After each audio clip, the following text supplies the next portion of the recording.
Maxilla, Maxilla, what's up? Death Metal Son, what's up?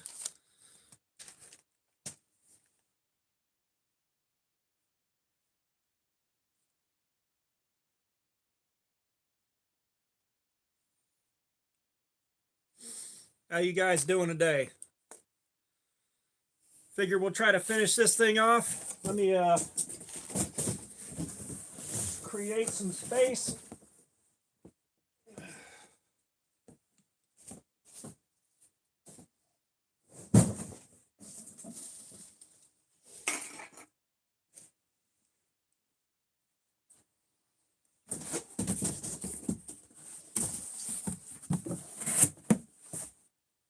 All right.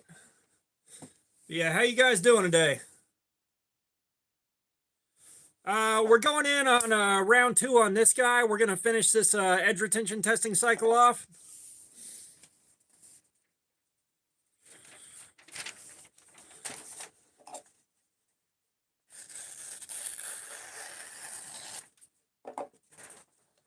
Aiden, what's up? How you doing, man?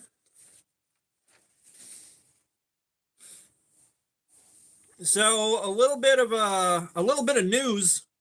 The guy from 704 Gears saw my review on this thing, and he said that this model's being discontinued for the reasons that I mentioned when I did the review video on this. So he's sending me some of their new button locks to try out, which is very, very cool of him.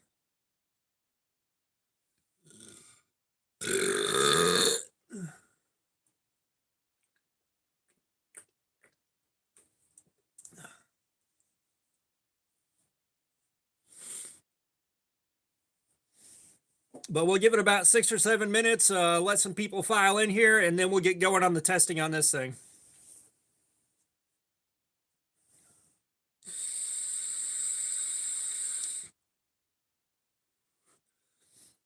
I don't think it's QC testing. I think it's just he's trying to give me a better impression of the brand, which I was going to check out some more. Chris Kitts, what's up? How you doing, man?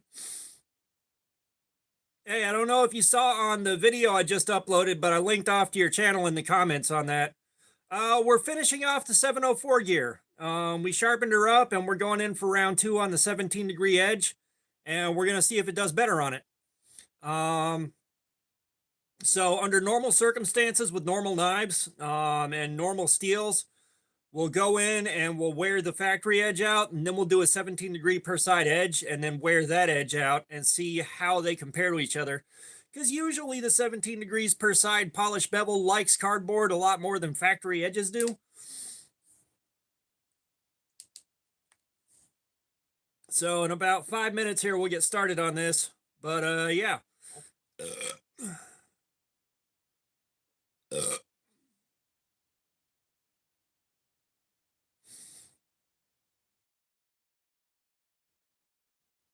Yeah, so what you getting into today besides doom scrolling on YouTube?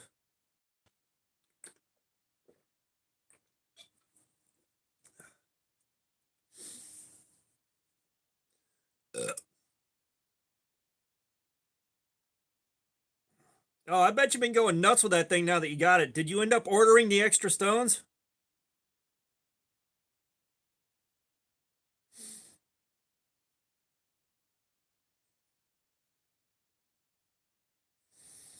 The holiday rush wasn't that bad on me. The worst that I had was just trying to do my job in the store.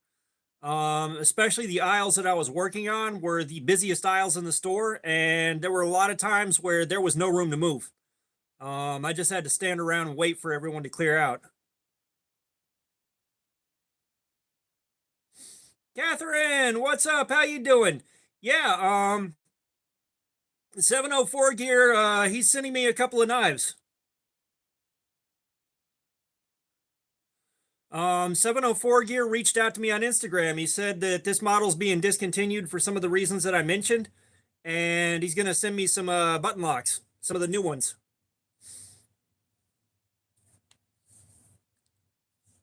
Which Catherine has greatly appreciated. Like, I was going to check out some more 704 gears anyways, but this just speeds the process up. And the Christmas songs were there, but I tuned them out for the most part. There are two that are really annoying that I really had to tune out, and then there was one that was okay. It was the least annoying of the bunch. I don't know what the hell it's called, but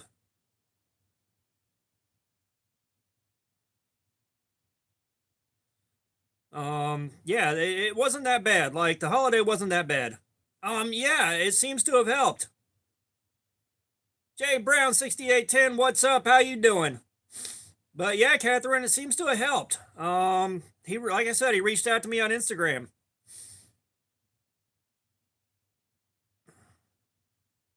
So I was kind of hoping 704 Gear would want to work with me at some point on some knives and have me review some stuff for him. And yeah, here we are.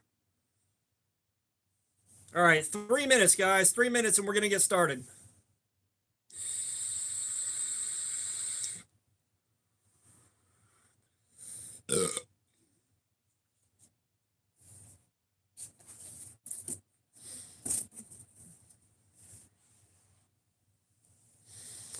Um, so my oldest kid dropped by last night. My oldest kid dropped by last night and went fucking epic this year. I now have a CRT TV that was brand new in box. A 19-inch CRT TV. I really, really wanted a CRT so that I could hook up my Sega Saturn and my Nintendo 64 and have them look right. Both of those machines, when you put them on a modern flat screen, look like teetotal shit. So I've got to figure out how and where I'm going to set all that up. And I'm going to have to get in behind my War Room TV and get all that stuff taken out and transferred over to the CRT. I don't know where the hell I'm going to set it up yet. I don't have a clean space for it. You know, there was that. I got the nice bottle of discontinued cologne. One of my managers gave me an Xbox that those of y'all that were here on the last stream, the Xbox 360 supposedly didn't work. I got it hooked up and it's running just fine. And not only that, there are some old gamer profiles on it and there's some games already on it. Plus, I already had a couple of games, those Burger King games, that I was able to run and try out.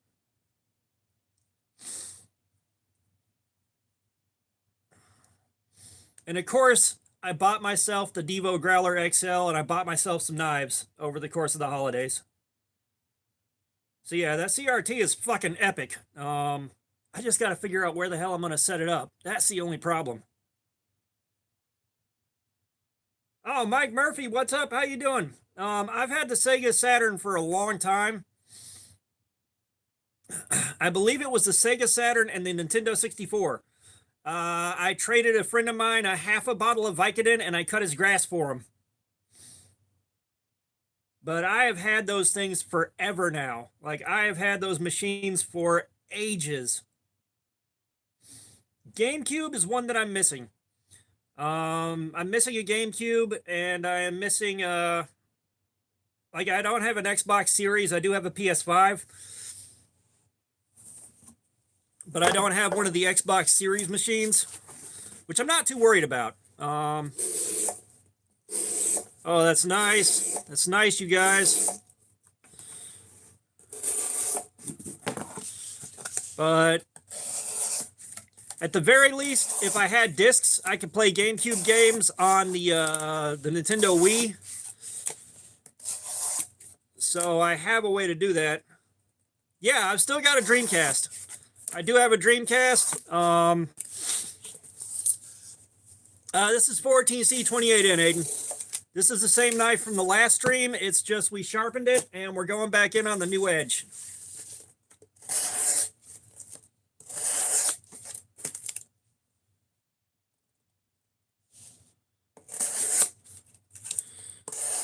Yeah, they're still working. This was years and years ago when retro game consoles were worthless. Nobody wanted them. You know, this is back in the PS2 era when an NES was like 35 bucks. The Sega Dreamcast I got was like 35 bucks. Like they were dirt cheap. Oh man, that is a nice cut.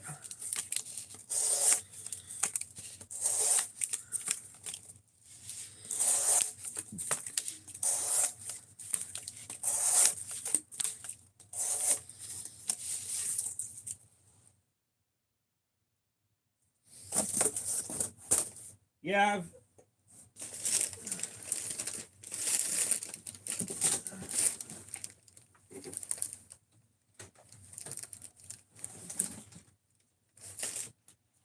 I've got this, but it desperately needs some repairs.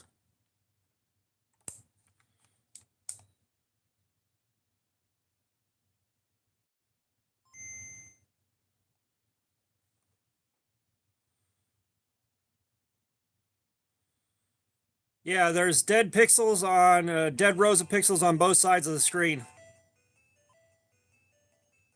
I'm going to turn this off before I get a copyright strike.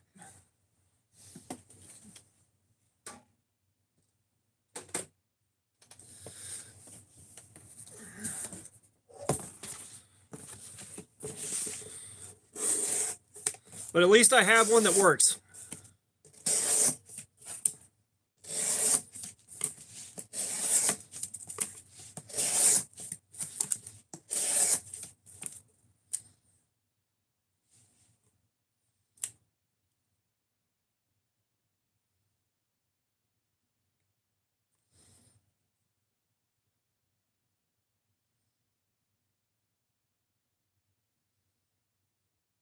Gauntlet Legends. Yeah, I've played that before. I have played that before if we're thinking of the same game. But favorite old game, I've got too many to pick from. Like there's Tetris, there's Mike Tyson's Punch Out, there's shit. Now I can't remember them. I hate that when someone asks me, Evil Twin, what's up? A question like that, and my mind goes totally blank.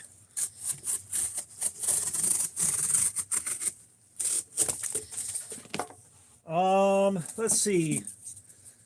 There's Mario Kart. There's Balls 3D. Like, Balls 3D is regarded as one of the weirdest and one of the worst games of all time. Or one of the worst fighting games ever made.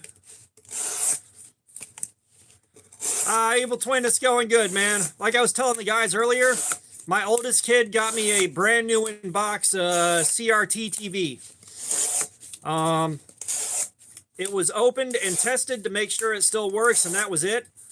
So now I can run my Nintendo 64 and Sega Saturn and not have them look like teetotal shit.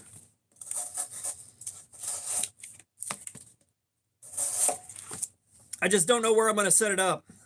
Clyde Frog. Oh, I didn't say hi to you, Clyde Frog. What's going on, man?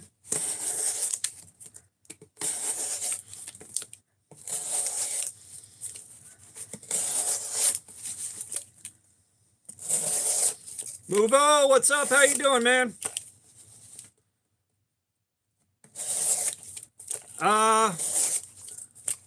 Yes, Ready to Rumble. Hell yeah. At one point I had Ready to Rumble and Ready to Rumble Round 2. Austin McGee, what's up? How you doing? Mike Murphy, what's up? How you doing? But I'm not sure. Apparently my oldest one found the TV in Tennessee and a friend of theirs drove up to get it. Just a guest, what's up?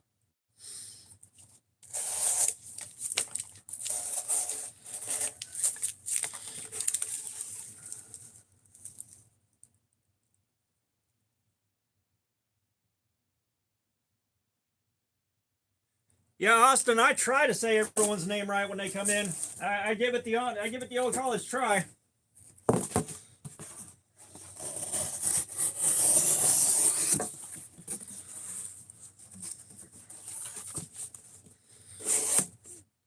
Yeah, Ready to Rumble was a lot of fun.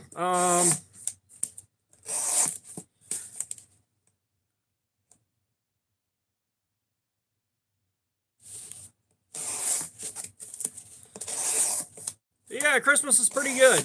The Xbox 360 that I got that was supposedly not working is running just fine.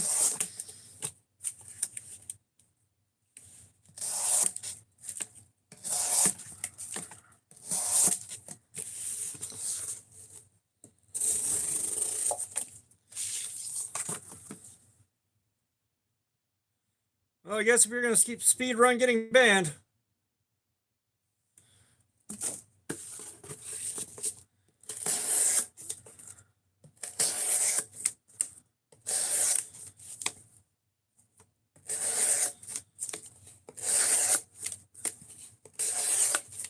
Yeah, I think there are still electronic shops that can repair modern TVs, but they mostly work on iPhones.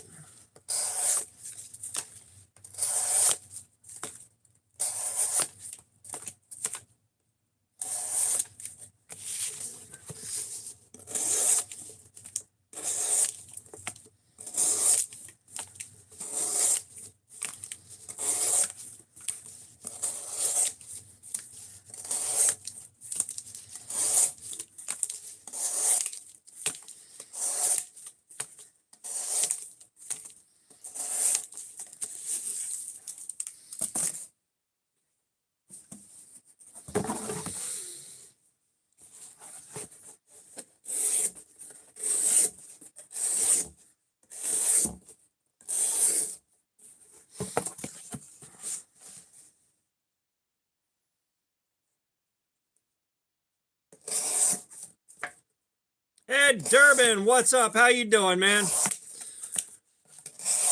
We're all doing good here, man. We're just talking about what happened over the course of Christmas and what everybody got.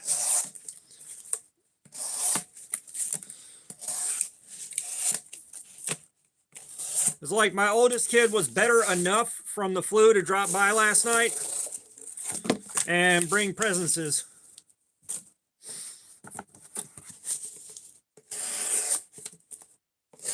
Oh, and they also got me some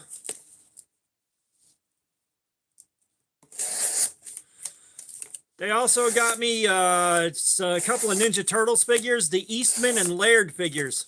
So they're black and white with red headbands, and they're the original OG design, which is very, very cool.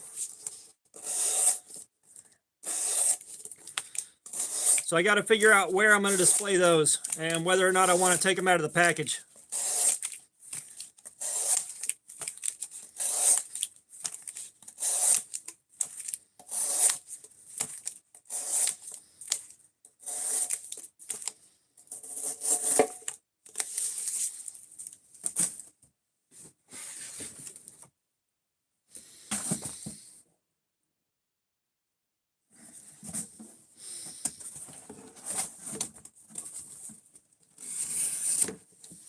Yeah, when I upgraded my flat screen TV to a 65-inch, the 55 that did the weird pan and scan thing when you watch movies, you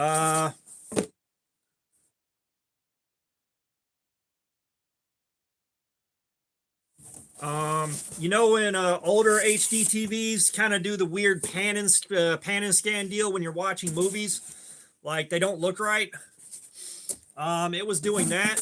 So when I upgraded TVs and got a new 65-inch where everything looked right on it finally, the 55-inch came downstairs and is connected to most of my old systems right now.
God, I haven't had a portable CD player in forever.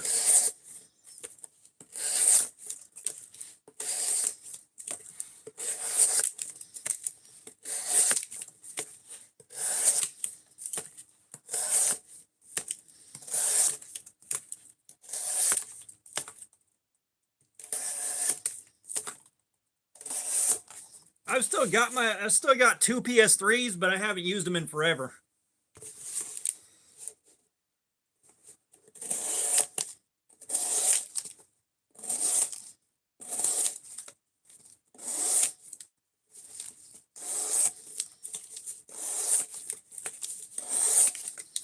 But yeah, I don't think my portable CD player survived the divorce.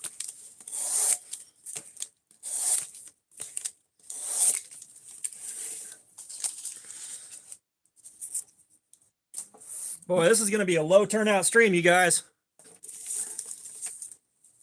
Which means it should be better for chat.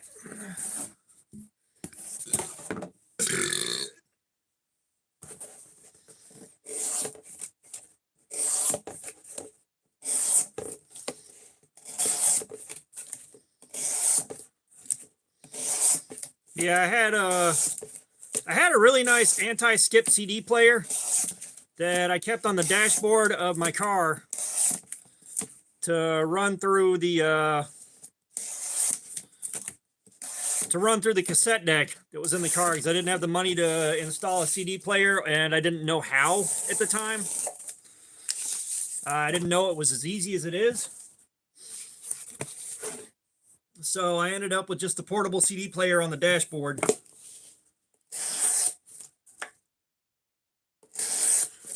Ah, shit, Aiden, are you sending more shit? What do we got next, Aiden?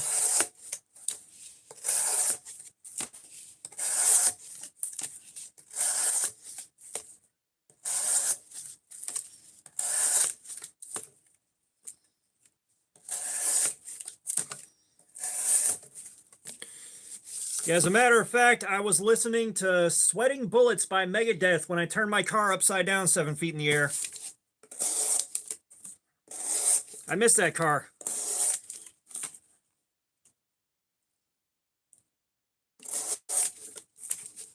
Amir, welcome. Jake Plays. That being said, I'm going to read what I can see on the screen, because I will forget that in about 30 seconds here.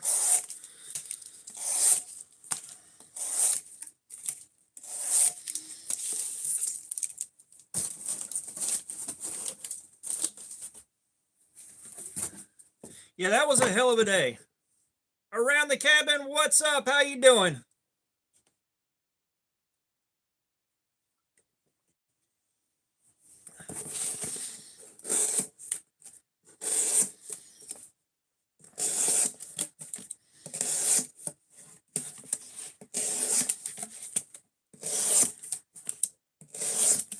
Yeah, I like the convenience of having MP3s on my phone. Like, being able to store that much music in one place and listen to it wirelessly. That was the dream back in the day. Around the cabin, we're back on the 704 gear. If you were here on the last live stream, we sharpened it, put the 17 degree per side edge bevel on there.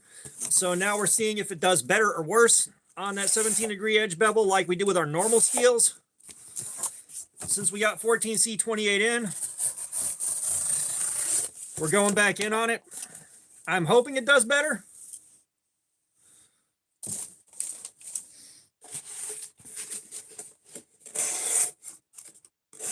Well, there's a lot of stuff that I listen to that's not available on CD.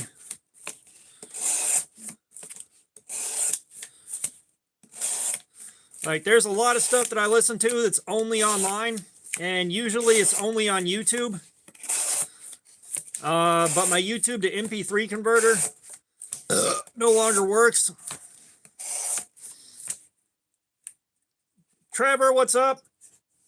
So now I've got to pray that it's on like Amazon Music, or pray that it's on Bandcamp, somewhere that I can access it and download it. That's the only catch. And until my YouTube to MP3 converter starts working again, I'm just going to have to fish around and hope that I can find it.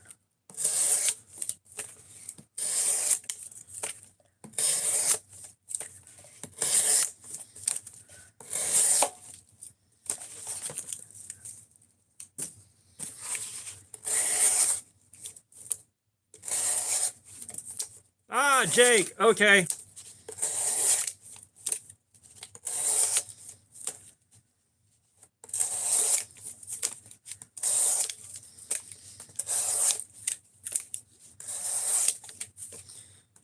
So yeah, the last couple of new songs I found, prog metal band from India called Project Mishram, and then Sable Hills. Sable Hills. They did a song. It's Buddhist monk metal. Like they got a Buddhist monk involved to chant for their song, which it sounds fucking amazing. But the Project Mishram I had to find on Bandcamp, and then the Sable Hills I had to find on Amazon Music. So I was just like, I have to have those.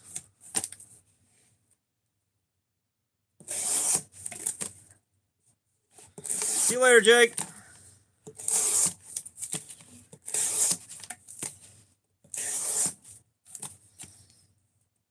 Sergio, what's up? How you doing, man? I'm doing good.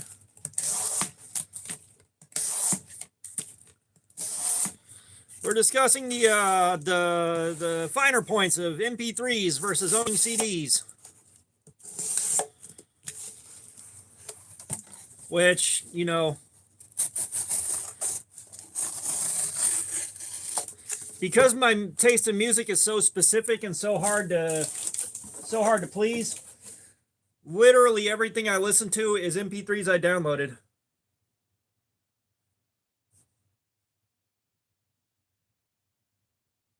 Mahavishnu Project? I'll try to remember to look that up. Muvo, if you'll email me to that, email me a link to that, knivesiguess@gmail.com, I would love to check that out.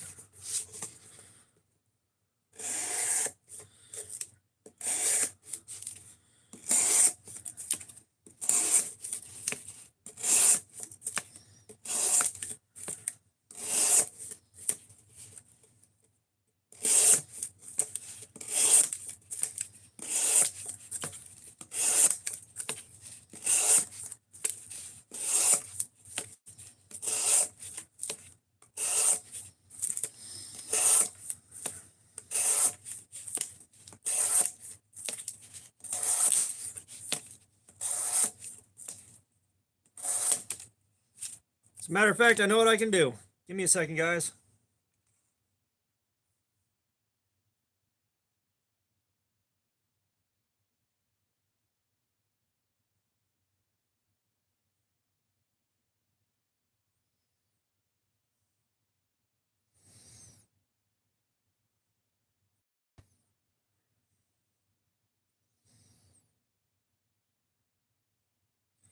Okay.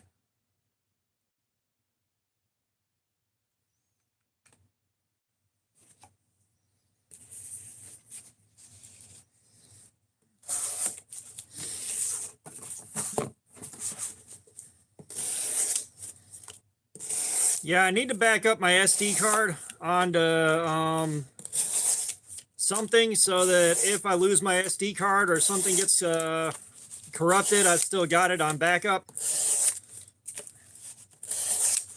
But I've got Mahavishnu Project saved in my search history on YouTube, so now I can look it back up later.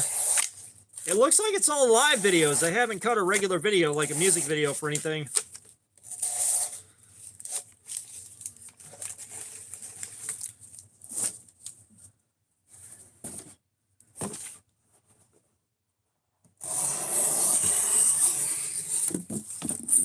God, that's some nice cutting right there.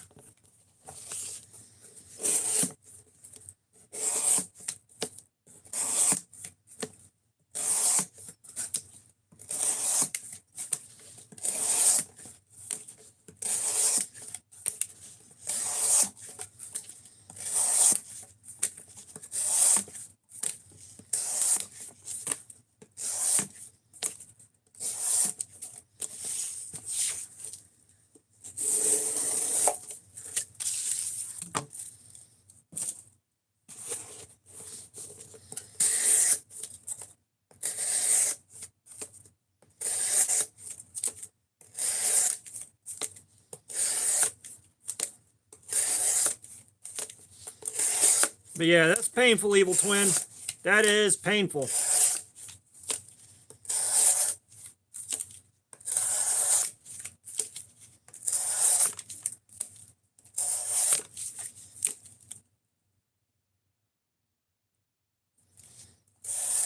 Ed, the only caveat to that is don't send them if you want them back. I will never get them shipped back. I don't want that burden of responsibility.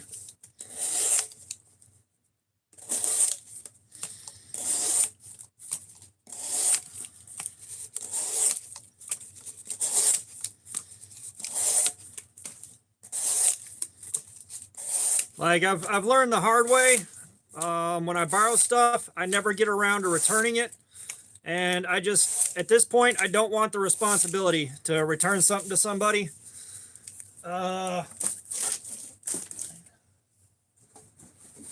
Unfortunately, I've still got a set of sharpening stones that Aiden sent through me to send to Punisher and KO Knives. I don't know how many months it's been, but I still have them and I haven't gotten them shipped out yet.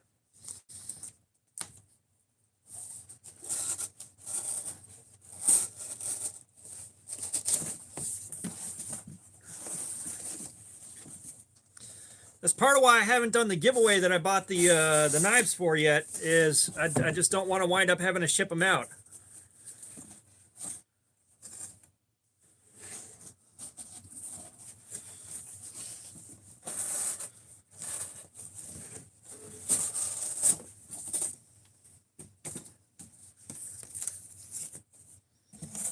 Hi, Polymer Duck, what's up? Yeah, I had a pretty good holiday, man.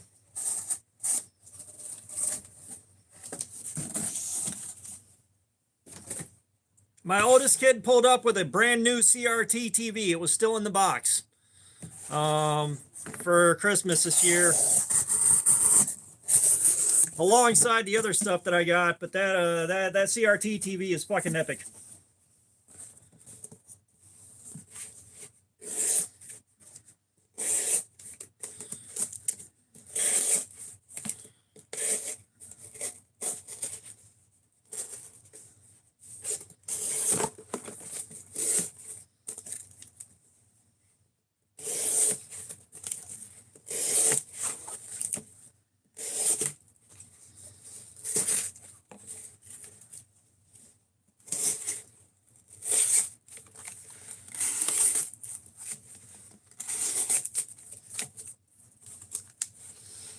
Yeah, hi Polymer Duck. The reason I wanted the CRT was for the Nintendo 64 and the Sega Saturn.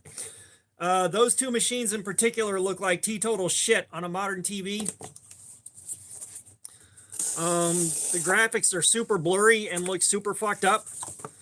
So that's what I wanted it for. And then like I've got shit right behind me right now.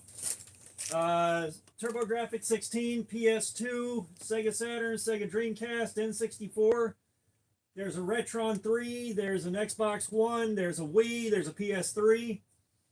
And then I've got the NES Mini. To my right, there's a Nintendo, a Super Nintendo, and a Sega Genesis. There's another Super Nintendo and another Sega Genesis, or another Nintendo upstairs in the living room with the PS5, the Switch, another PS3. There's or a Switch dock. There's an Xbox 360 up there. There's an original Xbox in here.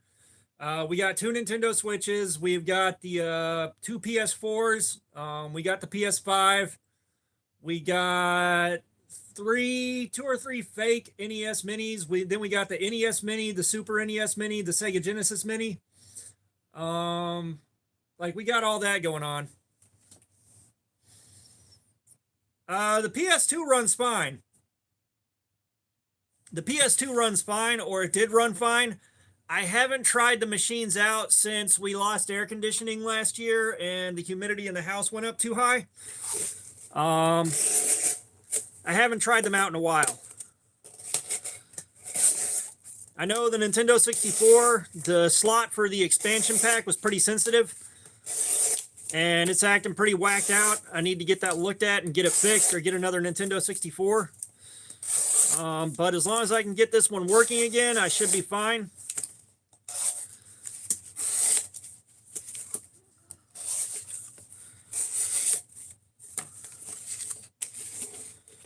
I think the Nintendo Wii might be the best-selling console ever, but I could be wrong.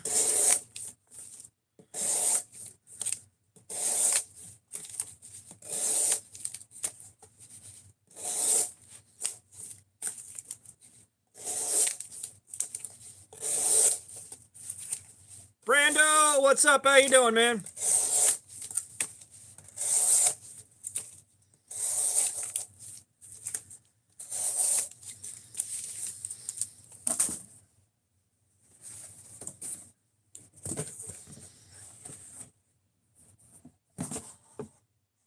Well, I remember the beauty of scalpers that would buy up like 10, 15, 20 PS2s at a time.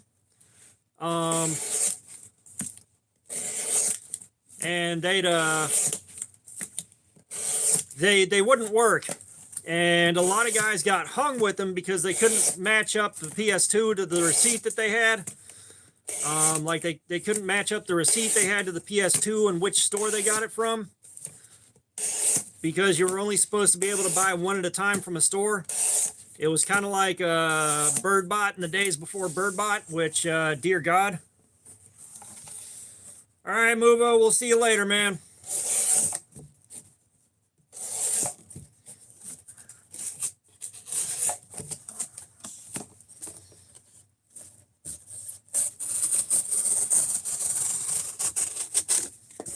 Which,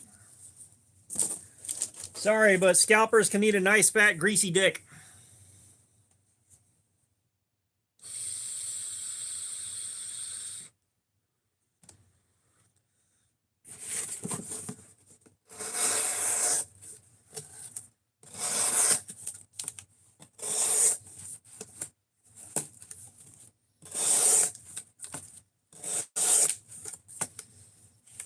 Hey, Gardner, what's up? How you doing, man? It's been a minute.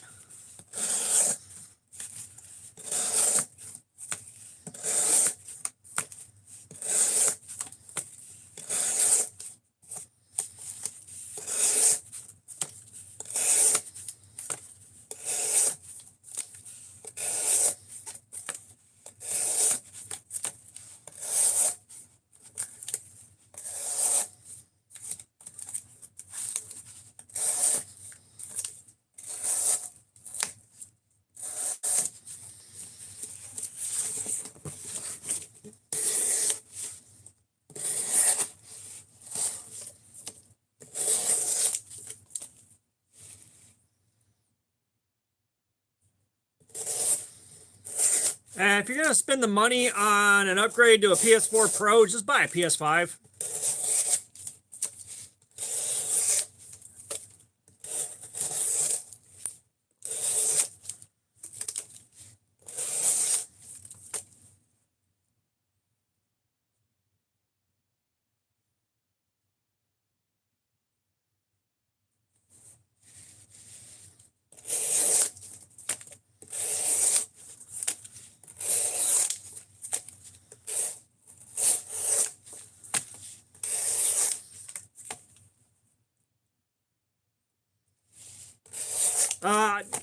Yeah, so Big Gardener, I had a good Christmas. It was a surprisingly good year.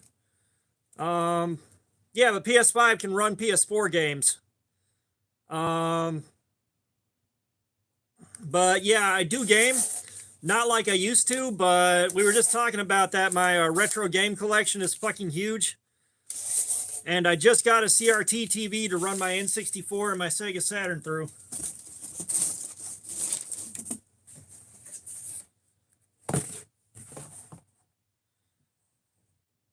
Hey, Woodinator, what's up? How you doing?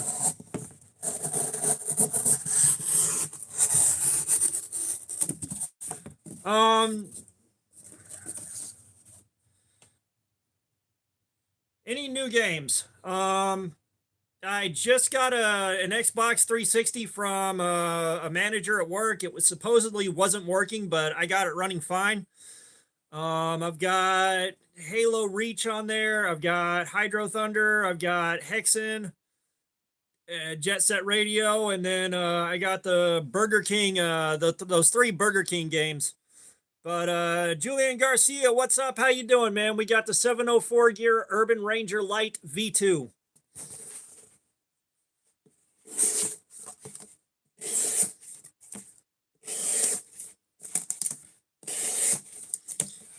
So the difference between PS5 and PS4 is your load times.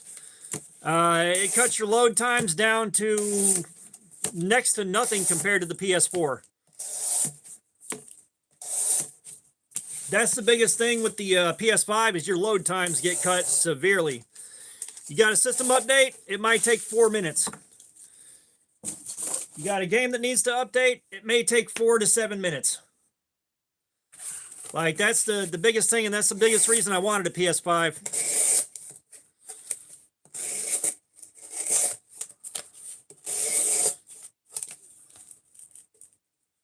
Ooh, nice, Big Gardner.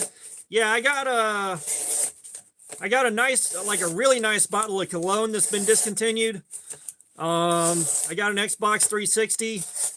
I got a CRT TV that was brand new in box. Like, it was open to be tested, and that was it. And then there's a bunch of small stuff.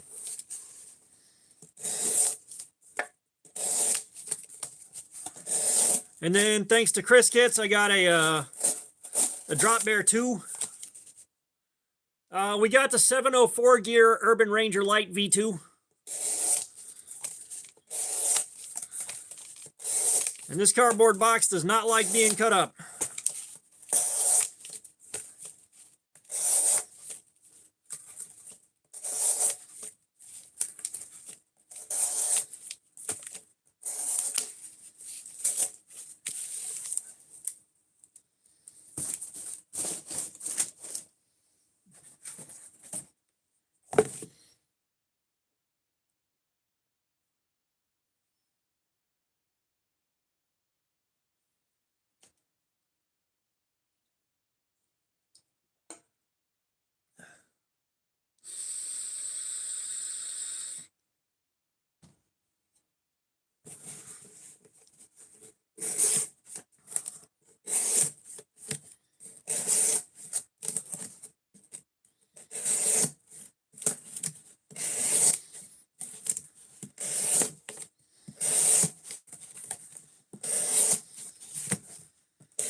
Now, that being said, you guys that are just getting in here, 704 Gear reached out to me on Instagram, and they said that this particular knife is being discontinued because of some of the stuff that I mentioned in my review video. But they're going to send me some, ooh, a 3D printer, fucking nice. But they're going to send me a couple of their newer knives to check out. So I'm excited about that.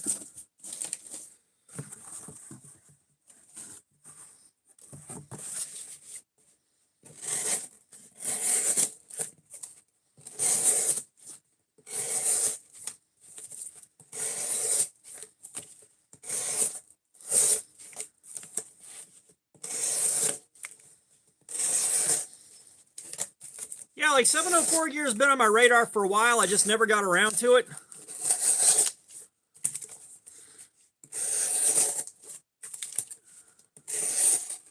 I do not know what models they're sending. But, you know, I never got around to 704 gear. And then Brando sent some money in and said, hey, buy a 704 gear to check out for me. So here we are. And everything seems solid. Like, the build quality is there. The only complaints I really have are the action's too tight. And it's an absolute brick in the pocket.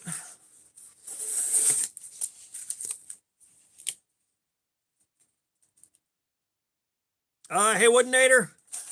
I'm not sure I'd worry too much about an e-tool, but it really depends on what you spend your time doing. Like a kukri is just for fun. An e-tool if you're camping a lot. An axe if you're camping a lot. Machete if you're out playing in the woods a lot. Or a knife if you want to carry something every day.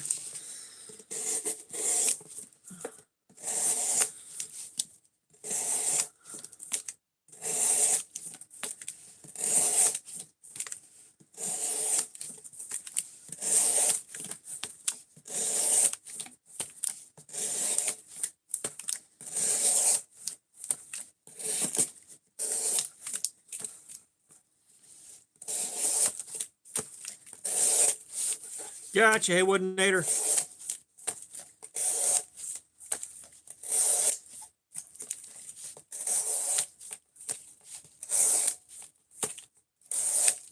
Hey Woodinator, what are you going to be up to after about 10 o'clock my time tonight?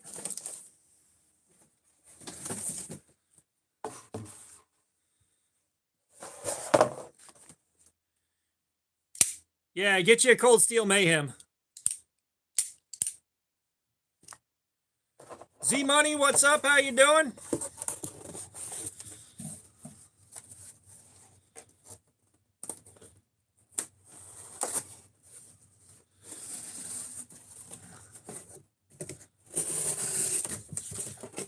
No, I thought that would be easier to cut up, but I don't feel like it.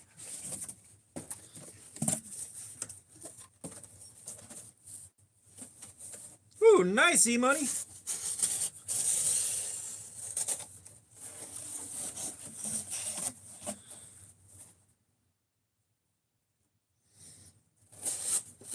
Yeah, I'm thinking so. Hey, Woodinator. I'm probably going to cut this off around 6 o'clock or so. But then about 10 o'clock, if you want to do an hour of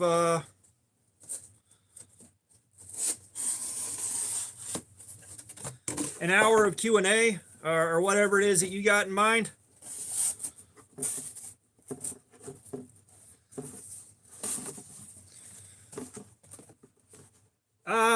Z Money, I haven't ever held a Sabinza. Ooh, and a Espada would be nice too. But I haven't ever had my hands on a Sabinza, so I couldn't really tell you an opinion on it.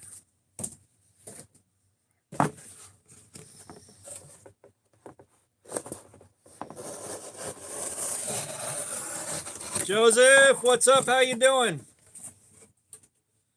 Again, like the Sabinzas look nice, but they look like any other knife. Like they look like any other knife, so I don't know.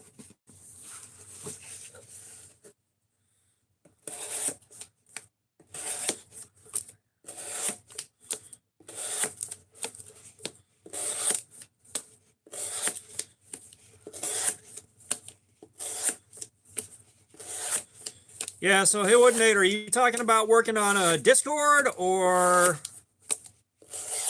what?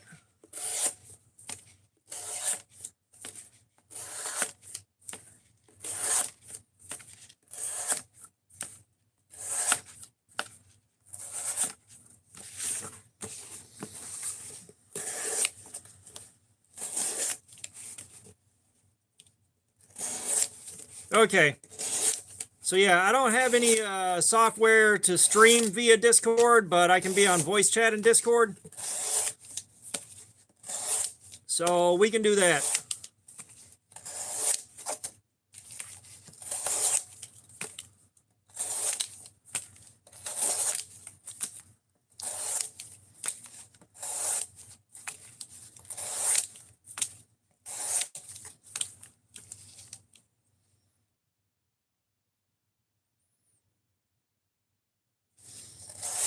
Yeah, so you saw the heat treat on the one I got. It was absolute dog shit.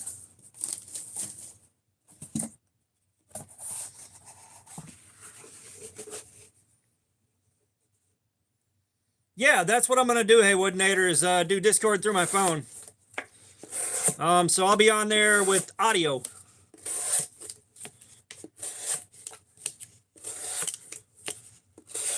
Unless Discord will let me do video with you guys, and I don't know how to do it.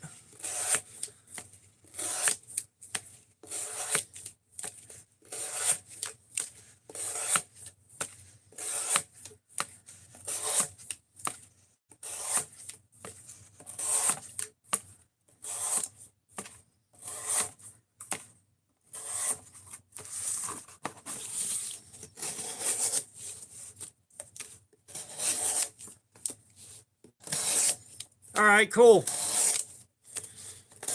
Yeah, that should be interesting. Big Gardener, it's one piece of cardboard. I just keep gluing it back together.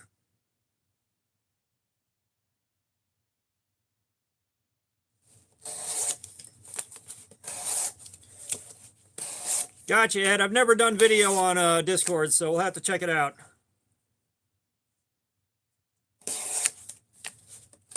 Well, he's going to have to catch it in his OBS. I don't have OBS.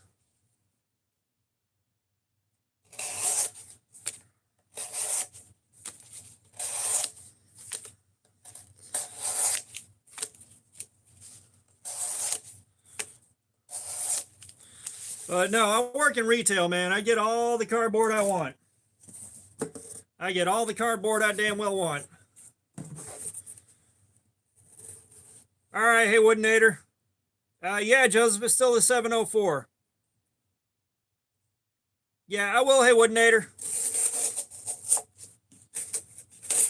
But, like, I'm not streaming from a computer or a camera, per se. I'm streaming from my phone here. So, as far as I know, OBS is useless if you're streaming from a phone and not connected to a computer.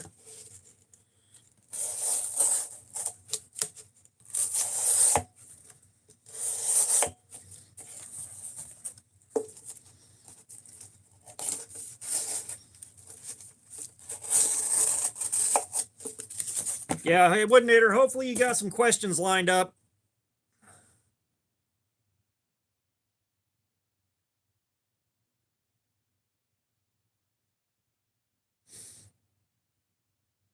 Yeah, like I've been in it's okay. I got Hey Woodinator to help me out whenever I'm ready to go.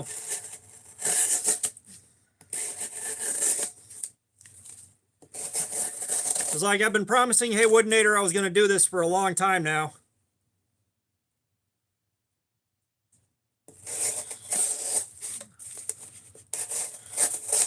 As like I said, you can ask about pretty much anything from, you know, my mental health history to addiction shit, to divorce shit, to knife stuff, to kind of whatever you want. I'm a very, very open book.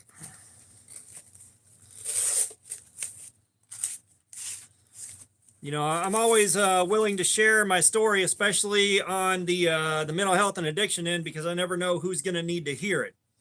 You know, someone out there may hear that's going through some shit and they're like, oh, you know what? I probably need to get help too.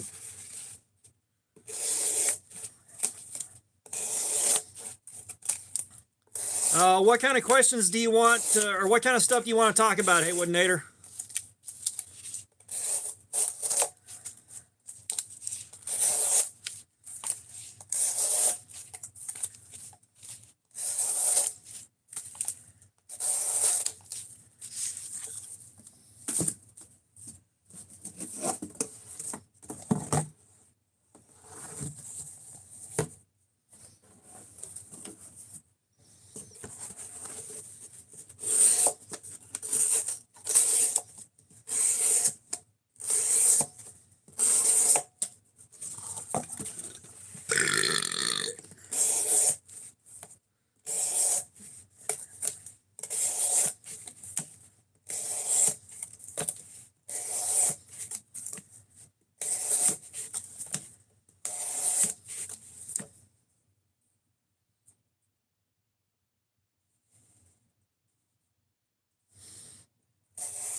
All right. These knife questions are pretty easy. Knife questions are pretty easy.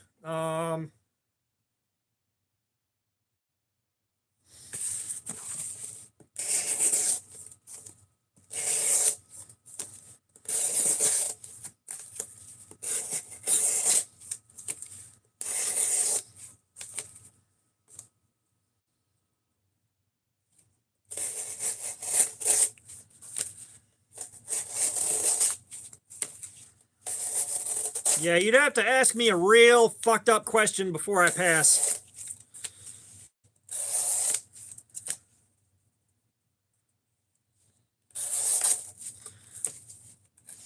I just love the fact that Danny Carey transitioned from Green Jelly to Tool.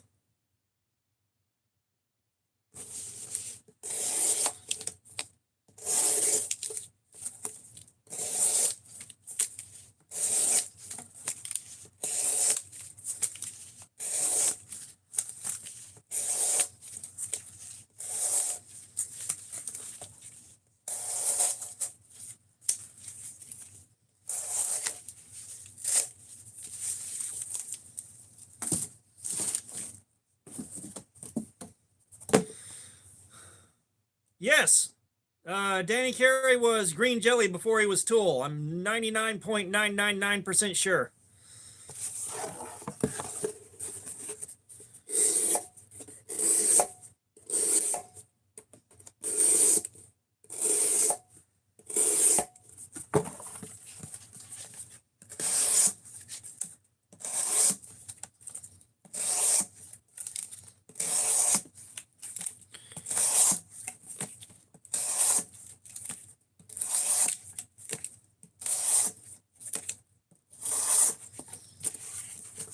Yeah, like Green Jelly is an old favorite of mine from way back when in high school.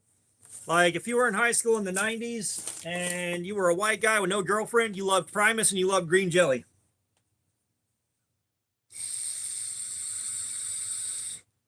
What's up, Trevor?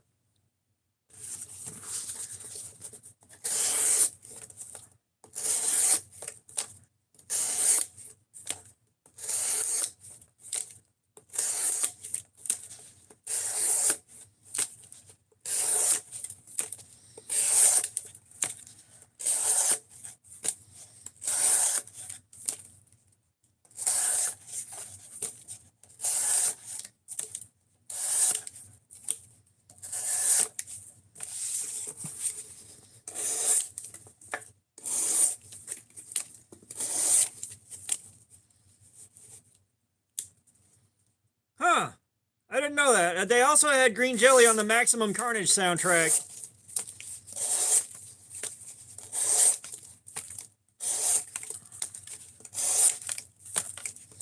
I wonder what song they had on Skitchin'.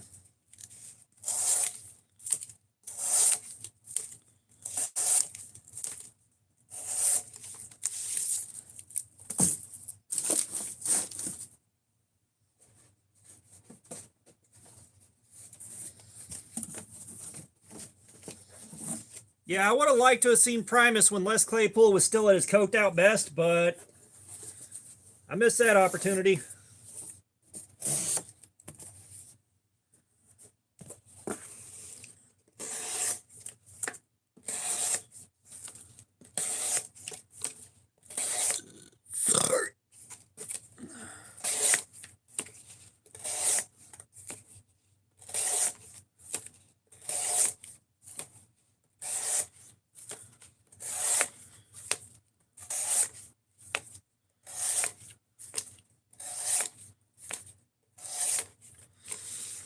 Yeah, Les Claypool has done so many fucking masterpieces.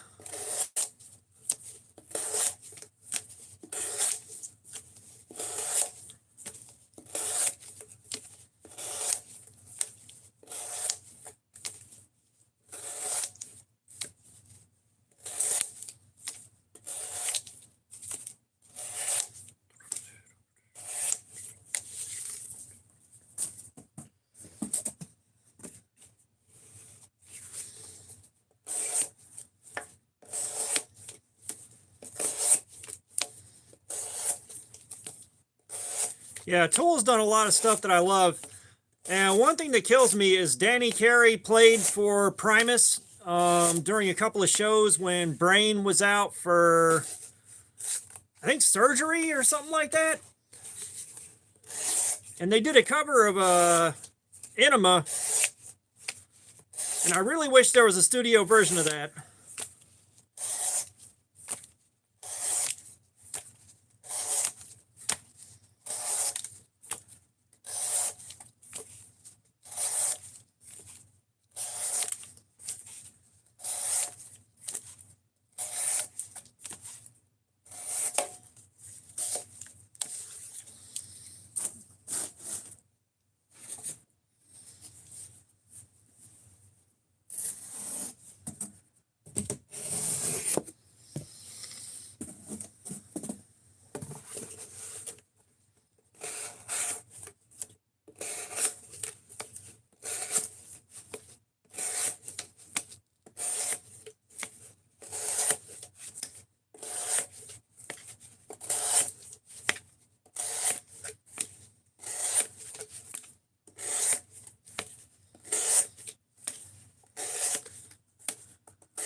Because, like, as wild as Primus sounded covering Metallica, yeah.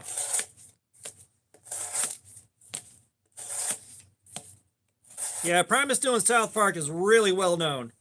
But as wild as Primus sounded covering Metallica, I would love to know what it sounded like covering Tool. I would have loved to know what Primus would sound like covering a Tool song. And if I were to pick one, Enema would have been it.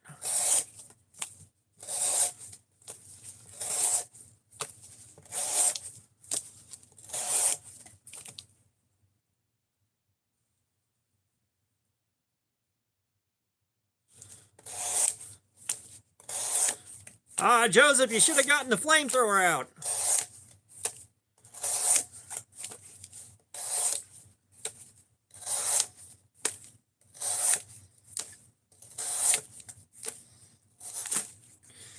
Yeah, I kind of wish I would have heard Primus's cover of The Thing That Should Not Be back when I was huffing lighter fluid.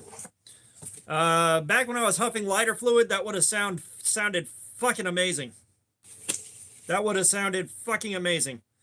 No, Haywood Nader, there's not a specific question you want me to I want you to ask. You know, it's just like I said, I'm an open book. You know, kind of whatever interests you.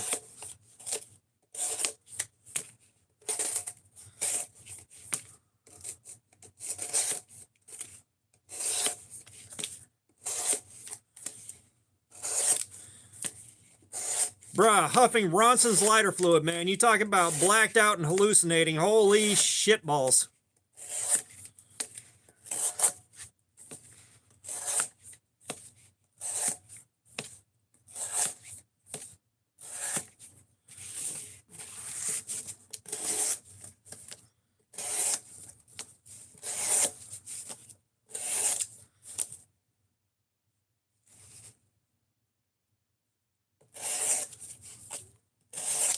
Oh, if you were huffing gas, you know exactly what I'm talking about.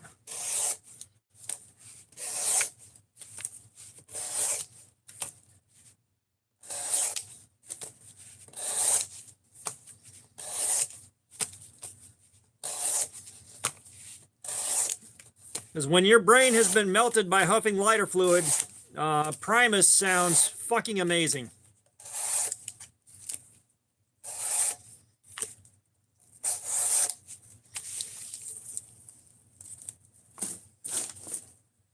Like, once I had huffed as much lighter fluid as I could handle, I was scared to death to light a cigarette for a while.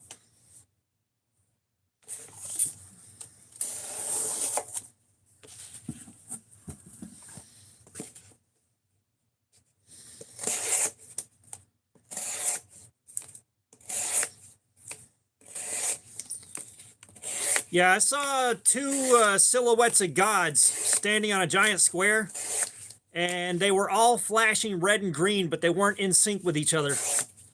Like, they were all blinking in red and green.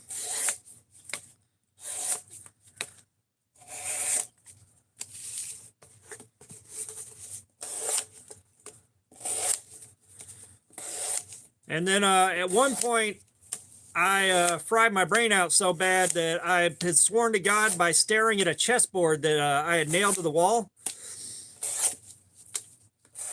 I swore to God that as long as I stared at that chessboard, I had the universe caught. Like, I caught a glitch in the Matrix, basically. I caught the universe in a lie. I couldn't figure out what that glitch was, but I figured if I stared at that thing long enough, I would be able to, I'd be able to figure it out. I just could not look away from that chessboard. And to my left behind me, I hear, "Hey, man," and I turn around and, "Hey, what? Fuck!" And I kept staring at the chessboard, trying to get it back, and I never could again.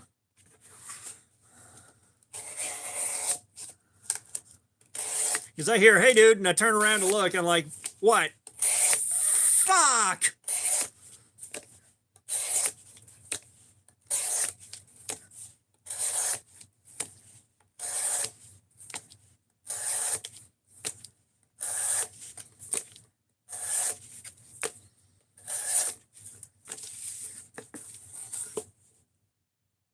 Canon USMC, what's going on? I'm doing good, man. How was your Christmas? How did Christmas treat you?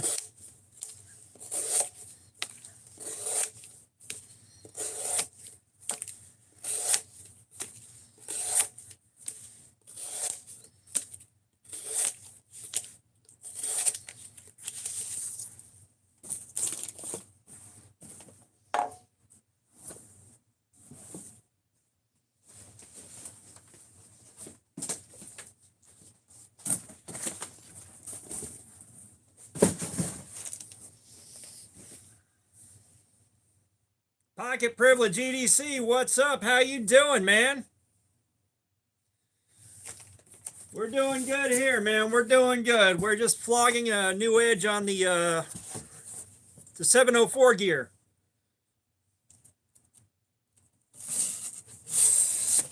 We're on the last stage of edge retention testing. We did good, man. The wife got me a bottle of discontinued cologne, like a really fucking nice cologne. My oldest kid got me a brand new in-box CRT TV. And then I got an Xbox 360 that still works and already had games on it.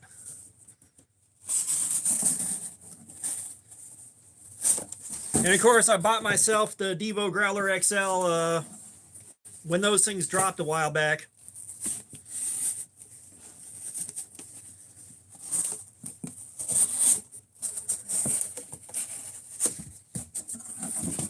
Why are we having such a hard time cutting this stuff? Yeah, when I did that Christmas knife, I had done like 5 videos in one day. So I was definitely zoning out a little bit, but I had to get those videos done.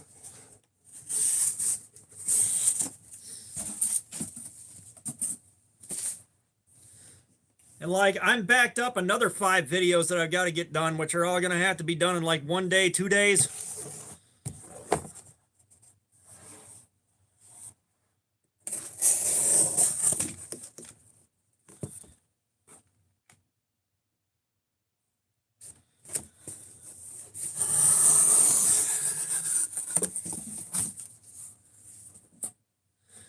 No, the war room is like this basement room is my room. I can do whatever I want with it without really incurring anybody's wrath or hurting anybody's feelings. So, like, this room could have nothing but bags of trash in it. As long as it didn't smell bad, I wouldn't hear a word about it.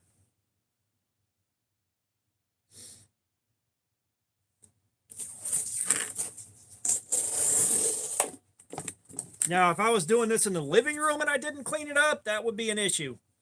And that would be a justifiable issue. But yeah, so you guys that are just getting here, what the guys are talking about is 704 Gear reached out to me via Instagram and let me know that the Urban Ranger Light V2 was being discontinued because of some of the issues I pointed out in my review video. So they're sending me some of their new button locks to try out and see what I think of those things, which is extremely cool.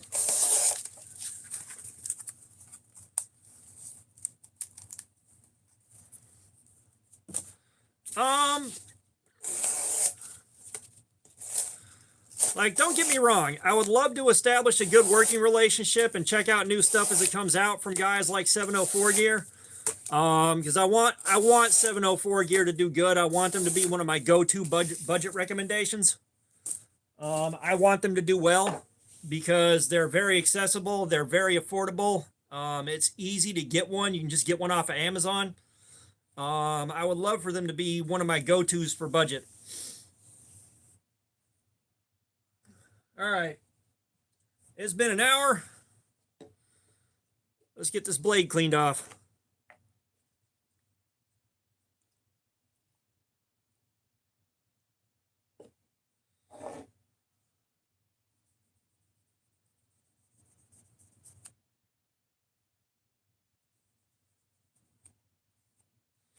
Yeah, we'll get there eventually. You know, it's just if I keep building and I keep building and I keep building, it may take a long time to get there, but eventually I'll reach the point where you know, I'm going to have so much stuff coming in, it's going to be a lot of unboxing videos and then we'll only get to edge retention test certain things or new steels or knives that I find particularly cool or knives that I think are particularly awful.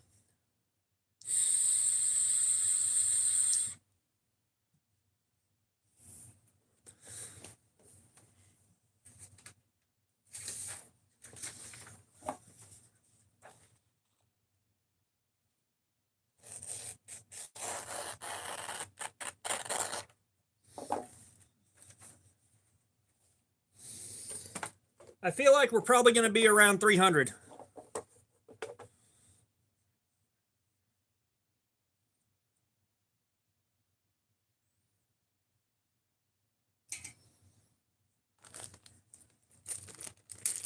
Well, yeah, Death Metal Son, like that's the guys I want to work with. That's the guys I want to work with is the budget stuff.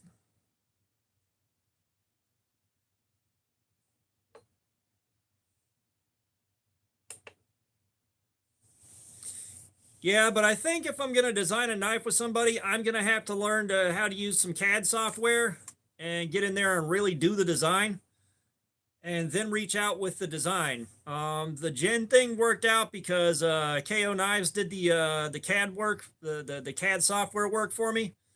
And then Jen was already interested. They were asking if I wanted to do a collab anyways.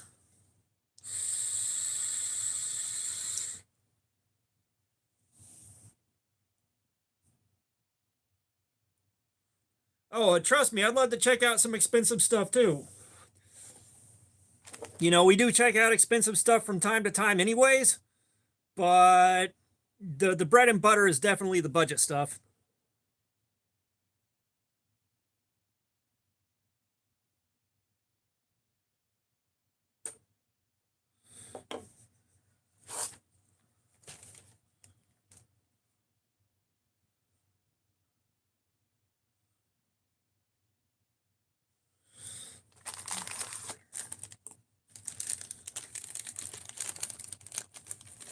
Trust me, we've looked at expensive stuff. We've looked at knives that run $200 to $400 before. But the most expensive stuff was gifts.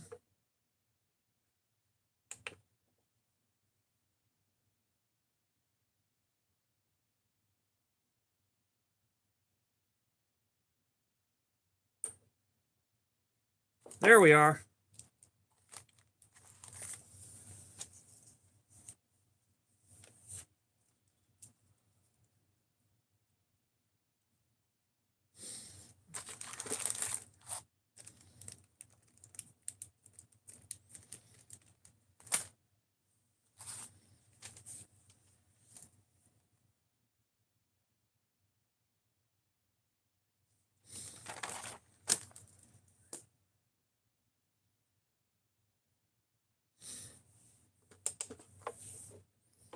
No, the Mayhem set me back $170 on Blade Bench.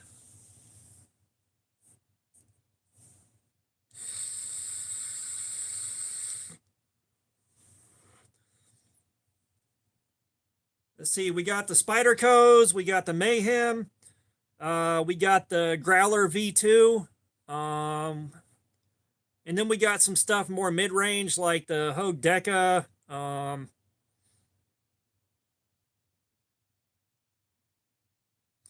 Yeah, and I am terrible at drawing, so I really need to work on that.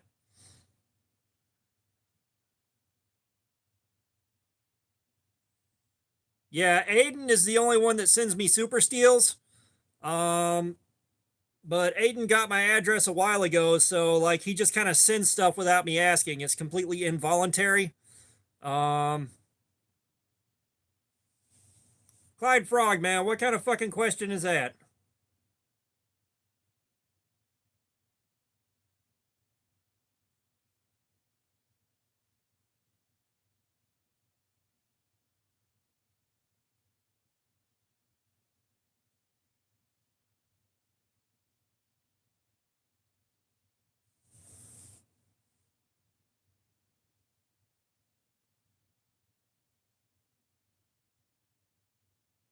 No, what's the gayest knife I've ever used is not.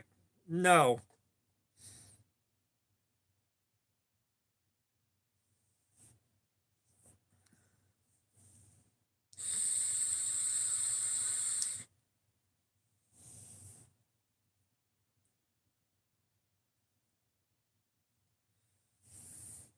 Manliest? I don't know.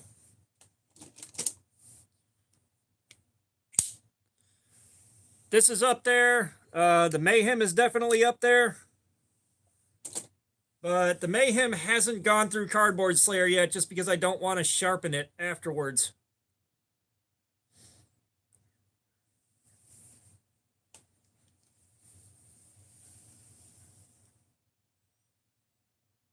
But yeah, if you rephrase that to the least manly knife I've ever used, a much more sane question. The least manly, which is a far better way to ask about it, is probably got to be that Valentine's Day knife. Fred the Lug, what's up? How you doing, man? Which is that thing in here?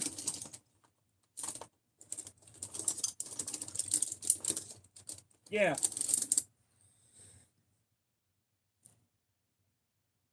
Yeah, I wanted to get a Wiener Warrior, and then I was like, I'm never going to use it. But yeah, that's the least manly that I've used. No, we didn't do Cardboard Slayer with the Mayhem. I have never even seen the Mariner 2. I didn't know the Mariner 2 existed until you brought it up just now. Aiden Day, what's up? How you doing, man? Welcome, welcome.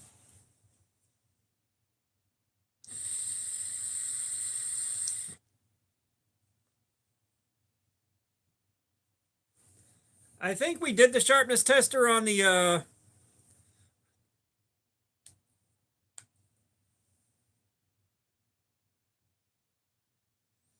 I think we did the sharpness tester on the Mayhem we had to have, but I don't know again, like I know the CRKT tuna exists, but I haven't looked at that since the last time I saw it on a video, and that was ages ago. Like there's a lot of stuff I don't know anything about, and I don't want to feed you an opinion for something I don't know anything about. That would be really fucked up.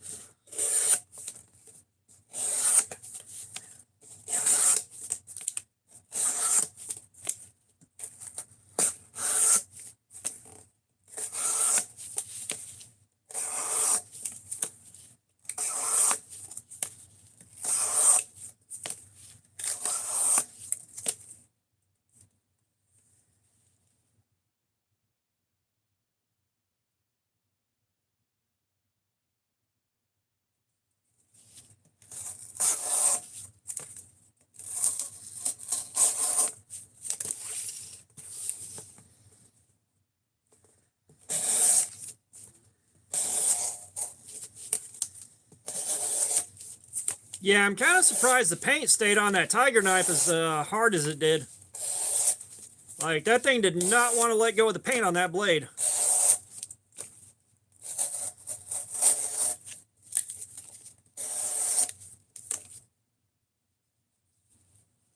No, Spyderco Tenacious is not worth 50 bucks. That's worth maybe 35, 40 bucks on a good day, but definitely not. I think the last time I looked, they were like 65 bucks. It's a solid knife, but with that ACR 13 on it, nah.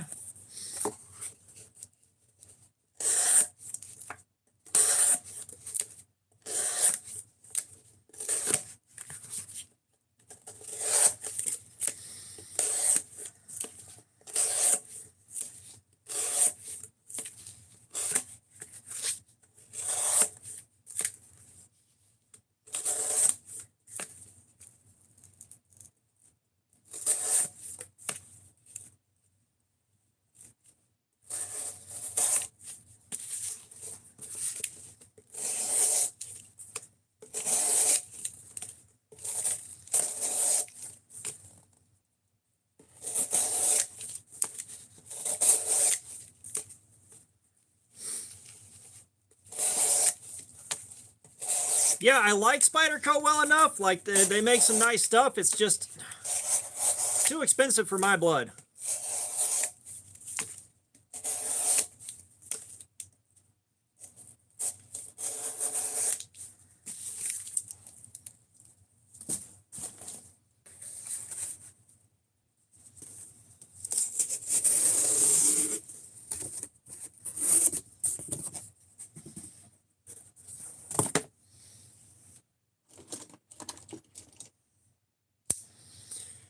Yeah, like I would spend maybe 30, 35 bucks on the Tenacious. Once it gets past that point, nah. I mean, the build quality's there. It feels nice. The reverse flick on it's nice.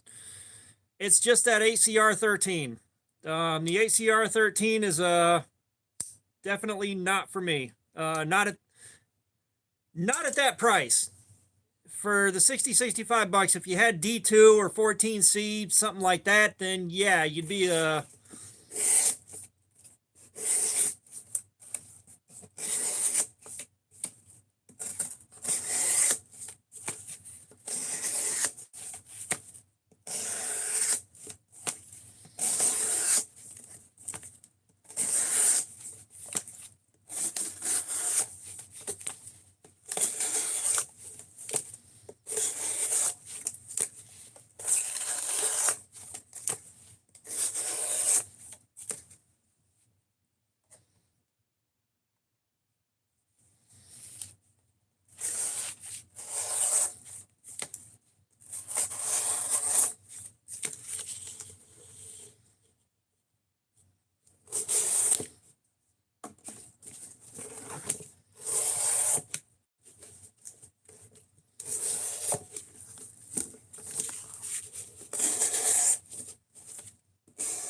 I don't know, man. I'm really, really happy with the Aegis, and I really like the Drop Bear too. You know, just opening it up and handling it. I like the Drop Bear. I like the Nice Guy. The Bagai is an interesting beast, even though the steel's a bit soft.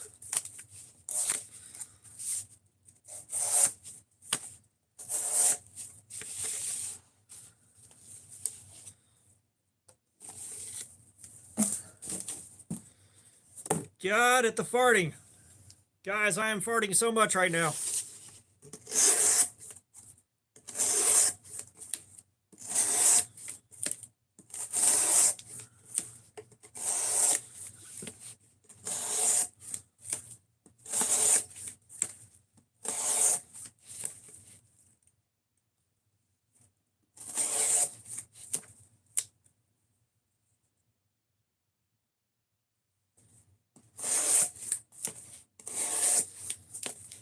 Yeah, the thing that gets me with the Spydercos that I have, I don't like the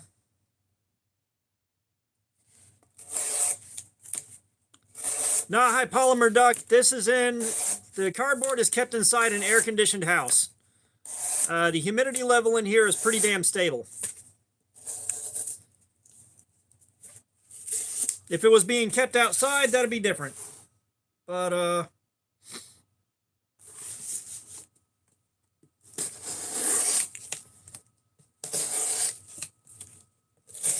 what the hell was I saying?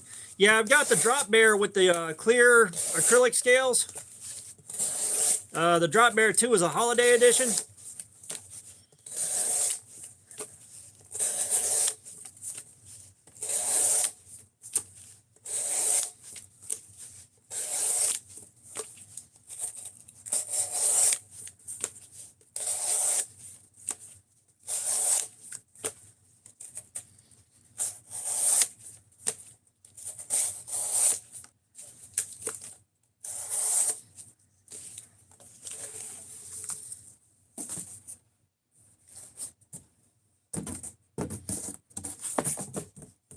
Yeah, that's the snowflake.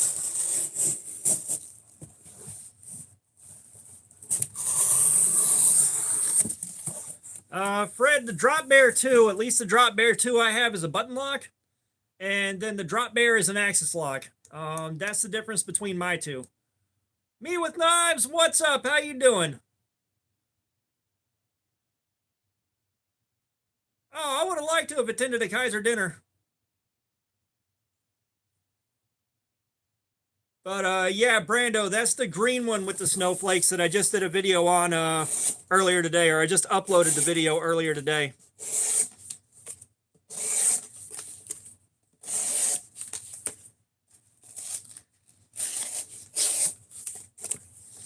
Yeah, I got a Vosteed Holiday top liner lock raccoon.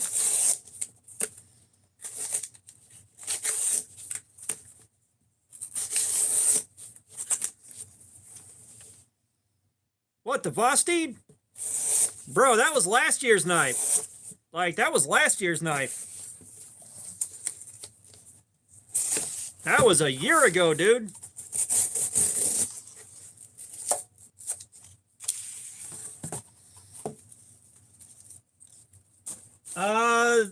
Between the Raccoon and the Drop Bear 2, oh, the new video.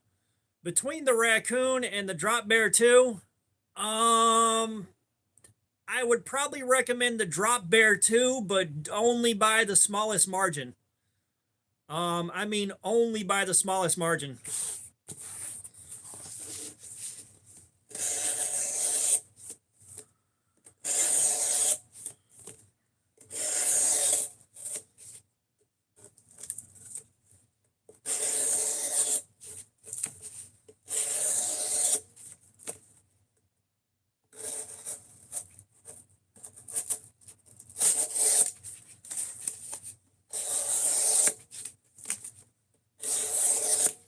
And that's just because the Drop Bear 2 feels a little bit better in the hand. Not much, just a little bit.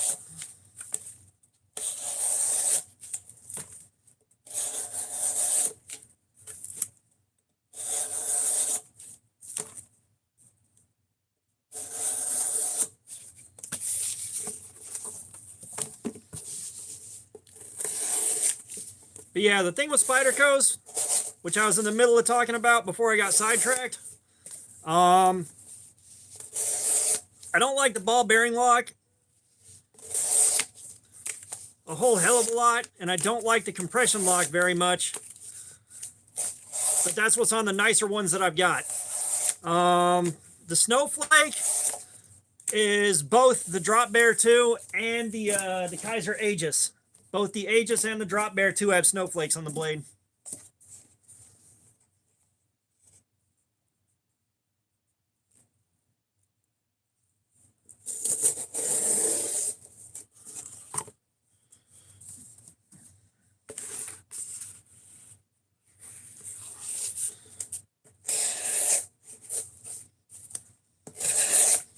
Yeah, the Mannix and the paramilitaries are the two most notorious Spyderco's.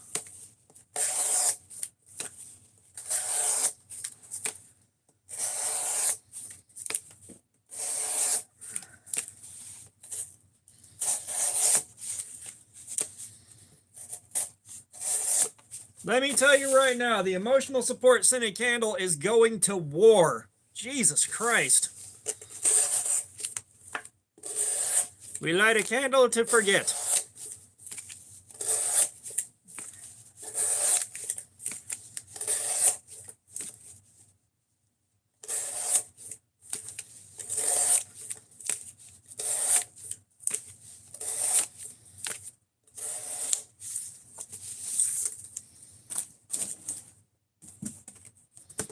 Yeah, that Maximet's some neat stuff.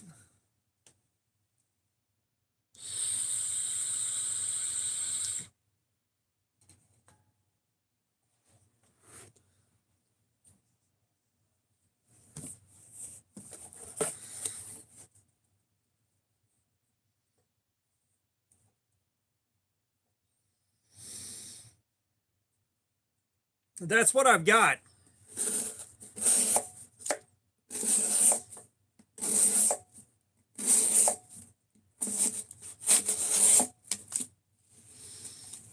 But yeah, one of the Mannix 2s I have with the Maximet has got the AWT aftermarket scales.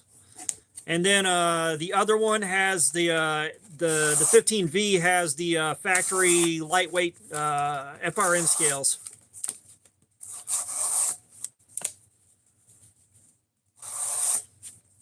It doesn't matter what I ate, Brando. My stomach is a fucking mess. After I shit so much, I wound up in the hospital for a few days. Stomach hasn't been the same since.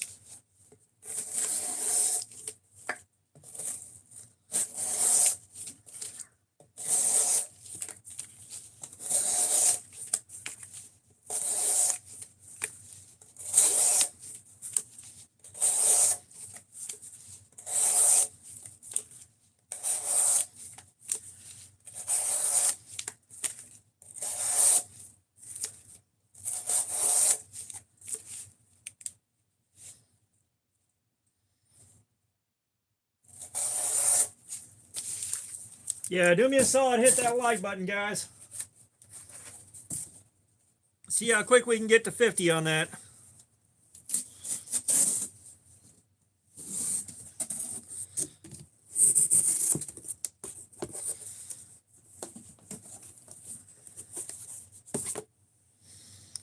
It's amazing, you know, shifting subjects.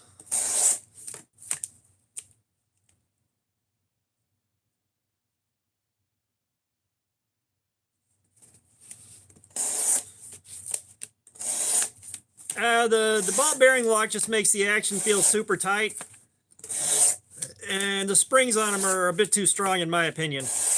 But it is amazing how hard it is to find a good vertical live stream on YouTube. I kind of get why people freak out when they get here. My God.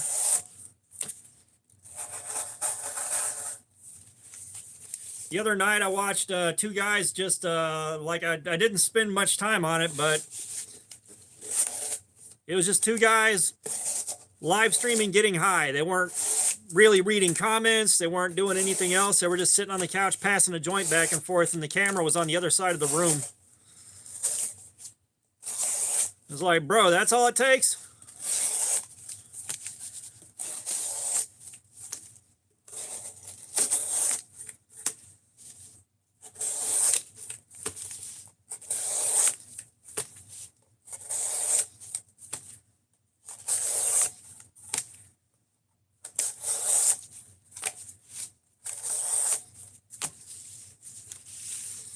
No, it wasn't Stevie, man. It was just two randos.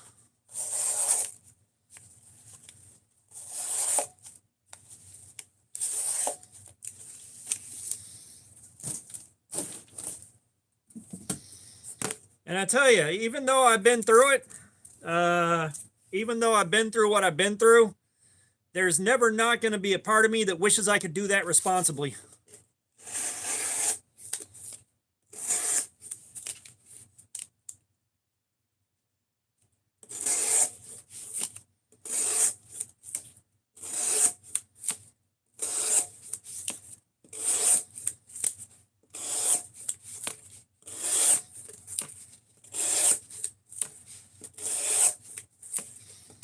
There's always going to be a part of me that wishes I could handle like getting baked responsibly.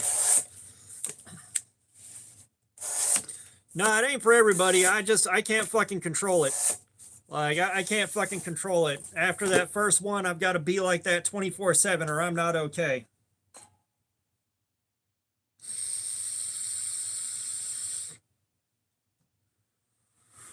Nice, pocket privilege, nice. Yeah, January 9th will be 16 years clean for me.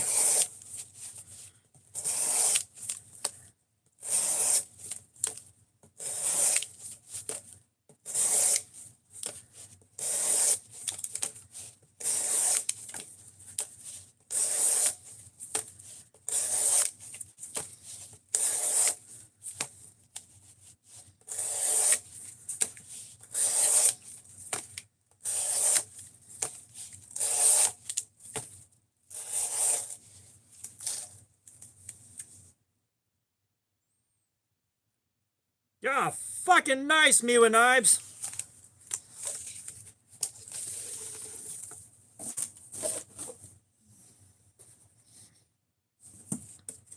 You know, and it's amazing.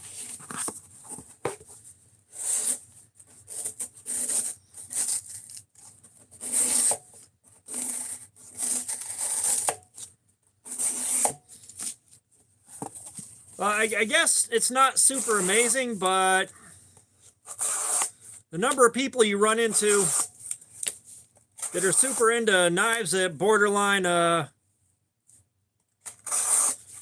borderline obsessive people in recovery. And I think part of that is because it's something that you can feed your retail therapy with, and gadgets and stuff like that are always fascinating. Like a lot of guys that I know in recovery pretty much always have to have like the newest tech and the newest gadgets. and they're super into knives, or super into guns, or super into something, super into the gym. A lot of guys go all in on gym life.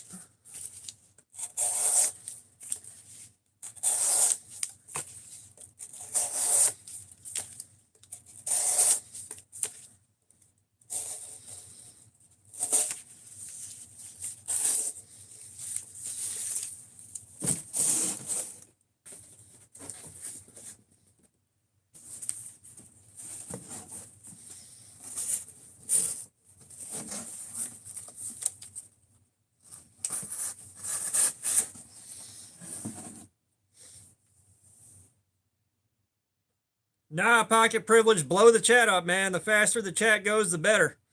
But yeah, like a part of recovery is going through retail therapy. If you're in recovery from active addiction of any kind, like retail therapy is going to fill that void for at least a little while. You're going to be buying a lot of random shit.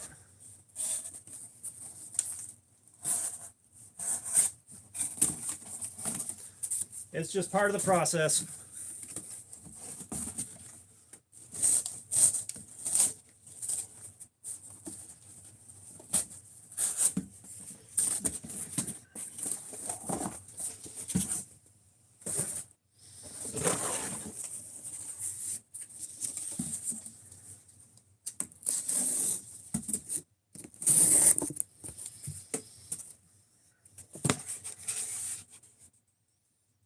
Roblox Discos, what's up? How you doing, man?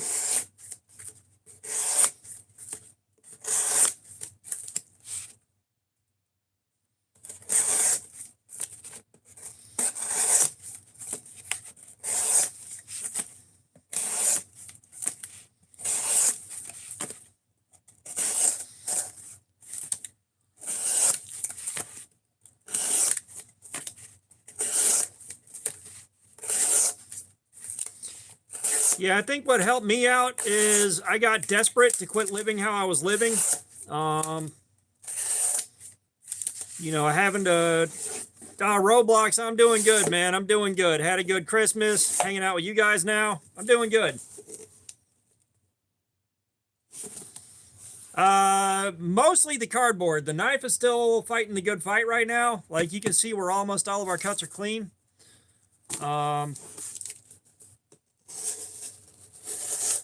Like there's a double layer right there.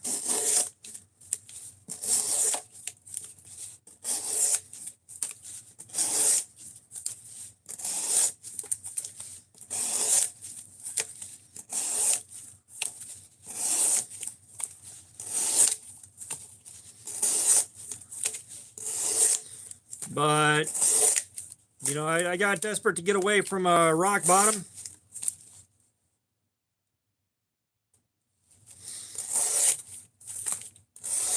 And I just got lucky and found the right help on the first try. Like the first thing I tried, the first group of people I put myself around was the right people at the right time in the right place for me.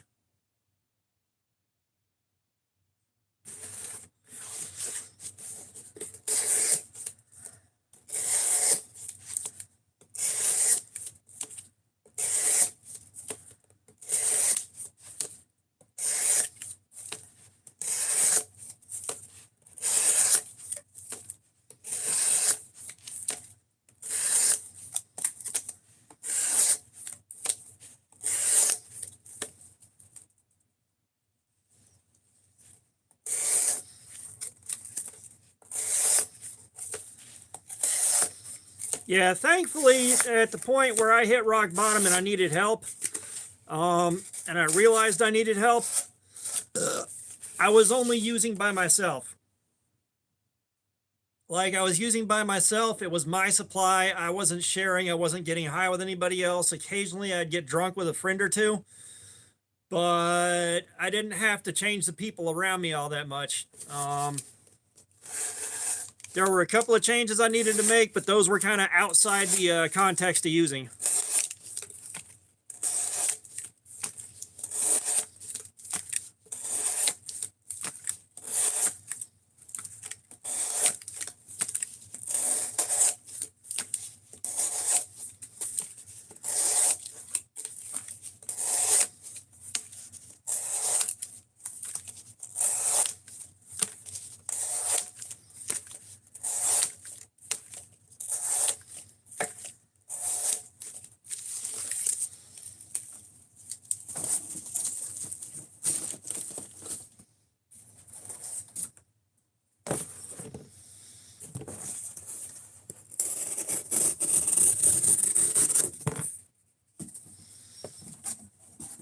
Uvo, hey, how did Costco treat you?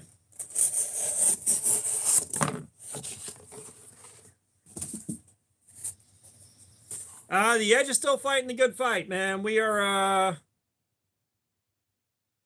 about an hour and 20 minutes in on it, so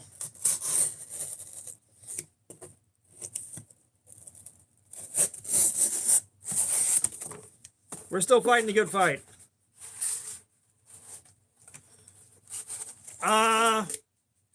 Probably the what do you call it? The Midgard's Messer Finrare. You know, the big 14-inch folder.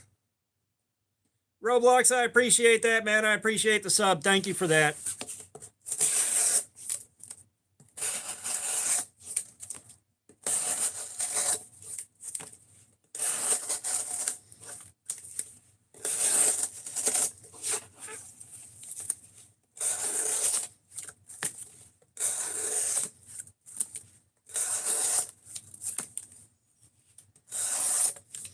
Yeah, we've already checked out the Paraframe. I still like it for what it is well enough, but it's not a great knife.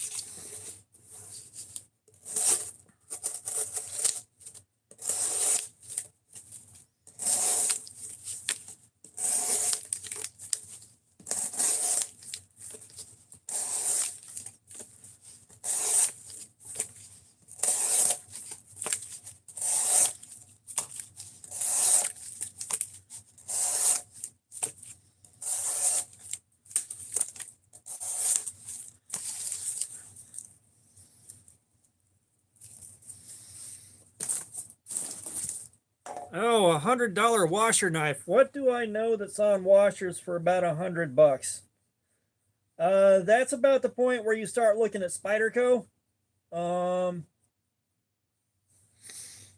trying to think of what I know of that's on washers, because normally I buy stuff that's on bearings, because that's my preference.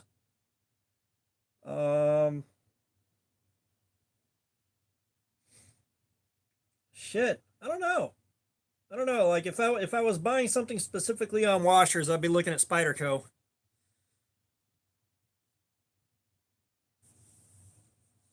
The Deca's on washers.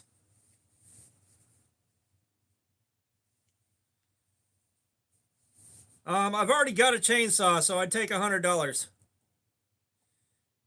Oh yeah, the Rat 1.5. The Rat 1.5. I would definitely take a Rat 1.5.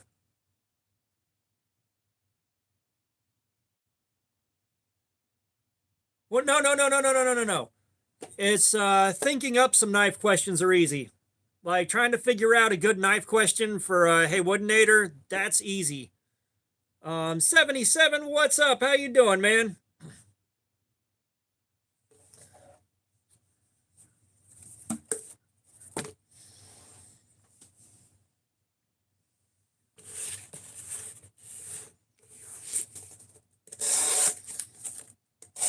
But yeah, at the $100 price point, I would definitely go for a Rat 1.5. That's an absolutely exactly right. And yeah, the Deca is on washers. So if you can catch, all right, we'll see you later, 77. Oh yeah, the Cold 4 is nice. Wouldn't be my first choice though. But yeah, if you can be patient and catch the Deca on sale for about $100, in Magna Cut,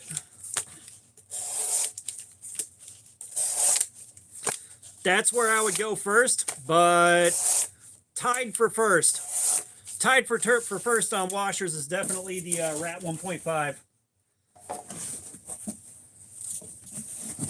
We can finish this panel off.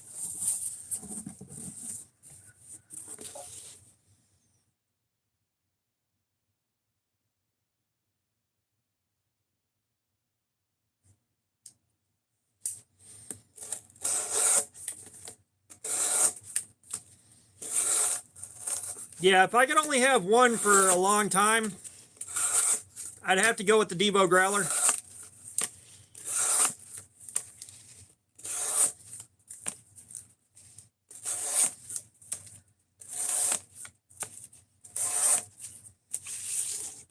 2 hours for what, Brando?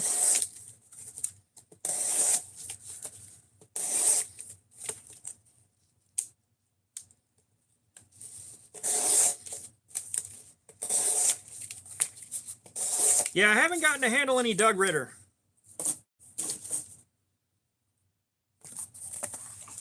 No, we're an hour and a half in on the new Edge.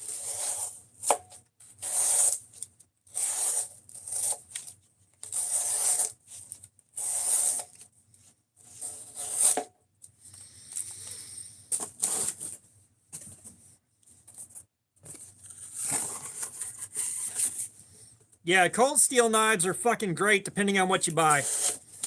Like their absolute bottom end stuff can be kind of trash, and usually it's like a goofy design with trash steel.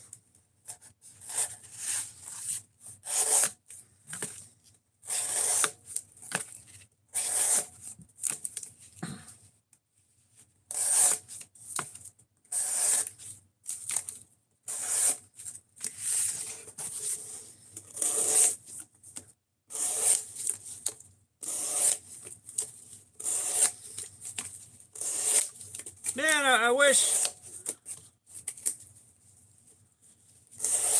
Oh yeah, pocket privilege.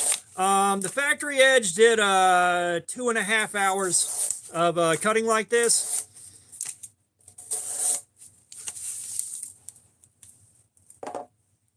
All right, Chris Kits. Enjoy the Christmas party. Leave some survivors.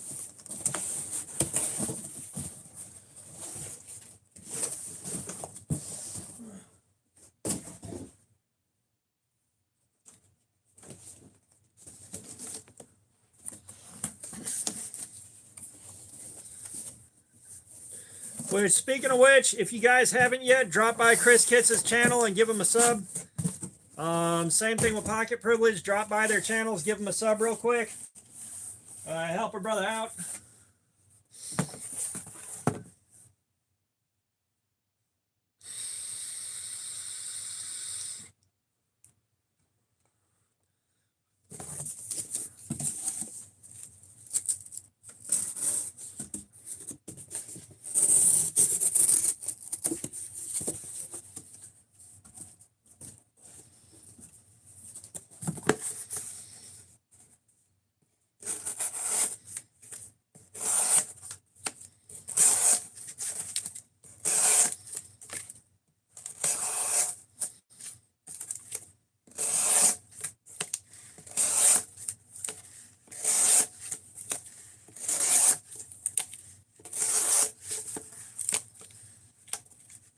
All right, Roblox Discos, we'll see you later.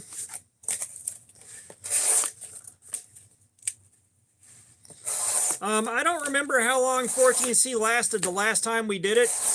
It's been a long time. But 2.5 hours on the factory edge seemed about right. Knife Carry, what's up? How you doing, man? We have got the 704 gear Urban Ranger Light V2, and I prefer a thinner grind. I prefer a thinner full flat grind. You know, I'm doing city carry, so the thinner flat grinds treat me a lot better than a thicker blade.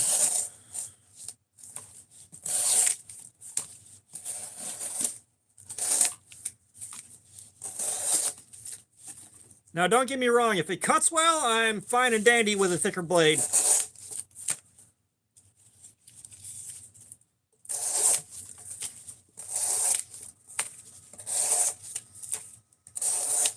God, could you imagine? Could you imagine if that Excel spreadsheet was online and people saw that and then compared it to the Laren Thomas chart? Even though I'm using different testing methods with different testing material, gotcha.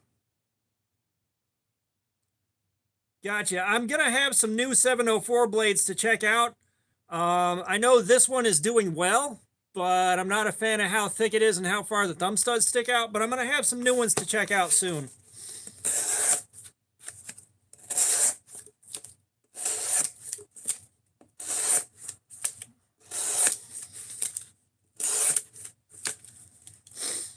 But, you know, I'm using different grinds, different heat treatments, different steels on different test medium, looking for different results. So, of course, my results aren't going to look exactly like Larry Thomas's. But could you imagine that Excel spreadsheet and people freaking out comparing it to the Larry Thomas? Not being aware that there are different testing methods with different test materials. The gotcha knife carrier, yeah, I don't have any problems with the lock on mine. The only problem I have, like I said, is it's very thick for a knife this small, and the action on it's really tight. I haven't seen Cedric Aneta's spreadsheet.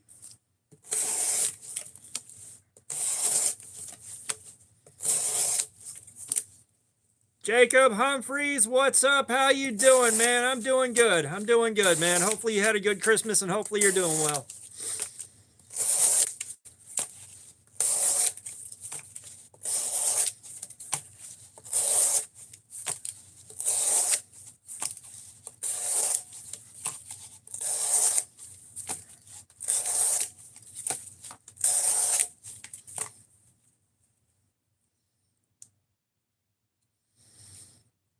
Tom Lloyd, what's up? How you doing? So there's definitely a couple of small areas that are very, very, very mild hotspots. Like they're not major hotspots at all right through here. I barely feel them.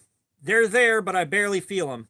The callus right here on the back of this is doing just fine.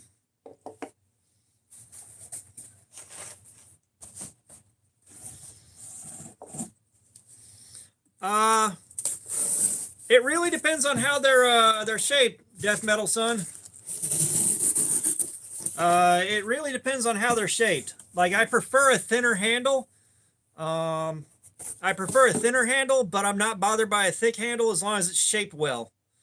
Christmas wound up being surprisingly good. I expected it to be a very quiet stay at home, not do much. But my oldest kid dropped by last night with a CRT TV brand new in box for me. I've only seen the Moyarl. I've only seen it in other guys' videos. They seem to like it, but I haven't handled one. I know it's gotten good reviews. We'll put it that way.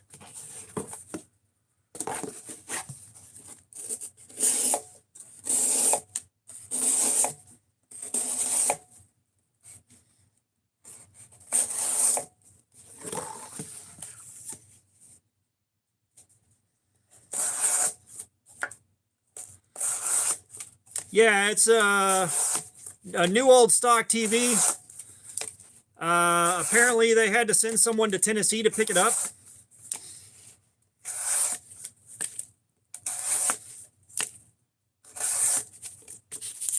Which I've had a need for one for quite a while to run my old game systems through. PS2 looks fine on a newer TV. The ones that look terrible are the N64 and the Sega Saturn. That's where the need for a CRT TV came in.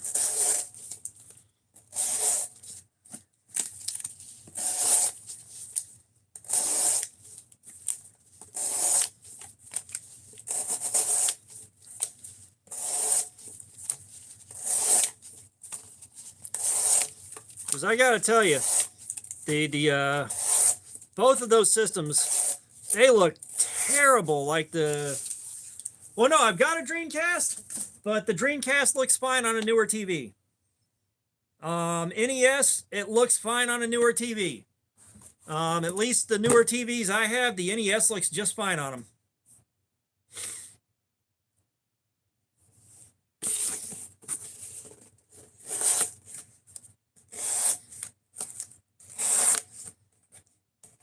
Like Brando, you've been here when I listed off all the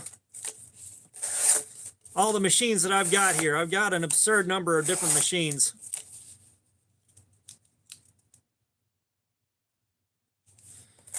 Yeah, you do need the CRT for Duck Hunt, which I probably will hook one of my Nintendos up to it for Duck Hunt and Hogan's Alley.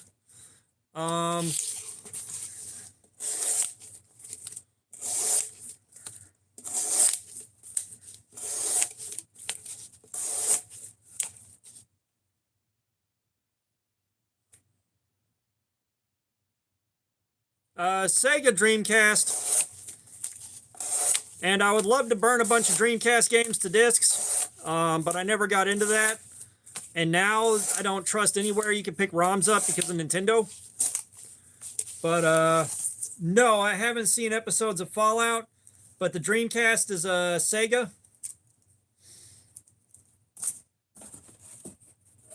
But I'm going to have to bring my kid over at some point to run some stuff on the CRT. At some point.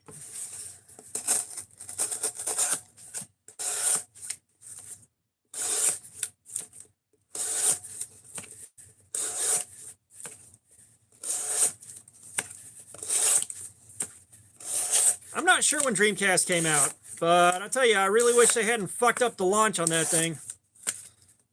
Like, I do wish Sega was still making hardware.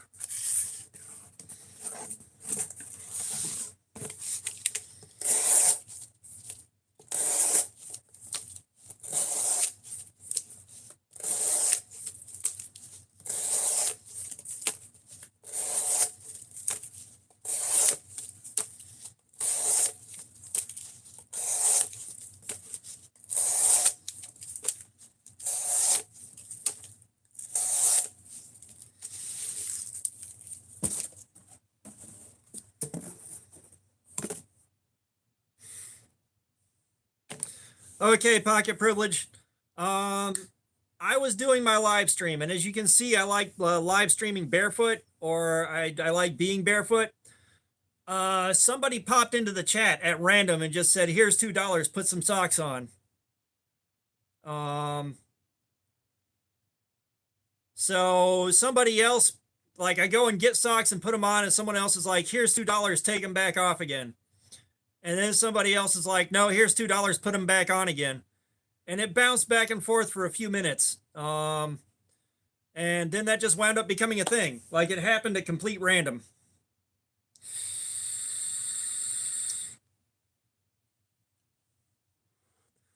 Oh, it was fucking hilarious when it happened.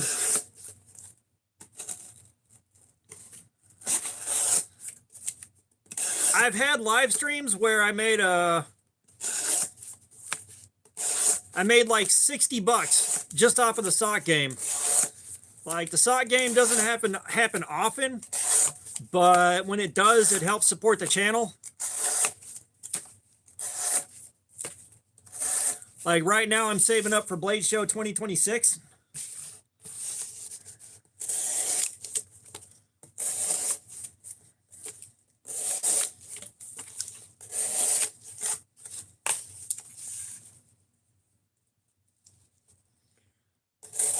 Yeah, unless I'm at work. Unless I'm at work or I gotta be somewhere in public, like, I'm fucking barefoot, man. Like, I gotta have a reason to put shoes on.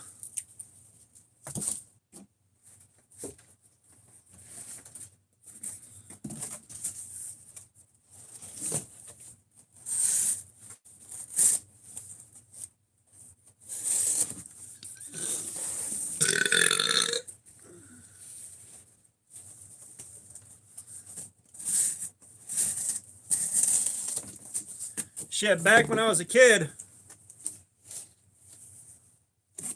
What the hell's a sharpen spark?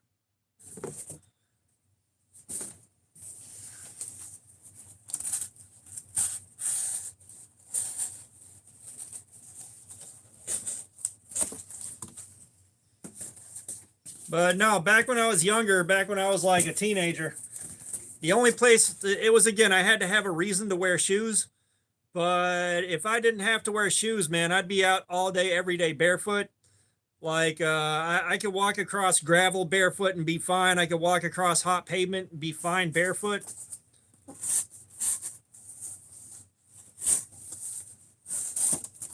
Like, I didn't put shoes on unless I had to.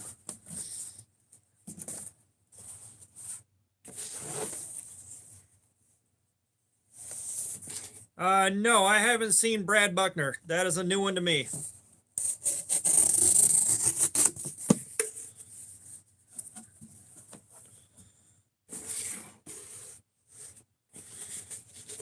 I mean, just being barefoot feels good.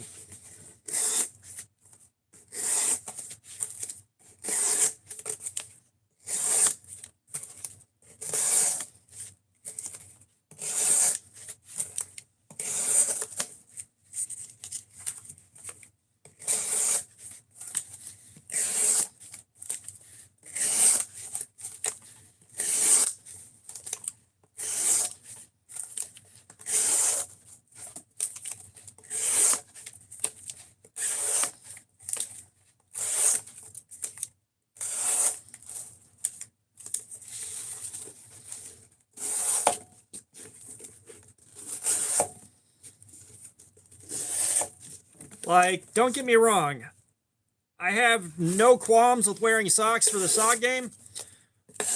But I promise you, if I'm still wearing socks at the end of the live stream, the first thing I do is I take them back off so I can go upstairs barefoot and just enjoy being barefoot.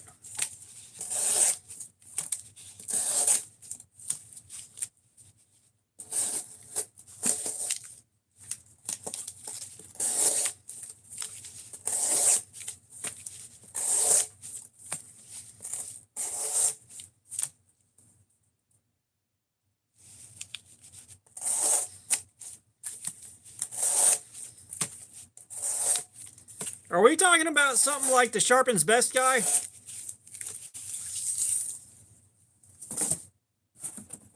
Because I know the Sharpen's Best guy has collided with a couple of YouTubers about his sharpening system and how, yeah, I've seen where he's had some problems with YouTubers that tested the Sharpen's Best and really did not like it. But someone gives me $20. I still have to take them back off if someone pays to take them back off. But I've seen where guys ran the Sharpen's Best and it ran like shit and it didn't do a good job sharpening their knives. And he took it personal and went to war with them. Personally, I've never handled one. I don't have any faith that it would be all that great. But I also don't feel like reviewing one of those and having to deal with that mess.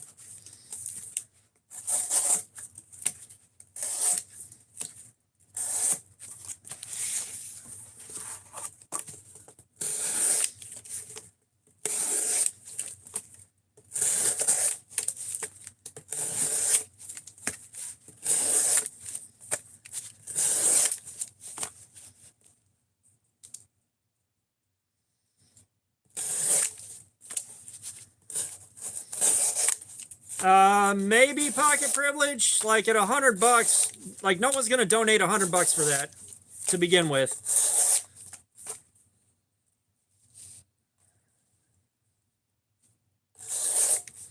But I guess that would trump everybody else taking socks off for a while unless somebody donated enough to really make it worthwhile.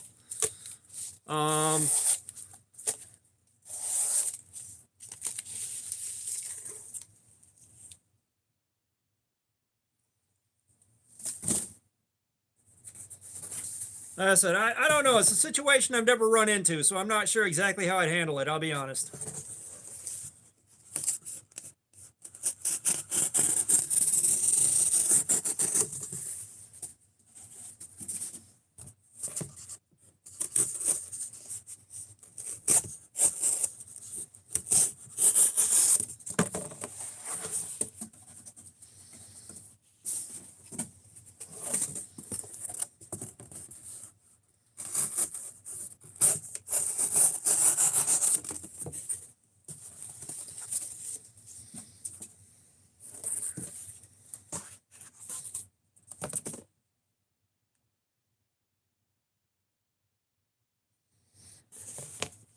Yeah, I gotta tell you,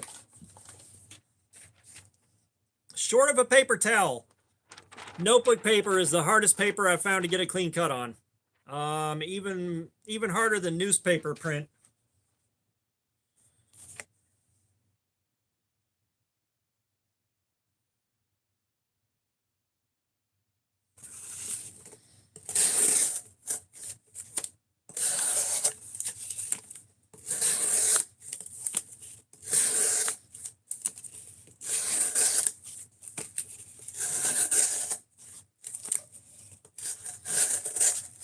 I don't know, $100 may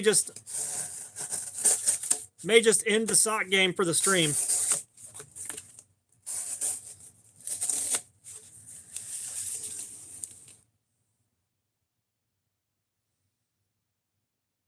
No, I don't know why a controller would have trigger locks. Does it lock the trigger down or does it lock the trigger out?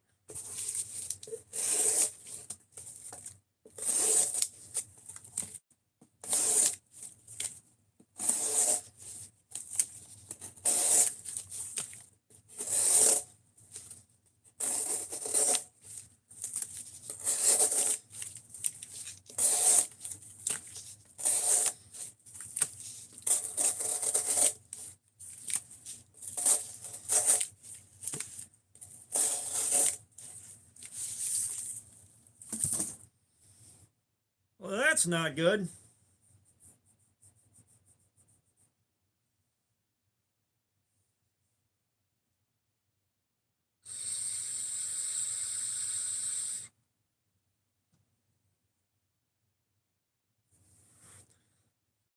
So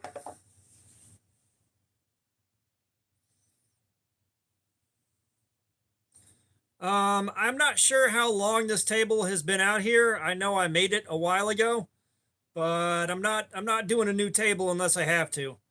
But if it shortens the trigger travel, that's probably to make your reaction time a little bit faster, especially in a PvP shooter. I know I've tried shortening my triggers to make it easier, and unfortunately, the games that I tried that on, every gun needs a different amount of trigger sweep.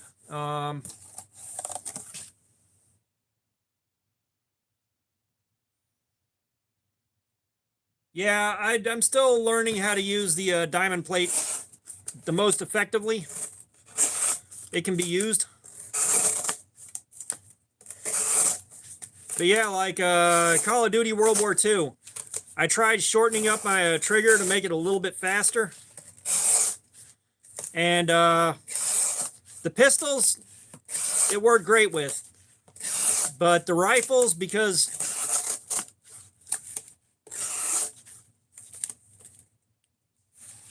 like the pistols, you could just tap it and it was fine. But the rifles wanted you to press the R2 button all the way in.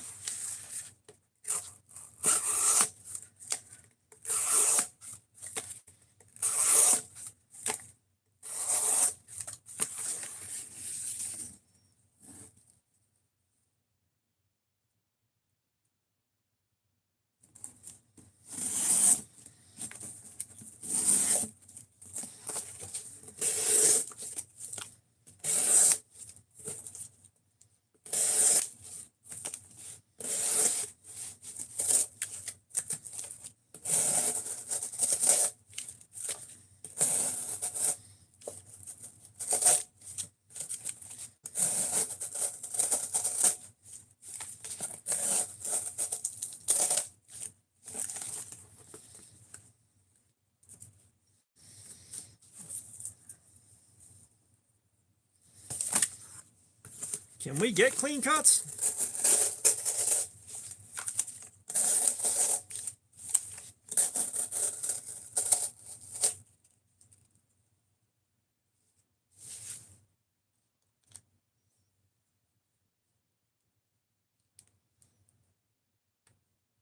What about Benchmade bugouts?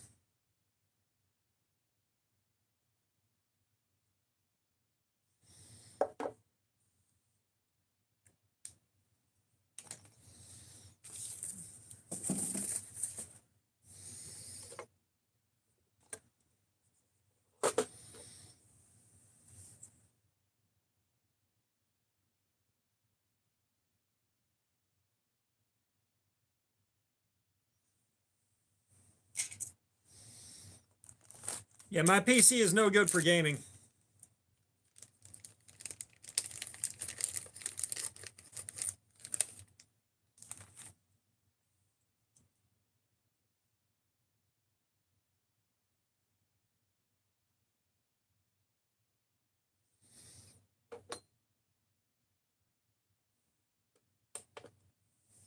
Hey, we hit 50 likes. Fuck yeah. Fuck yeah, guys.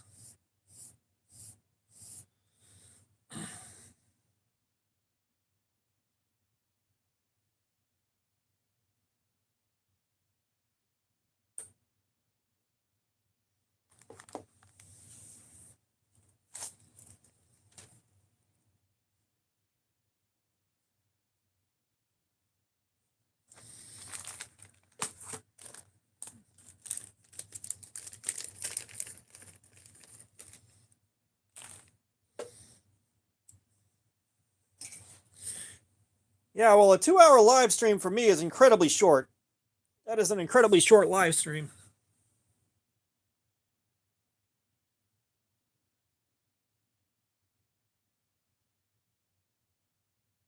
The hell was that?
Okay, so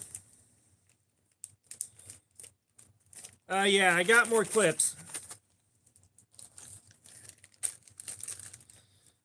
I got 200 more test clips. Believe it or not, this is $56 shipped. 56 fucking dollars.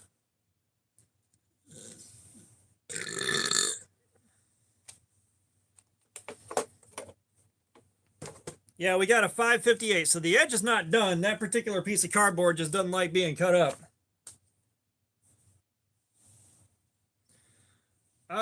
I'm not sure exactly how long the test clips last. I haven't really checked on that. I know they'll last a few live streams, but still, like the channel will pull in about $100 a month as far as revenue.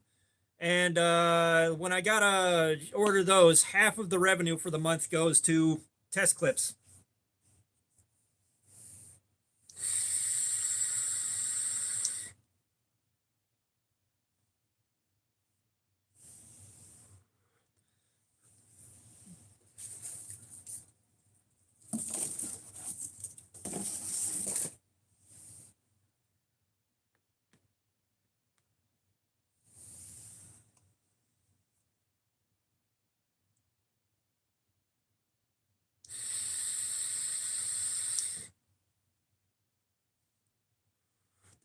Yeah, the tester was $250. Like that took a couple months to save up for.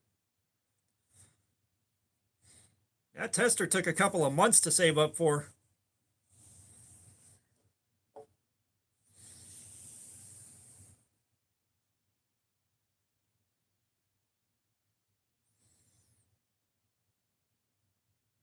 Yeah, it's just that manual wire clip. I don't want to run that out because I don't know how to get more wire into it, and I don't want to have to learn. It's something I don't feel like having to learn.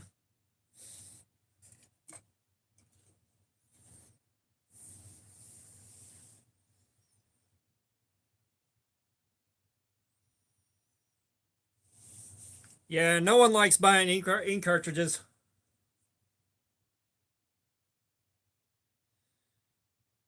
So the cheaper testers, I don't know of any cheaper testers outside of the same best certified testers, but the cheapest one is accurate to within 10 grams, and then the middle range is accurate to within 5, and the one that we have got is accurate to within 1. So I like to do the best I possibly can to hand out the information. So we got the good one.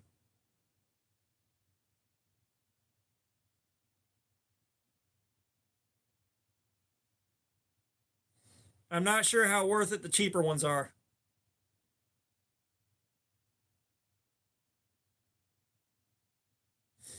Yeah, it's as accurate as we could get.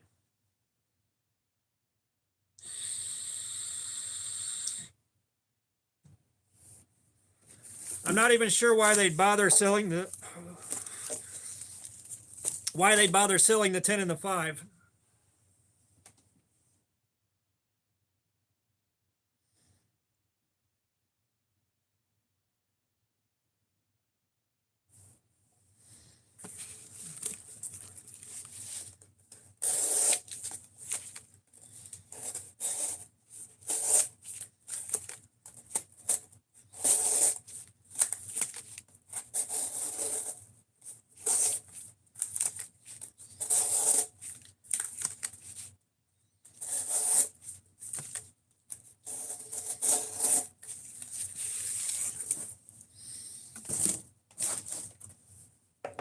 Well, for the purposes of general review videos, they're not a bad thing to have.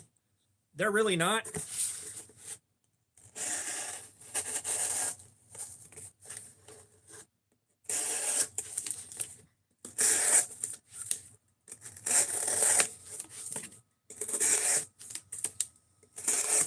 Who was it? Didn't Project Farm make his own with a fishing line and a kitchen scale?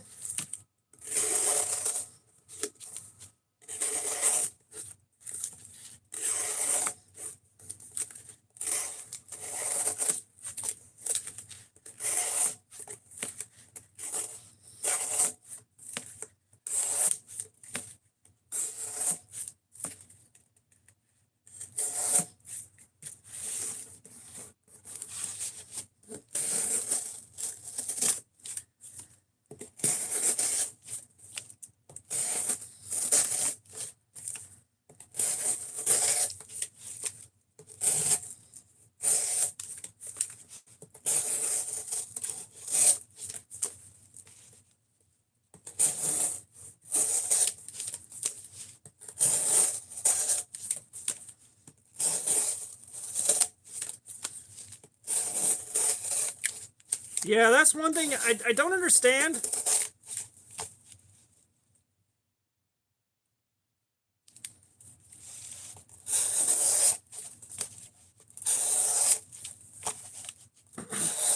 I don't understand why you would go with some kind of homemade contraption for, especially for the kind of arena CBRX is playing in. Like, why would you go through and use a homemade deal to try to test while everybody else is using Speedy Sai, what's up? How you doing? But like, use the same equipment everybody else is using. You know, that way your results stack up against everyone else's. Um,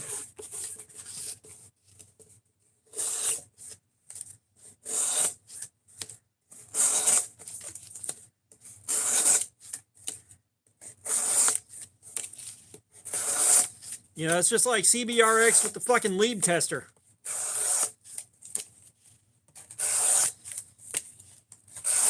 Well, no, it's like CBRX was using the lead tester to do HRC testing on knives. And it's like, bro, that's the wrong piece of equipment giving you the wrong readings.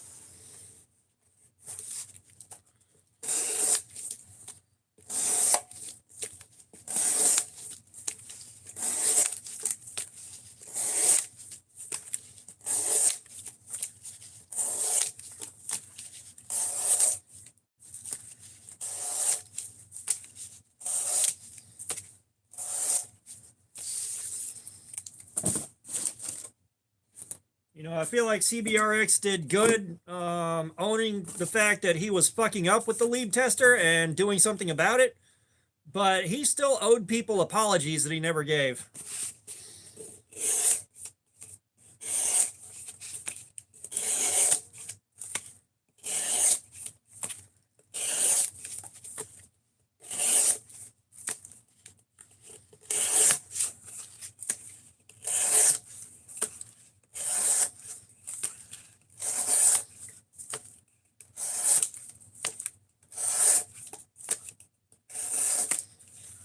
Oh, mighty tree shock, share your wisdom with us.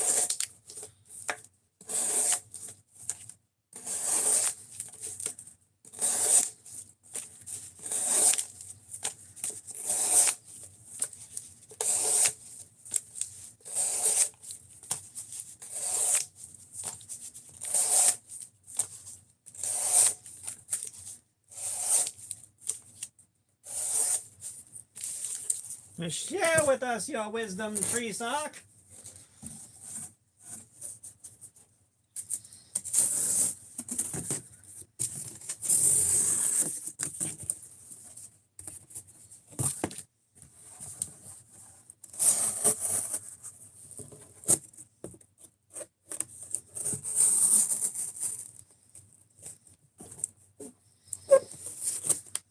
Come on.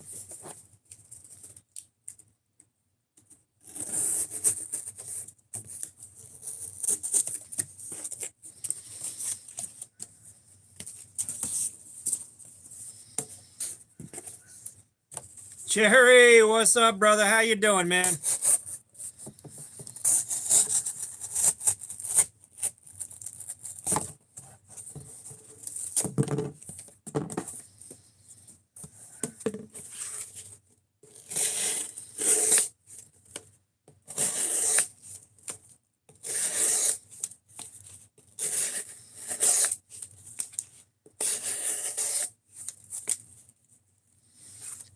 Favorite sticker on the cutting board? Probably rule number 9 here, just because that was a gift from a friend of the channel.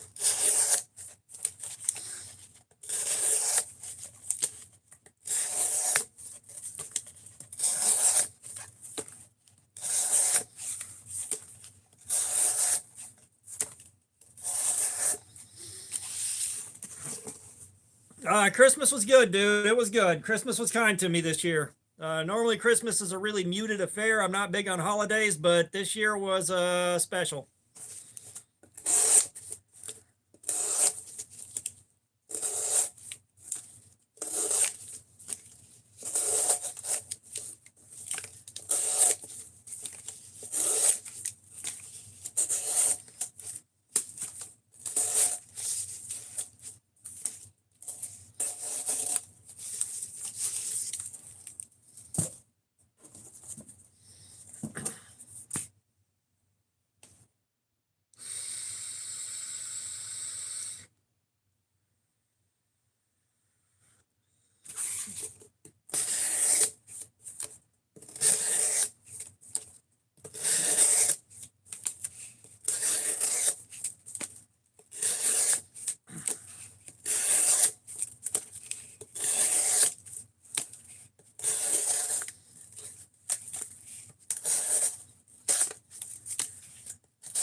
So what, are you trying to use the controller, Brando, or are you just looking at buying it?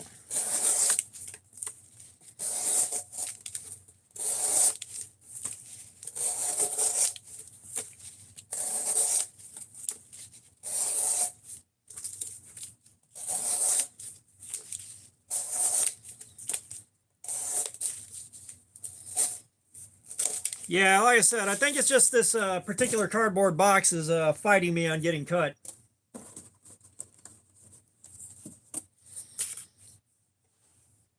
Metal Jew, what's up? How you doing, man?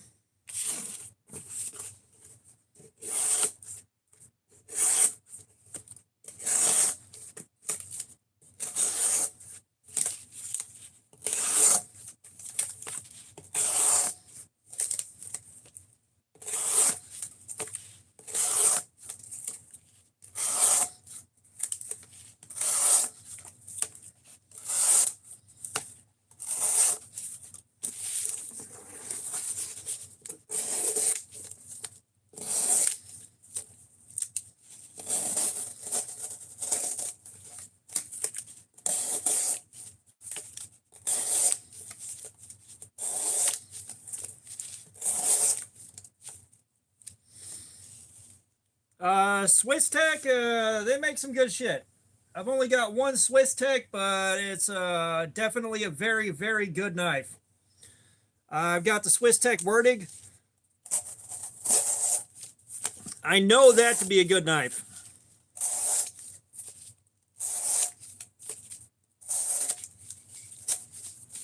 If I would have had more money at the time I got the Werdig, I would have gotten a couple of their other folders. But I didn't have the money, so we just got the Werdig.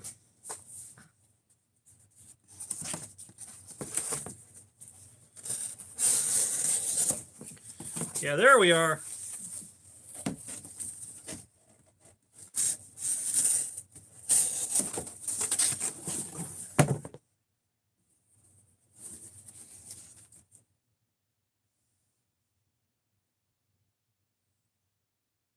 Oh, gotcha, Brando.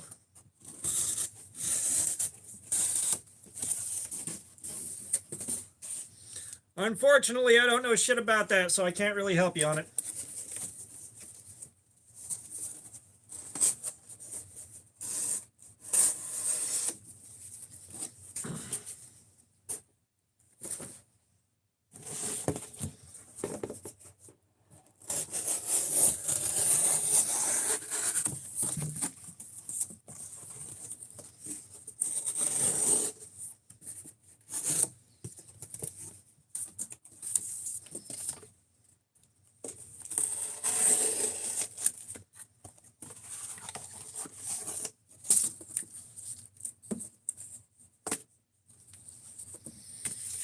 Okay, last piece of cardboard from this shit-ass box.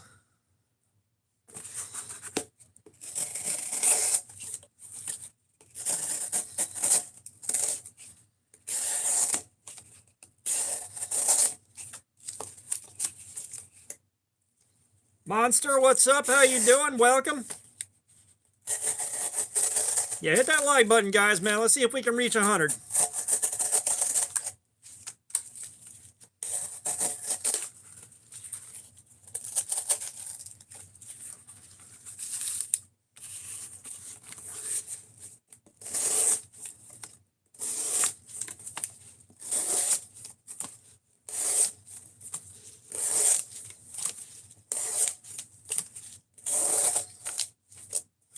Monster, we are doing some edge retention testing. We're looking to see how much cardboard we can cut up before the edge of this knife is completely fucking destroyed.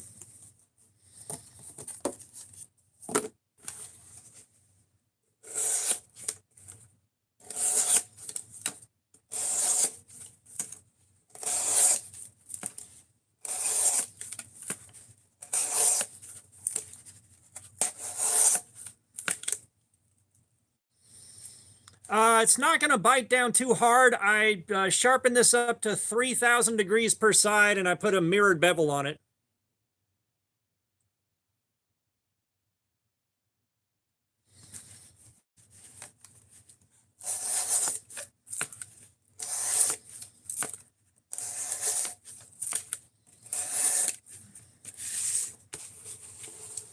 Evil Twin, thank you for the happy poop. I mean, it's got a little bit of dirt on it. You're going to get some dirt on this thing. But the cardboard is dirty.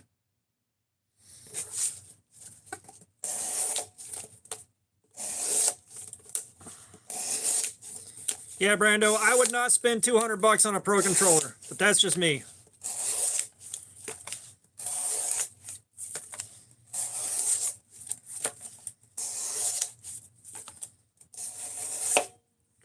A buddy of mine gave me a higher end controller for my PS4, and it didn't do what I needed it to. So I was just like, all right, well, whatever. Evil Twin, thank you for the 100. I appreciate it, man.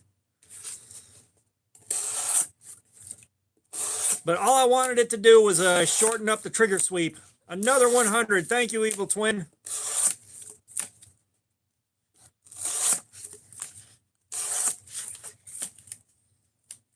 Another 100. Another 100. Thank you, Evil Twin. I really appreciate it. No, you're right about that. I'd spend $200 on a knife, but I wouldn't spend $200 on a Pro controller. So that's definitely a fair point.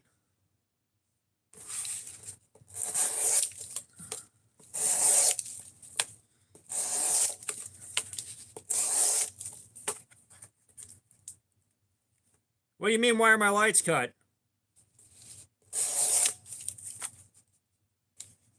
Hey, 2026. Thank you for that, Pocket Privilege.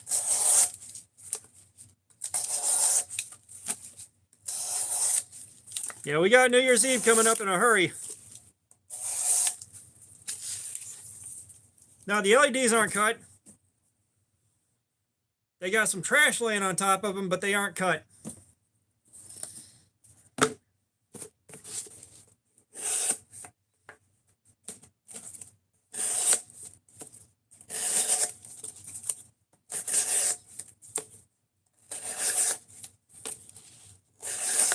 Are you asking why they're out?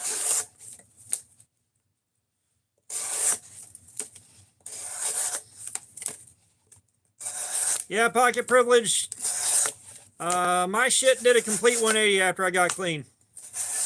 Like, the only recurring problem I have from before I got clean and now is the underemployment.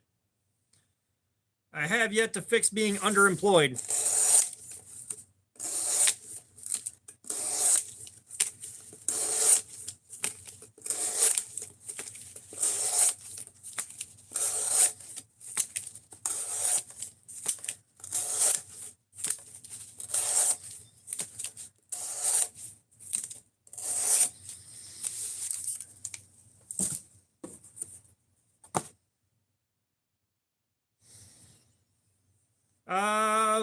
Durability testing isn't necessarily for this channel. Most of the knives that we look at are light duty knives. They're just for daily carry. They're not hard users, so durability tests on them aren't going to last very long.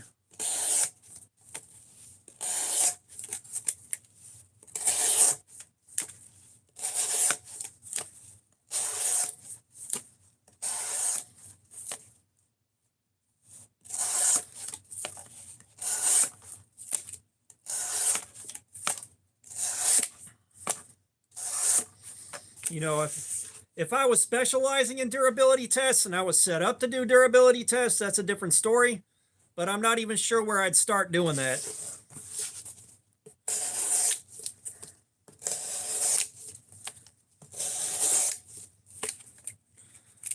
We've got 14C28 in on this one.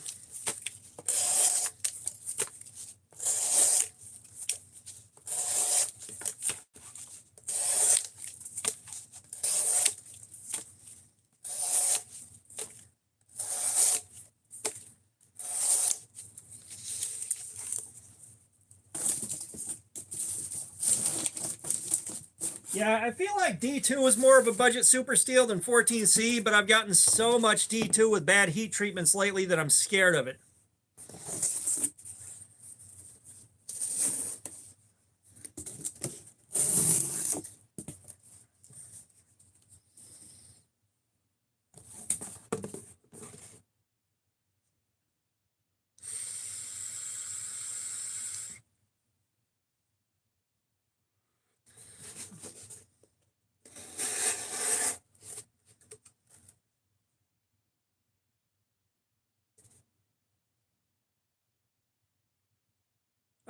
candy smelt. Poor little guy doesn't know what we're doing here. But yeah, like the biggest disappointment that I had was definitely the QSP Penguin. The D2 on the QSP Penguin was the biggest disappointment I've had in a long time.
We have apparently hit the ASMR portion.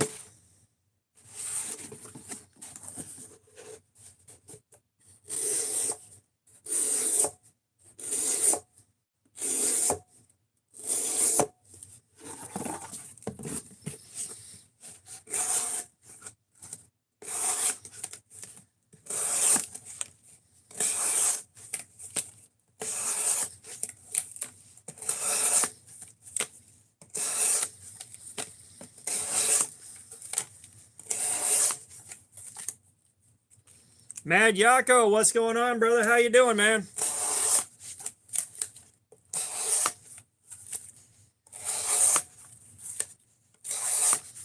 Now, we usually get somebody coming in about once a stream. I could cut that with a sharp butter knife. I didn't ask what we're doing, though.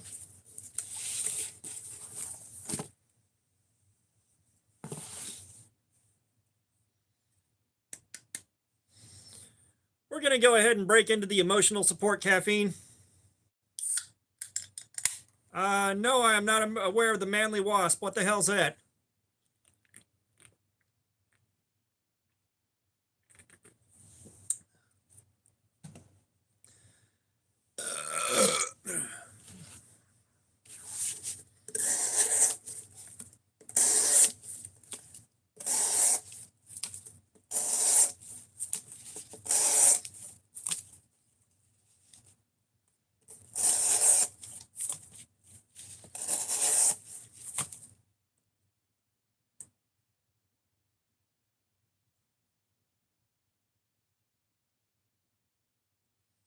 Oh, wow. That's kind of interesting, Yako. Like, I don't have the money to pick one up now, but that's kind of interesting.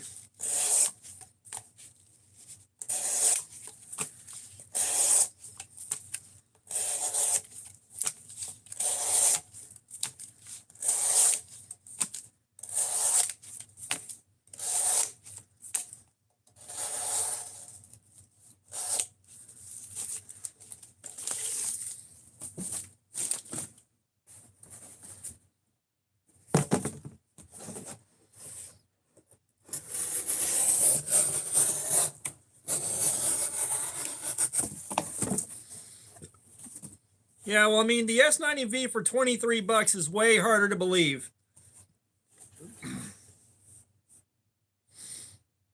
You know, if it's a small slip joint, I can believe that you could have gotten that price down to 60 bucks.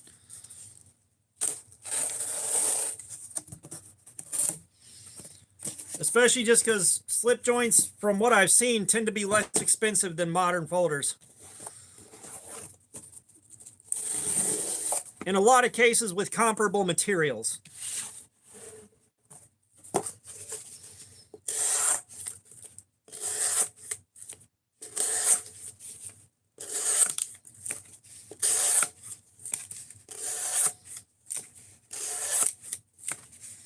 You know, I've gotten a slip joint in VG10 for $10. Whereas a modern folder in VG10 would be like 25, 30 bucks.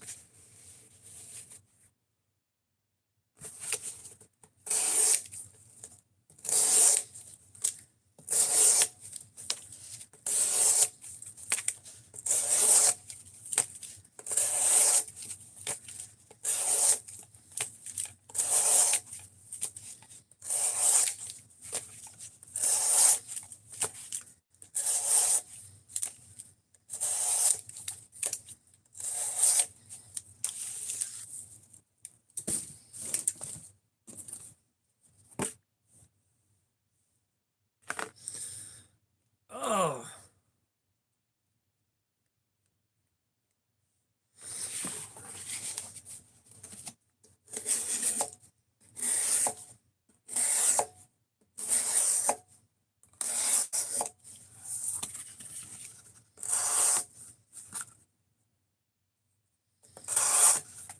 Personally, my top method of deployment is definitely centrifugal open.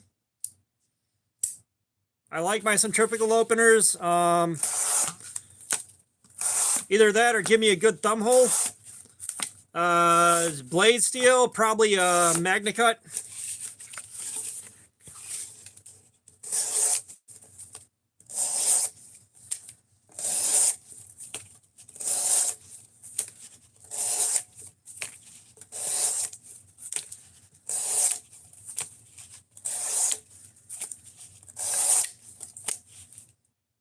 Yeah, it's a 704 gear, Jerry. Speaking of which,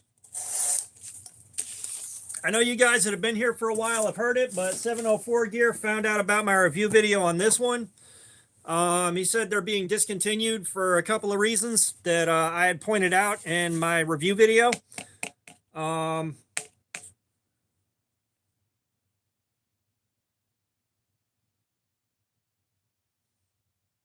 But he's sending me some of the newer button locks to check out.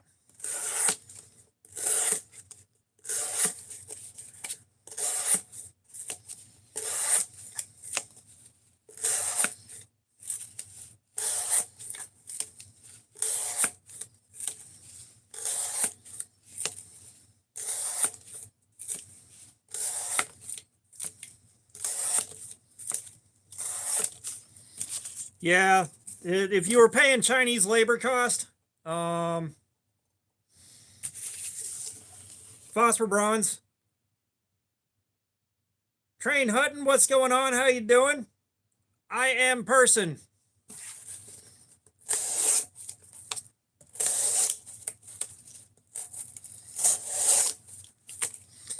We're doing edge retention testing.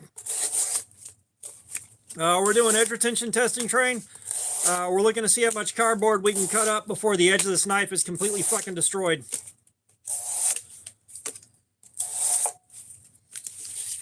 Which I don't know exactly, like, and to answer the next question, I don't know how many cuts I've done individually. I can't talk to y'all, read the chat, and count everything at the same time. The Deca I paid 104 bucks for, give or take, before shipping cost. Ugh.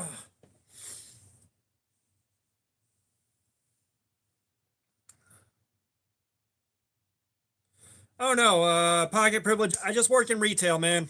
I work at a grocery store, man. Nothing special.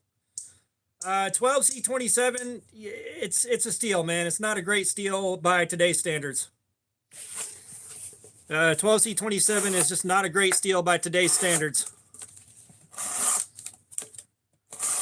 Don't get me wrong, it'll still get you where you want to go on a knife. It'll still work, but compared to what else is out there, not so great anymore.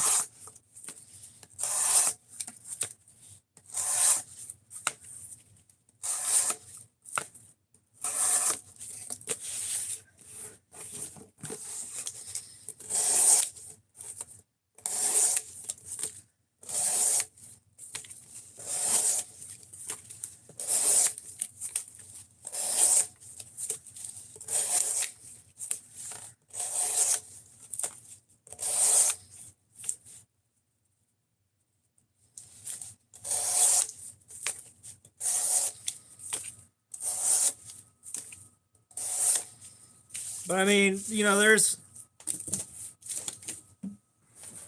a point where you get into a touch of blade steel snobbery because, you know, even 3CR13, as long as you're willing to maintain your edge, yeah,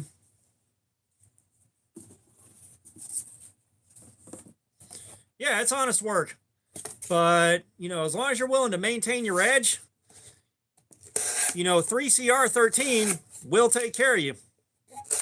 I appreciate that thumbs up, man. Thank you for that. But 3CR13 will take care of you. You just got to maintain your edge a whole hell of a lot more than other steels.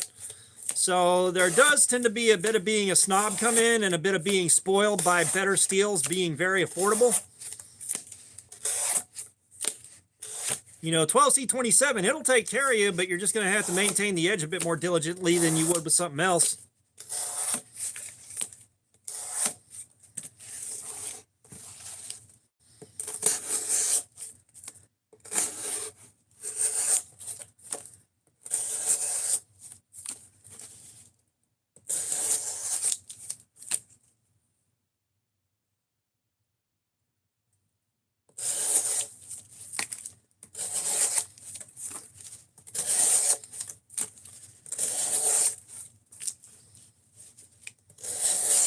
Well, and that's the thing. All right, you know, a lot of, you know, guys that aren't out in the weeds on the hobby end of it like we are. Vitamin Simpson? No, I do not. It's probably been a long time since you've been in here then. But, you know, guys that aren't out in the weeds on the hobby end of it like we are, they can get 420HC and be happy with it for the rest of their life. They can be happy with it for the rest of their life. No fuss, no muss, no nothing, you know? Yeah, then I definitely wouldn't remember. A year? No, would not remember.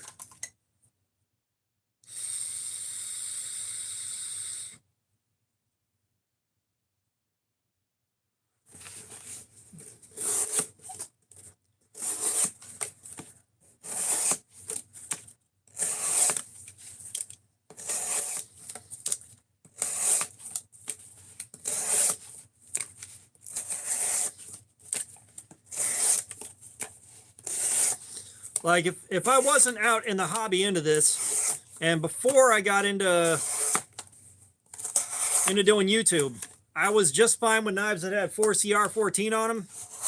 They cut stuff. I didn't have any major issues. The only problem I had is I didn't know how to sharpen my own shit.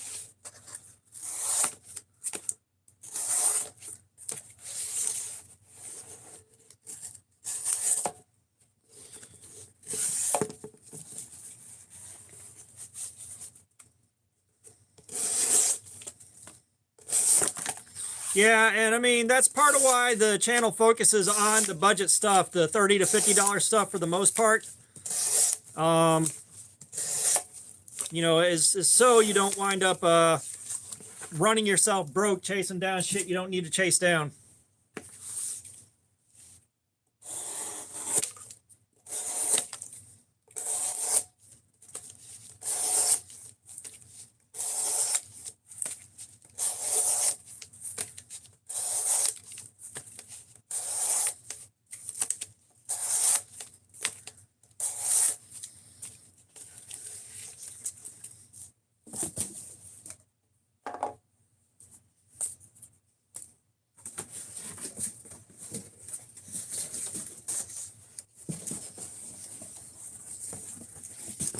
Yo, Brando.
Looks like this one's gonna fight me.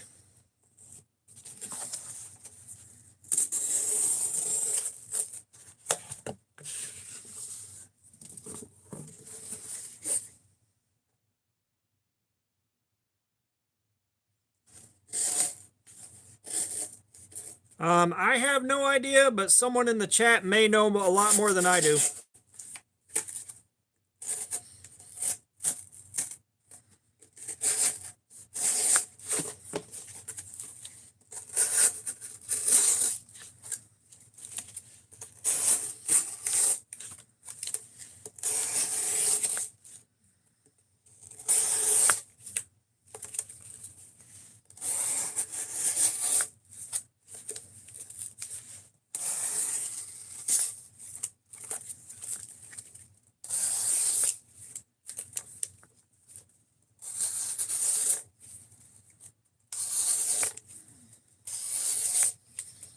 I don't know. Let's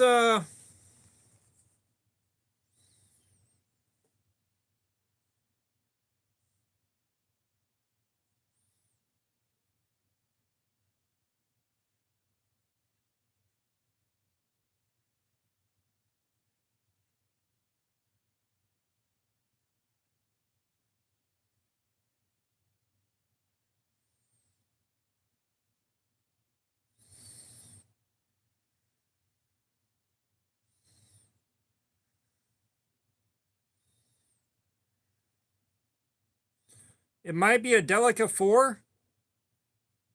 It could be an Endura.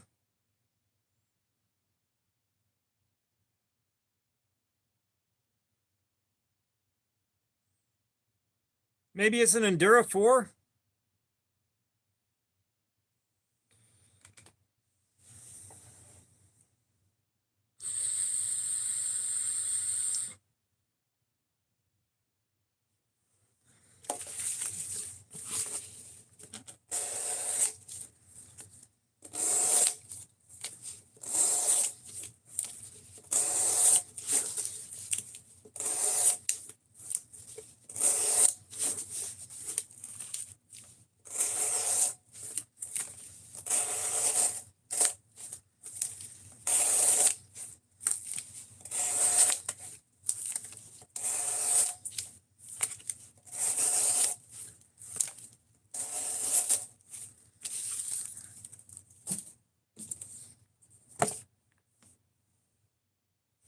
Ugh.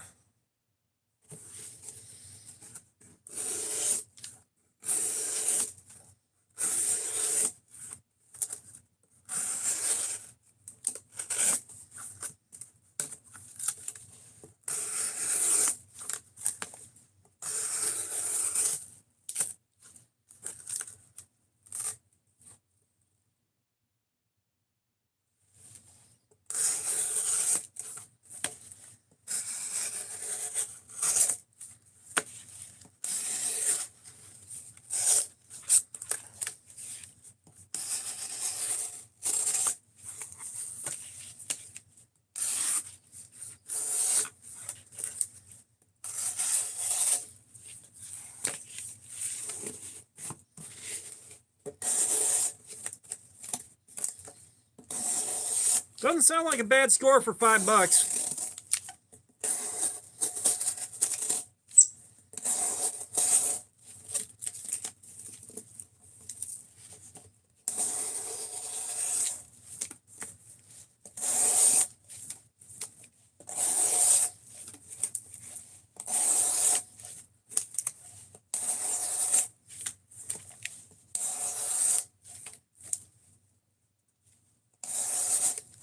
Well, like I said, pocket privilege, I work retail, man. I can take home all the cardboard I want.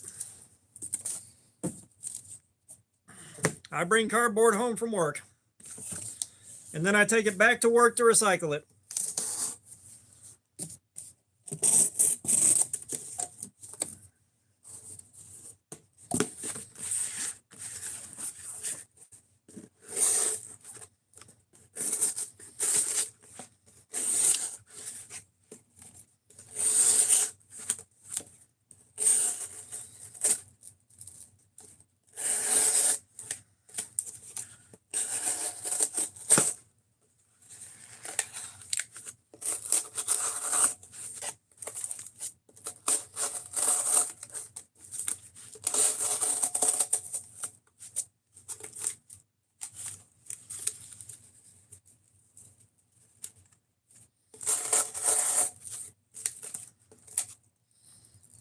Actually, when I was when I was looking for another job, I was wondering how I was going to do this.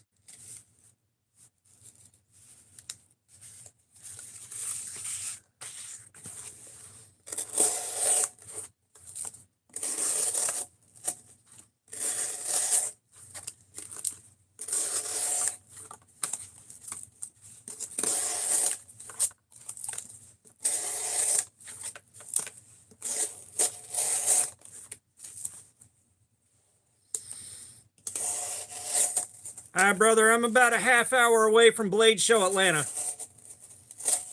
That tells you how lucky I am.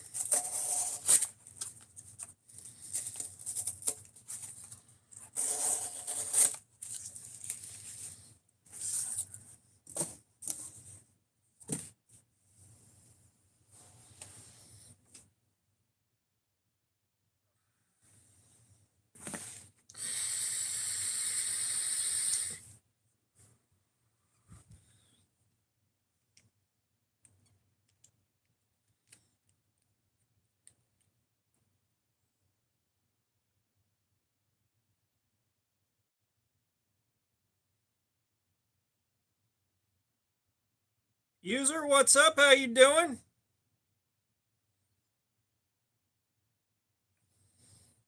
What kind of favor are you asking for, Yako?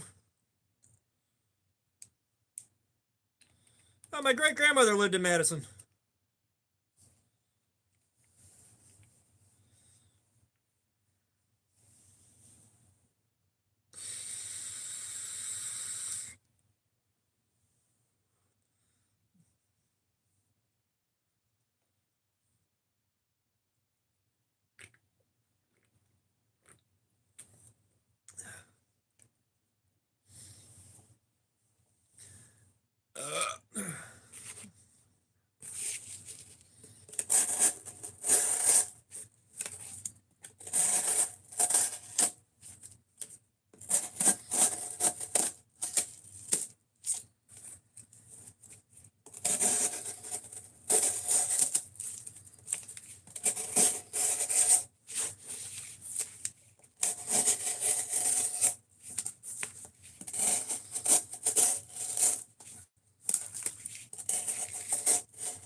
Um,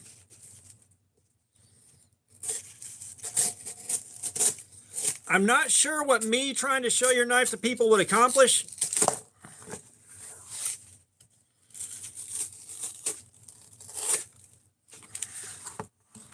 I'd say the edge is cooked. I'd say the edge on this thing is cooked. Like, I'm not sure what showing people your knife would do for you at Blade Show Atlanta. I'll be honest, because I'm not sure who I'd show it to.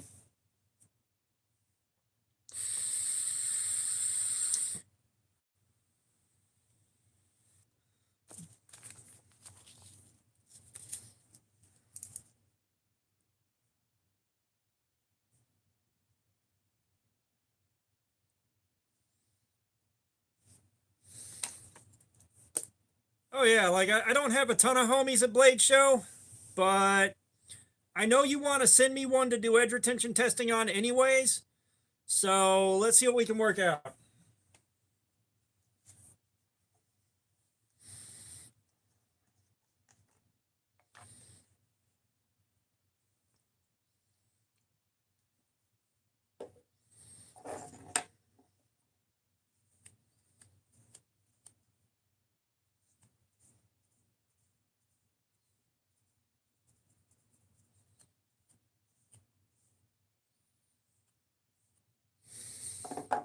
It was 2 hours and 45 minutes, I believe. Yeah, 2 hours and 45 minutes. So not too bad. Not too bad.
We've got a very badly damaged section of this knife somewhere. We got to find it. Yako, you got to start doing more videos, man. No, that's a 531.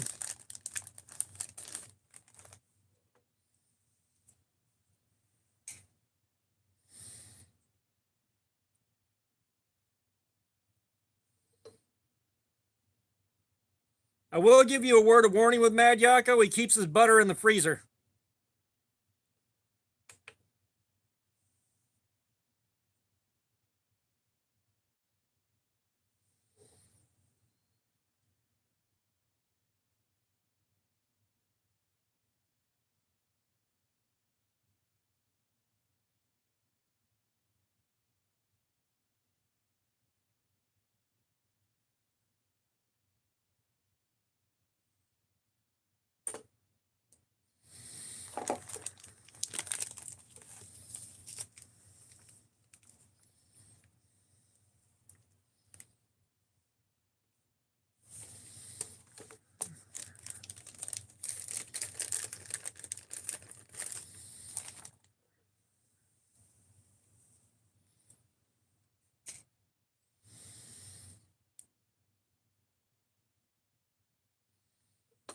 I do know one professional bladesmith he had the centerfold piece in last year's Blade Show magazine.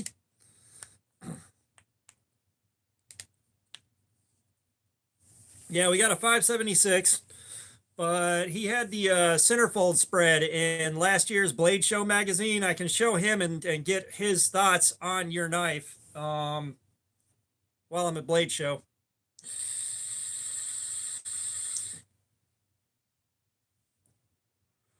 Butter does not go in the freezer.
Wow, 656.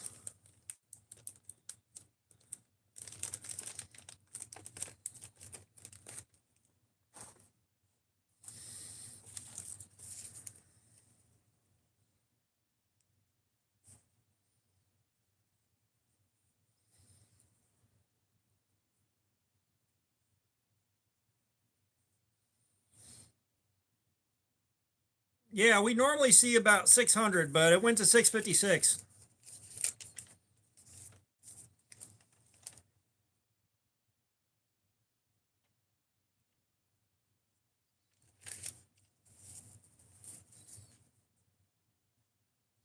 Yeah, this is 14C.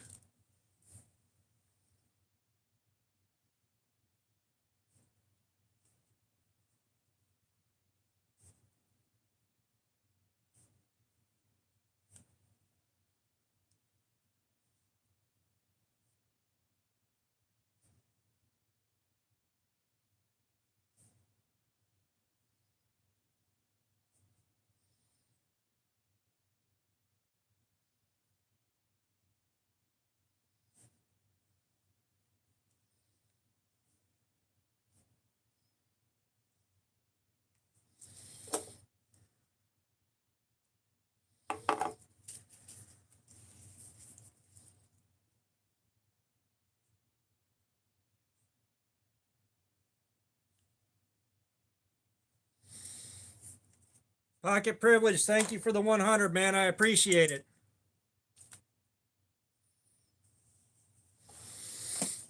All right. Oh.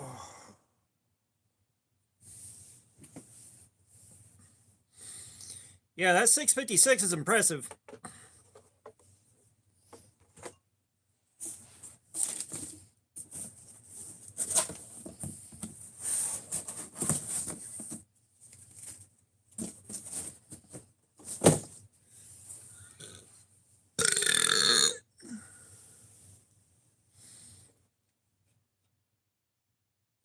Yeah, we really pushed that thing hard. All right, I guess let's practice some freehand sharpening.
Yeah, this is the sharp ball stone.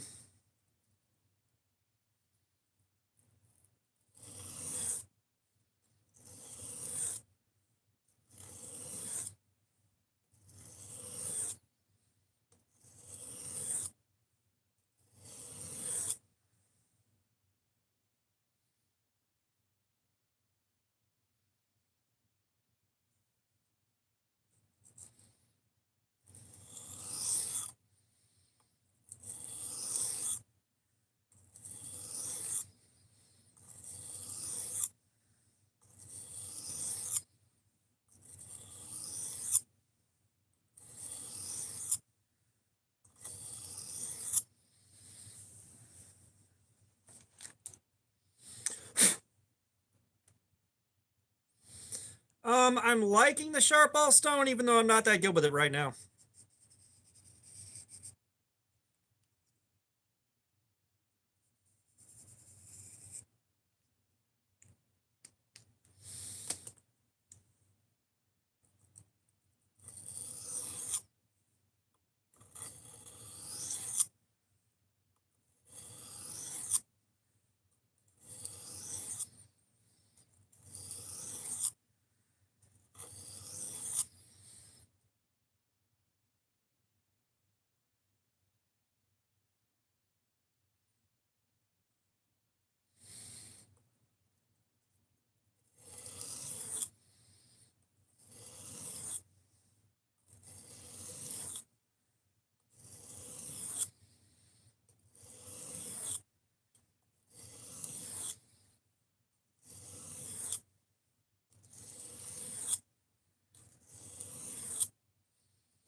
This is a 325 grit.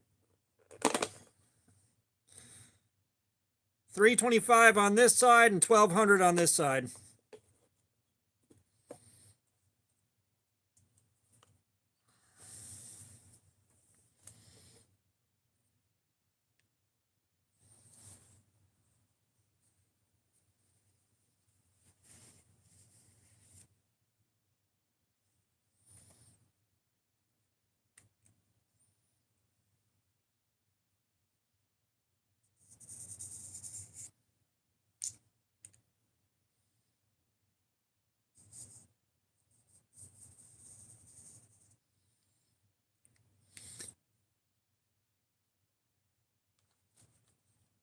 This stone was a gift from a friend. This stone was a gift from a friend. I don't know what they actually cost.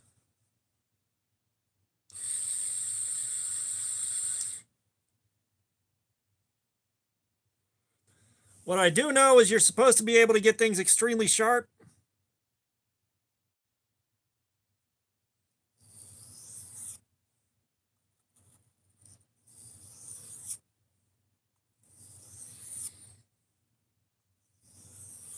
You're supposed to be able to get things crazy sharp with these two grits, and I'm still not quite getting it.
All right, so I got a nice tight burr on this thing. Let's drop her out.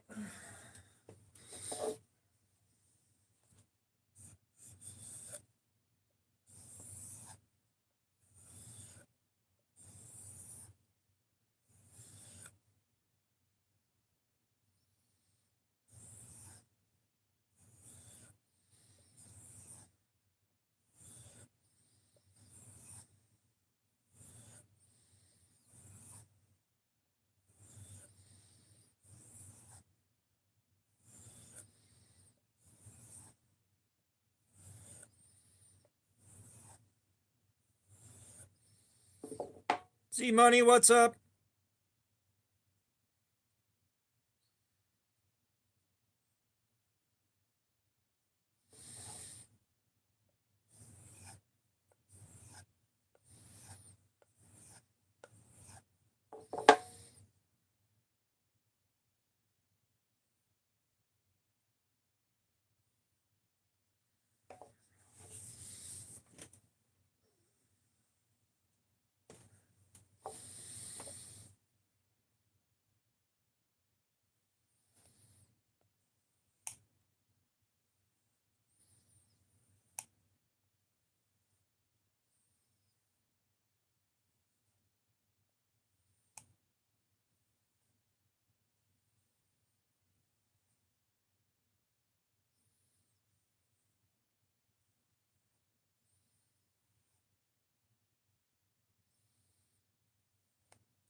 Pocket privilege, you shit your heart outside your body for me.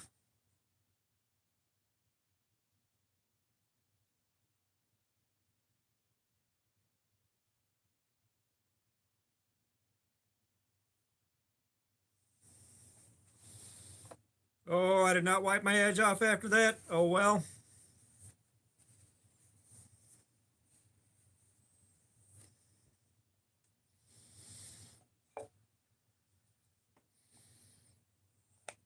We're down to 1 micron here.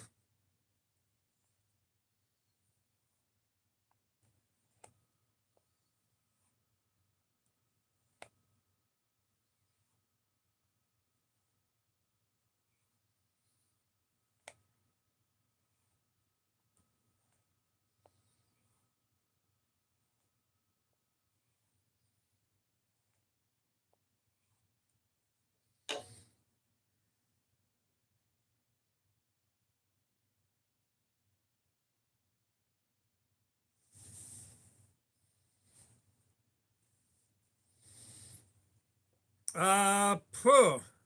You might want to get a lineman's knife, but I don't know too much about being an electrician, so I can't really offer you a whole lot.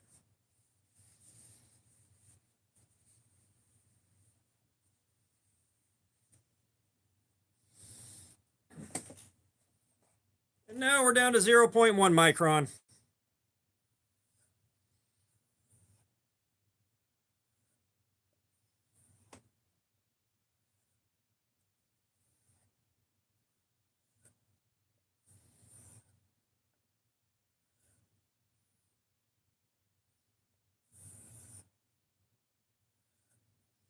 Yeah, lineman's knife. You'll have to look that up online to get an idea what I'm talking about.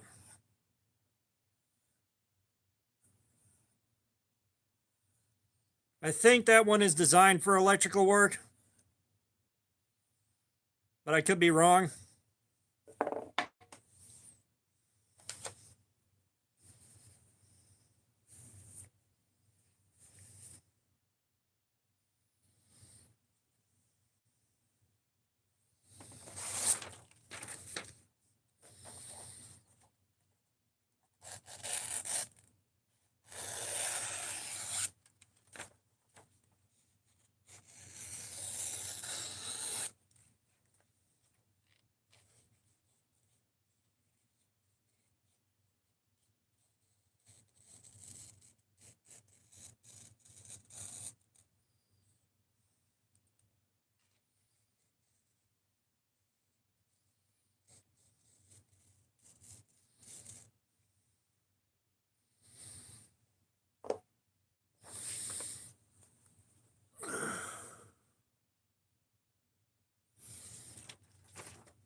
So we definitely got her sharp.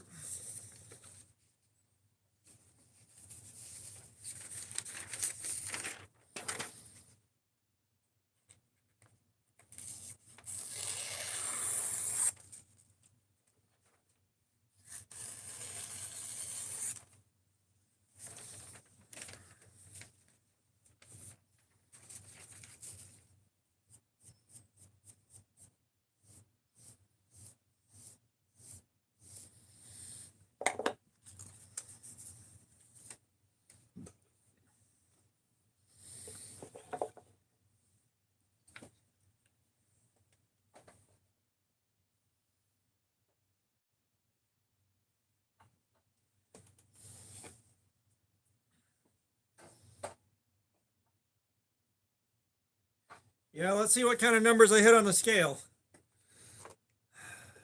I still struggle getting it down below 200.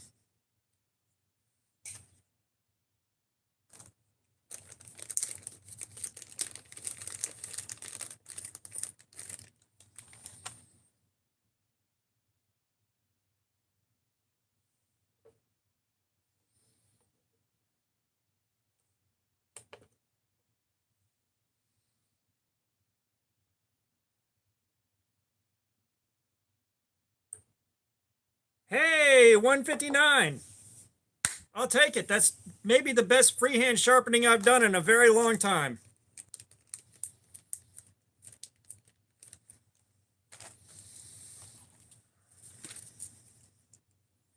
Mustache Fabio, what's up? How you doing?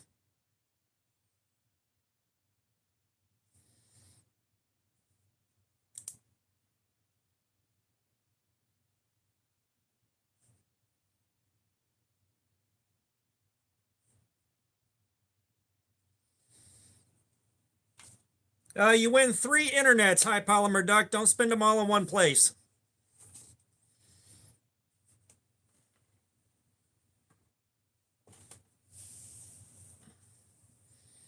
No, that's not bad at all. How easily are we shaving?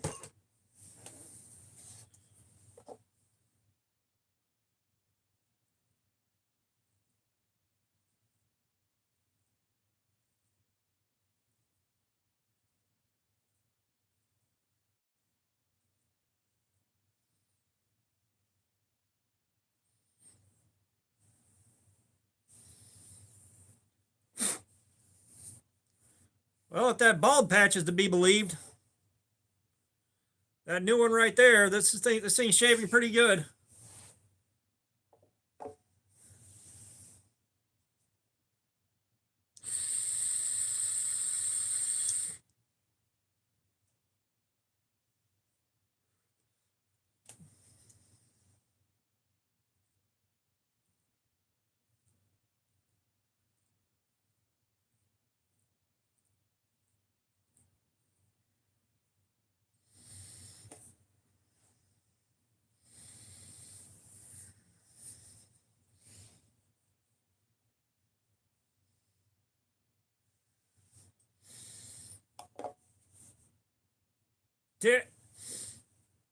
No, it doesn't itch when it grows back. Thank God for small favors. Um, yeah, I'm happy with that sharpening.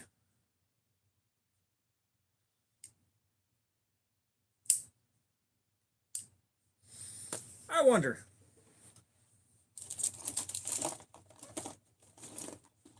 Is it still down in here?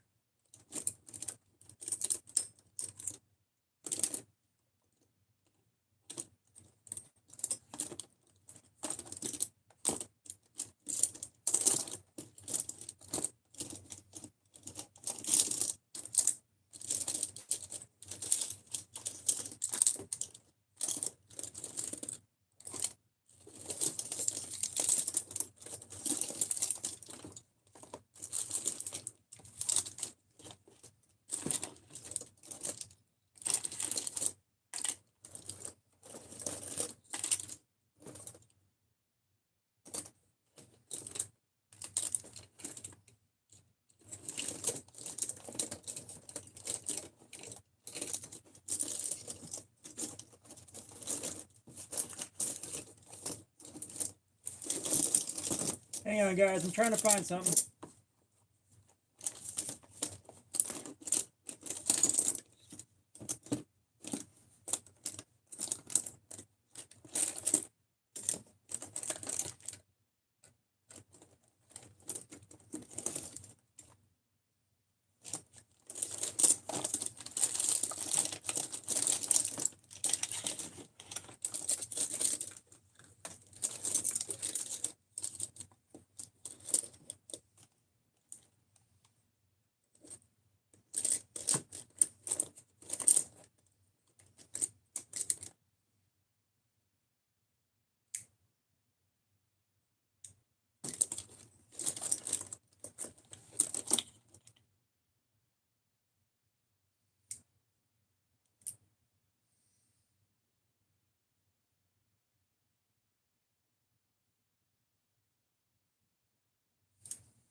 Yeah, I'm digging through my box. I'm digging through the graveyard. I'm trying to find a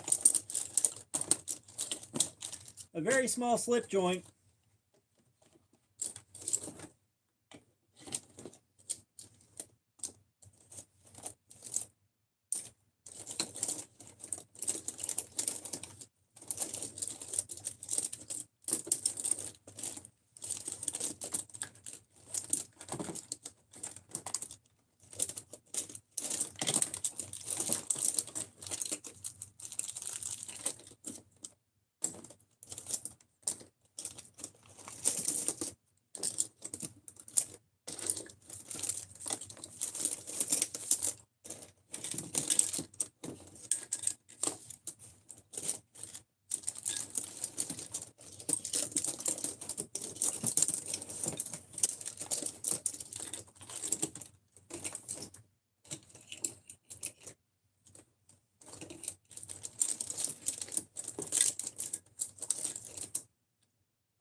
Wow, I'm just not seeing it.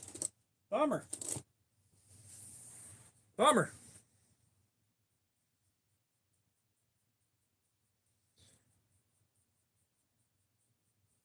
If I can show my most expensive knife, hang on.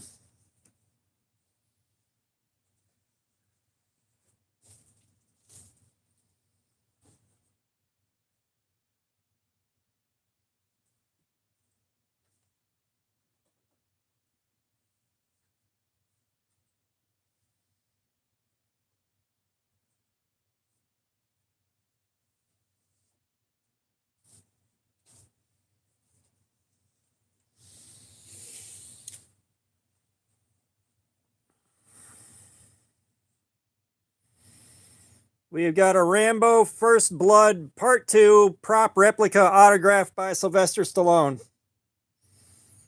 That is the most expensive thing I've got.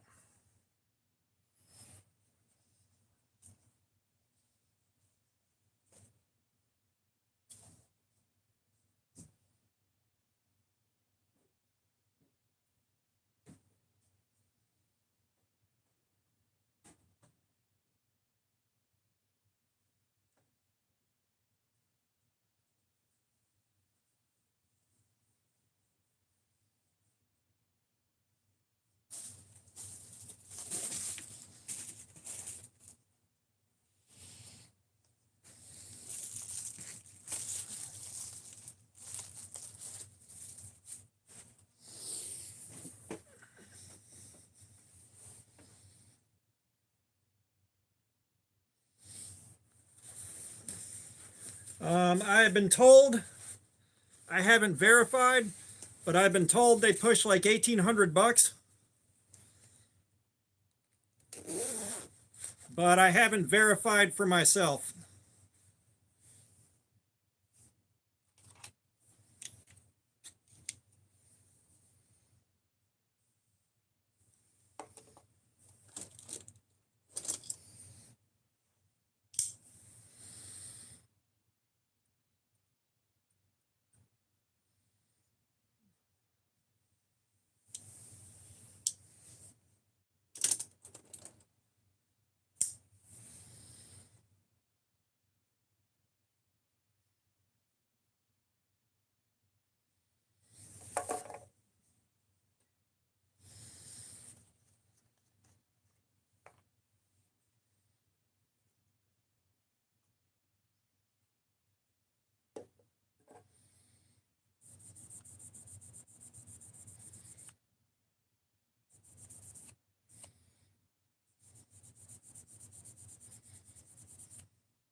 Aiden, it did good.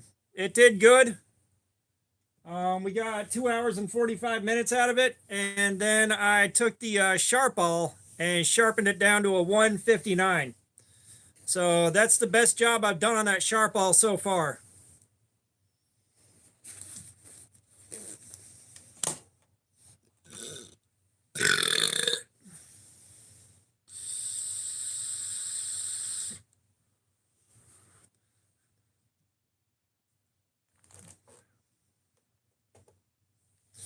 So now we're going to see what I can do with this little field sharpener.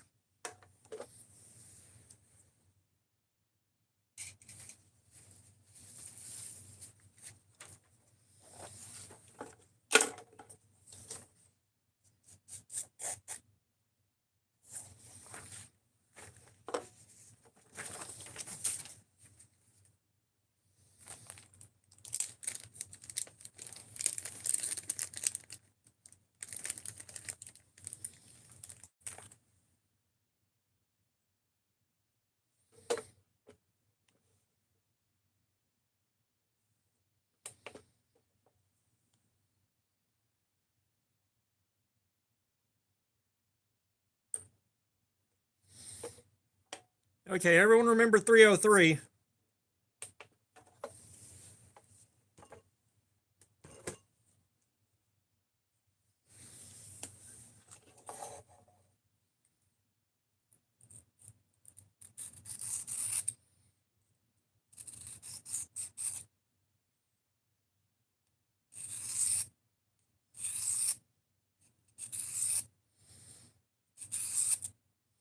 Hi, Polymer Duck. Let's put it,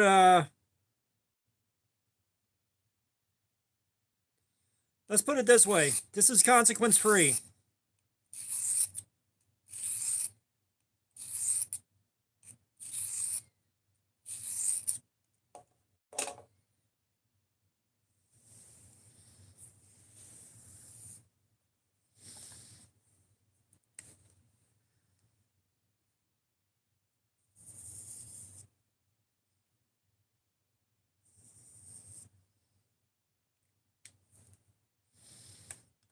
Ground Fog, what's up? How you doing?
All right, Muvo, have a great weekend, man. I appreciate you swinging by.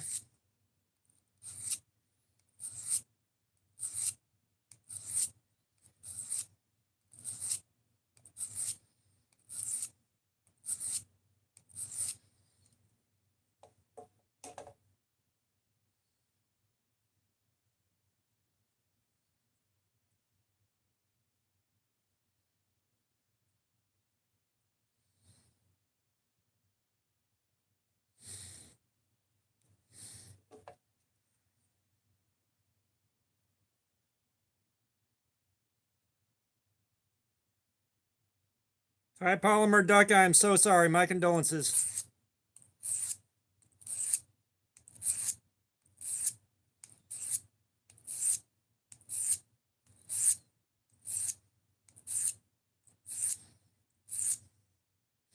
This is a Gerber quadrant.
No, it's a back flipper.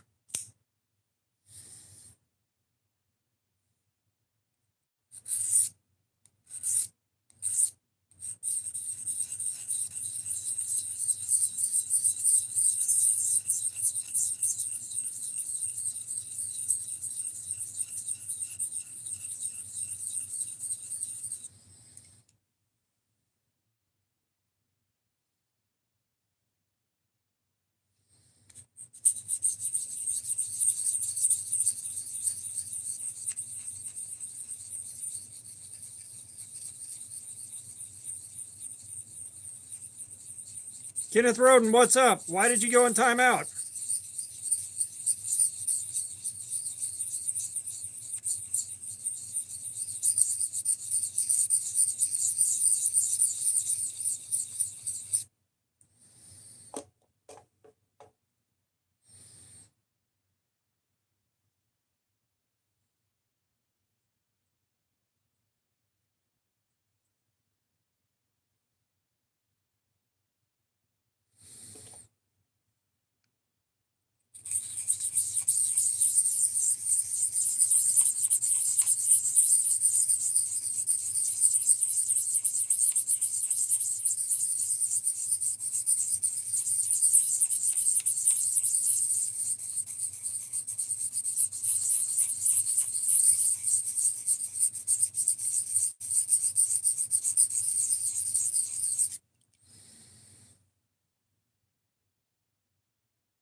Yeah, Kenneth Roden, you already said that. I asked you why you went in timeout.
I'm sharpening my knife because it's dull.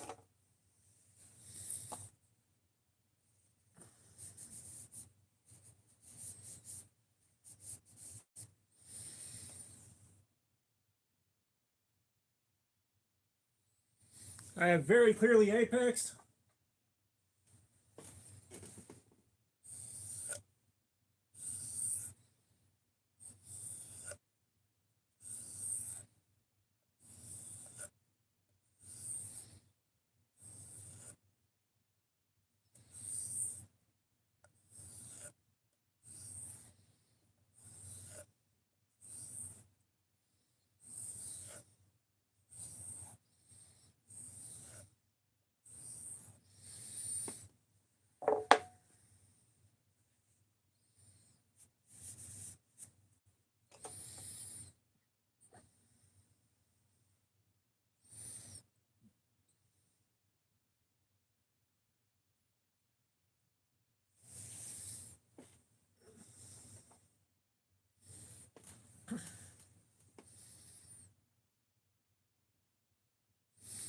Uh, 100 test clips come in the bag.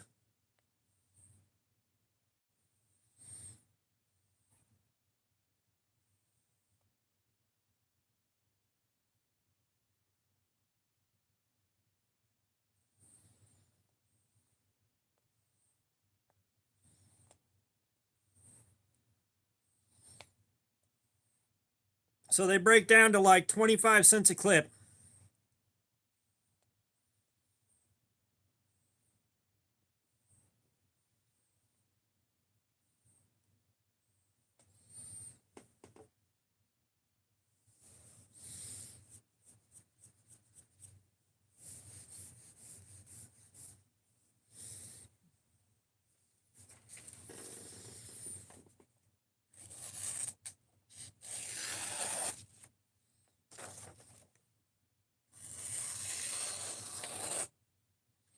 It's better than it was. It's not perfect, but it's better.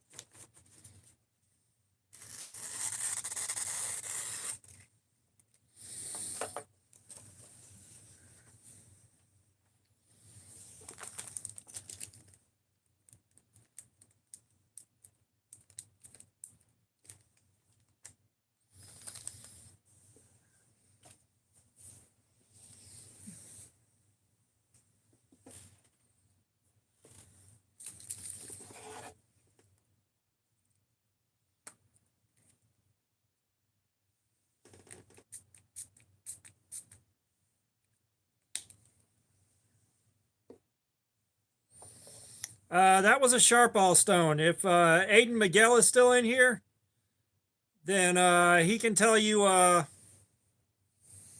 what the model is. So I said that was a gift from him.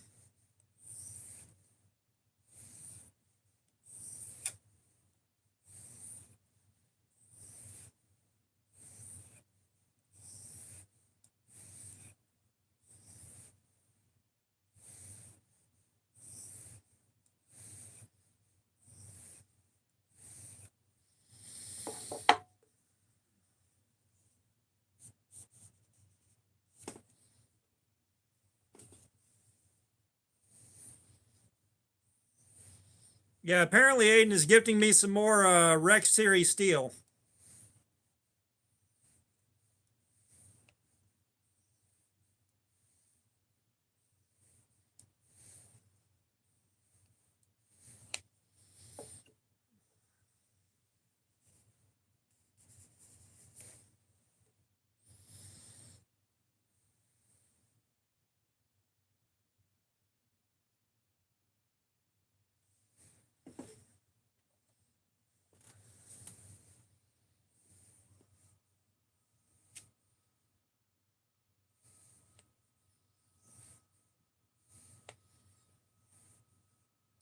Well, hi, Polymer Duck. I'm going to venture a guess that you're probably not doing edge retention testing like I am on YouTube for him to enjoy.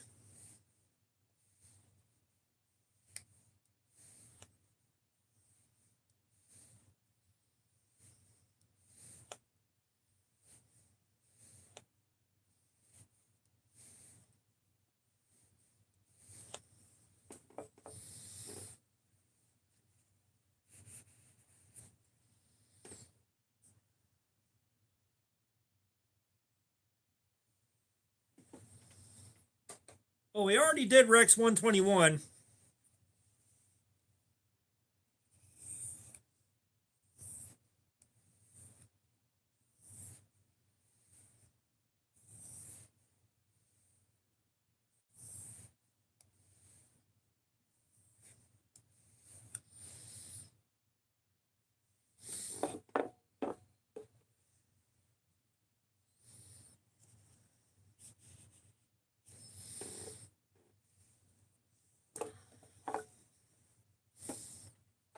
I appreciate that pocket privilege. We're definitely going to keep doing what we're doing.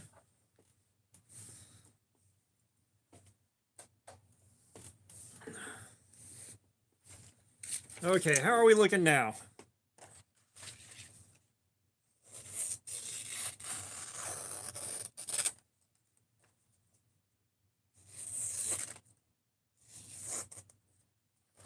Still not quite where I want it to be.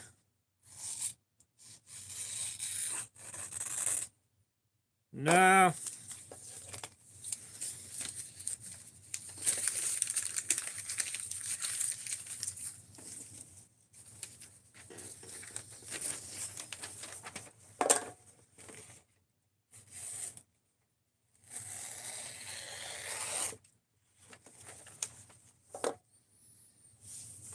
I forget what steel it is, Brando. I forget what steel it is.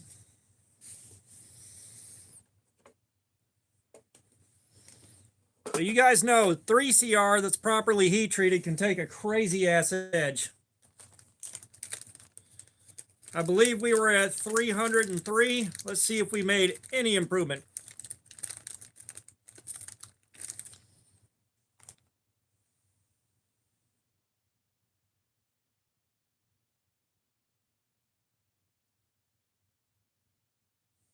What's an Oz Roosevelt? That's it. There's a lot of stuff I don't know shit about. I'm not an expert.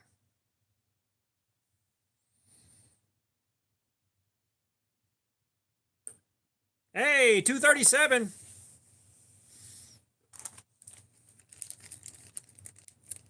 KO, what's up? How you doing, man?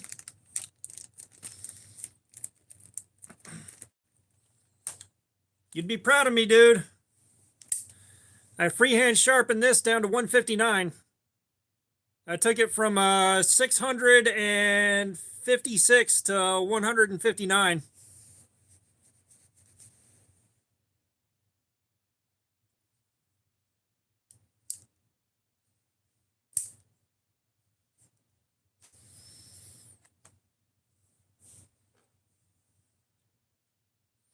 And I just got some practice in on this guy right here, which I got this crappy Gerber down to 237.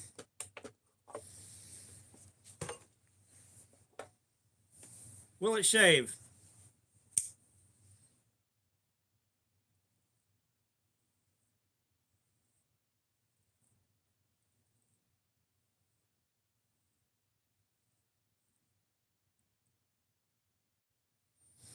Yeah, it's kind of shaving.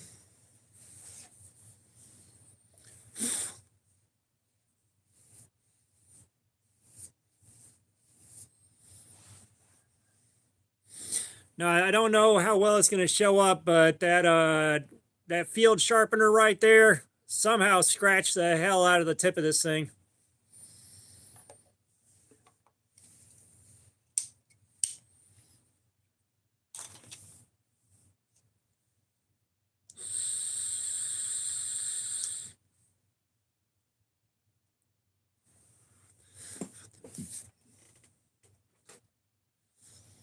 Well, let's see what we can do with this thing.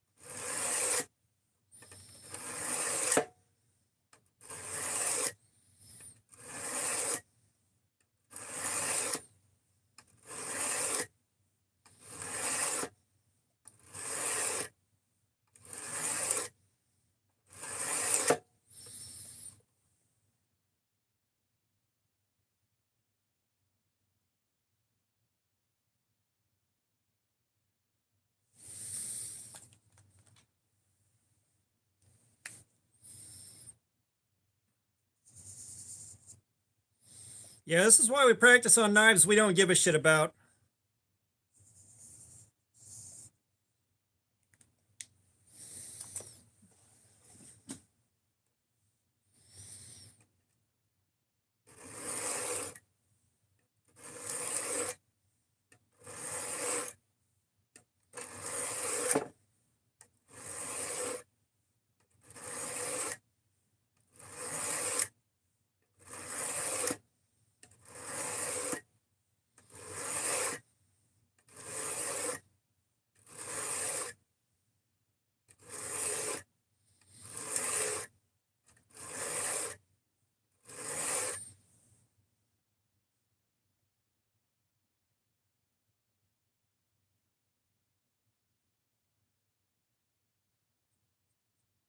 Welcome back, KO.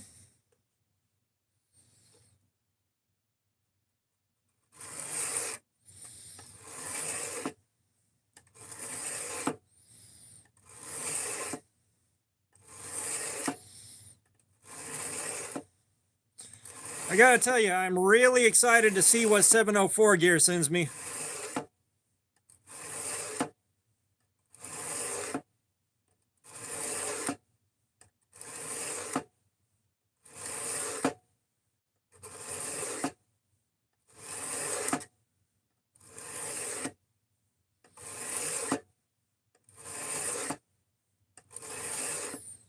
Which pocket privilege, something that you probably haven't heard about since you haven't been here for too long. I've got a knife design in with Jin Knives. And KO Knives is the guy that did all the CAD work to send into Jin to get my design made.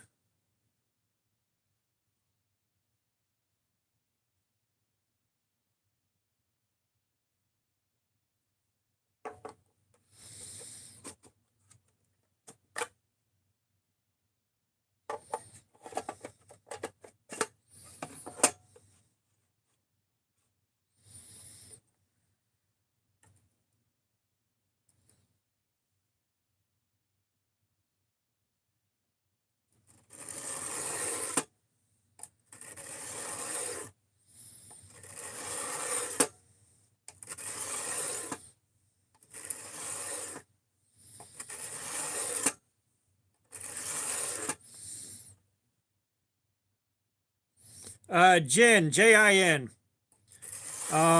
If you haven't, you may want to check out Jin's Rhino knife kit. They sell kits that you put together yourself, right? And the Rhino kit is fucking phenomenal.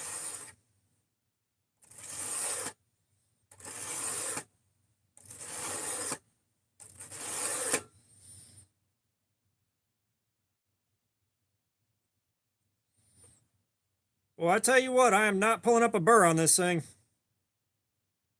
KO, thank you for the 100. I appreciate it.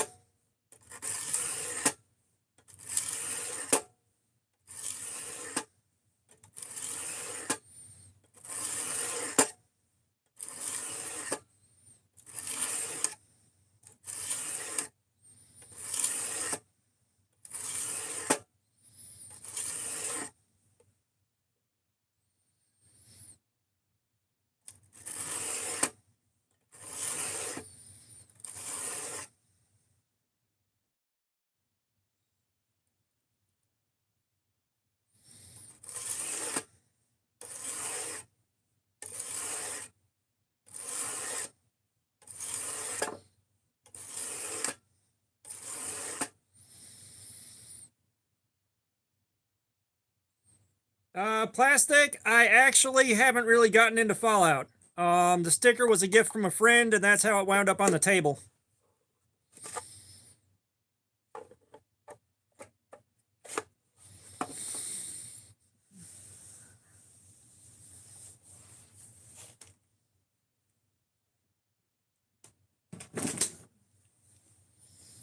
Let's see if this doesn't help.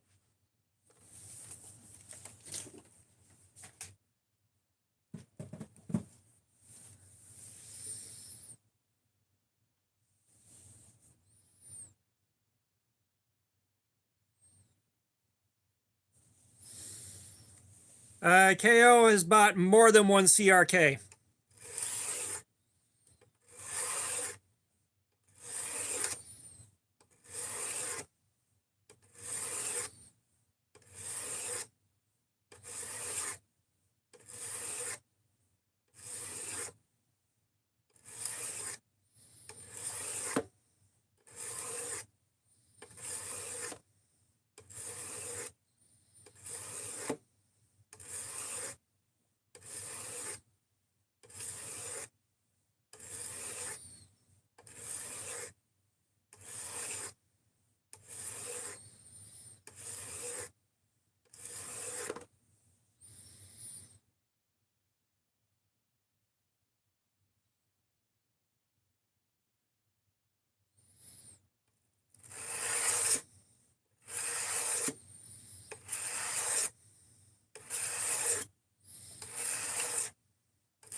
Yeah, I can vouch for KO. I've done a couple of knife deals with him so far.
right, here's hoping.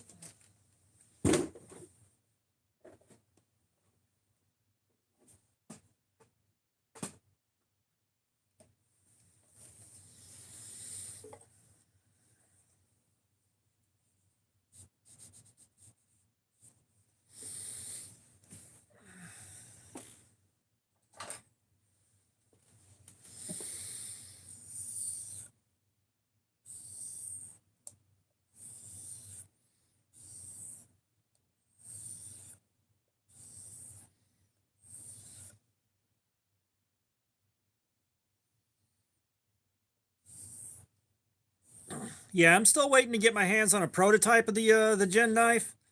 That being said, according to them, they've had some setbacks that they've had to deal with on their Rhino Plus, the Rhino XL that they're working on. So it's just a waiting game right now.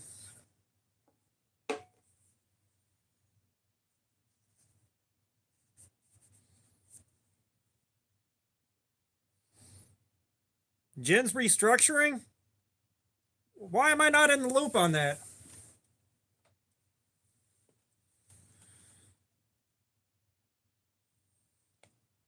I don't. I wish KO would have sent me one of the mock-ups, the 3D printed mock-ups, so that I could show y'all. But I don't have anything to go on physically. Like I thought KO was gonna send me one of the mock-ups, and then that didn't happen, so I don't have anything.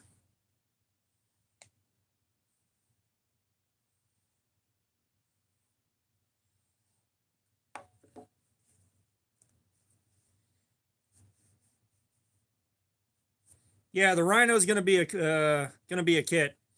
Yeah, I appreciate that pocket privilege. The idea there was to do a knife with my logo on it that you could buy for like $40. That's the thing. It's a kit. You put it together, and it's gonna be like $40.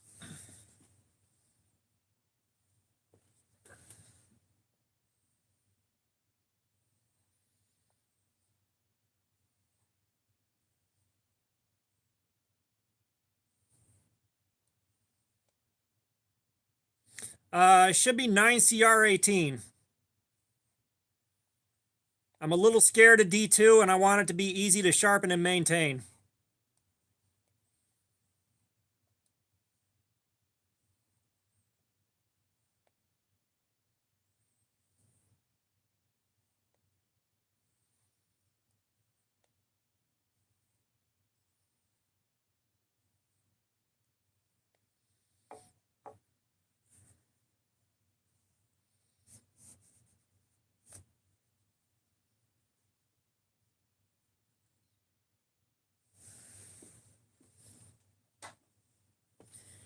Yeah, but I love D2, or loved D2 until I started getting a bunch of it with bad heat treatments on it.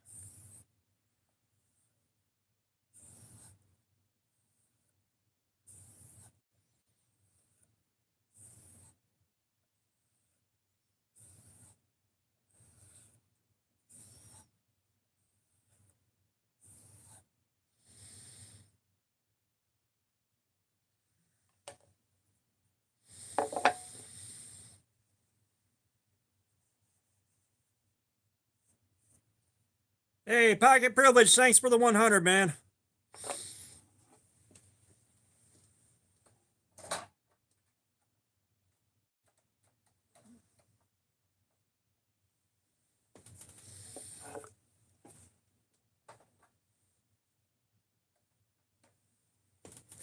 Yeah, like I said, if I hadn't gotten so much bad D2 lately, I'd be all about it still.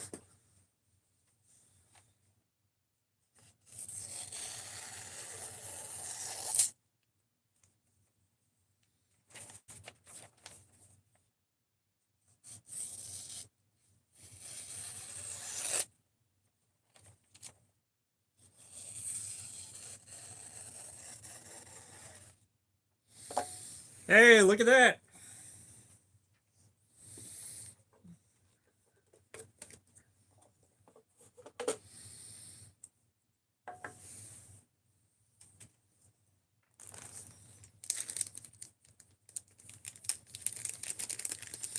Yeah, those QSP penguins were so fucking disappointing. God, they were disappointing.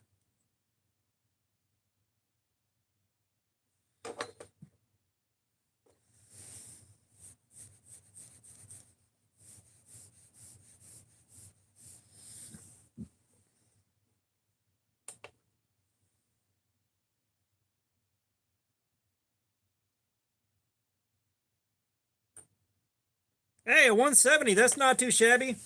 Joel Kennington with a 9-month check-in, man. Thank you for that. Awesome, 9 months. How you doing, Joel? Yeah, Happy New Year, man.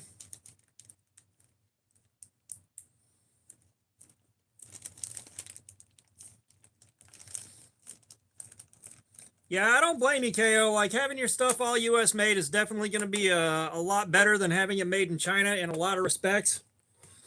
I can't really argue with that.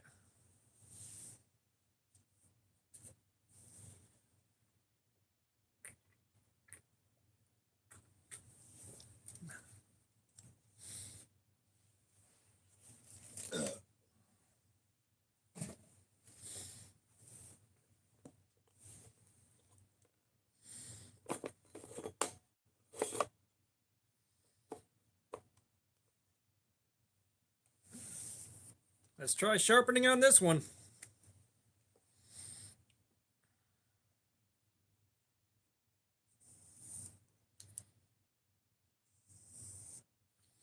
So 170 is the number to beat, you guys.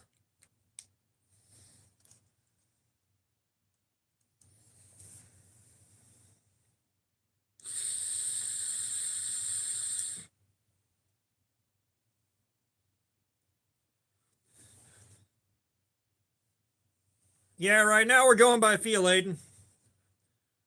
Right now we're going by feel. Like, I'd like to get the point where, like, if someone needs something sharpened, I can take this to work and just bust it out real quick and get them taken care of. That's the idea and the goal.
And Aiden, I do love this sharp ball.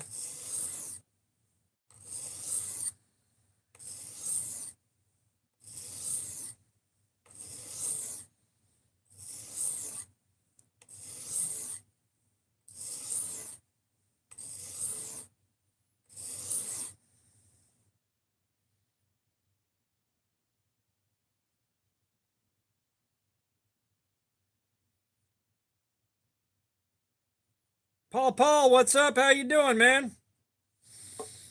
You're used to watching beads, aren't you?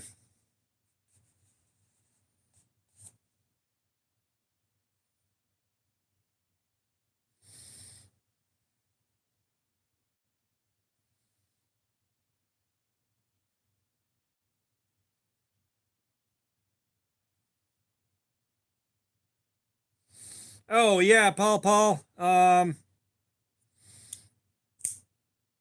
We just destroyed the edge of a knife, and now I'm practicing some freehand sharpening. I just feel like that's a good skill to have.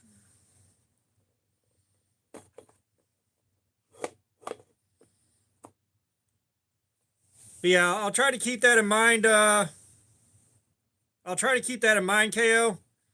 Because it's not like I'm really dragging the knife off of the edge or anything.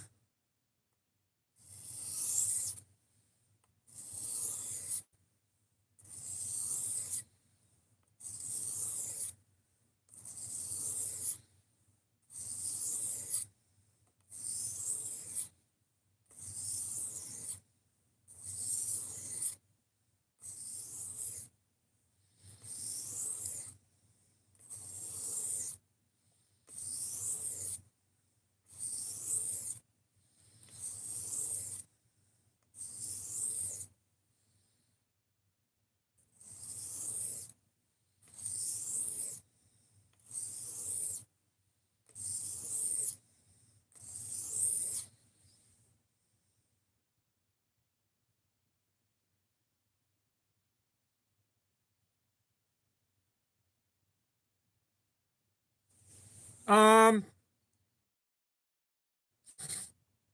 ooh, there's side to side blade play now. But I did freehand on this.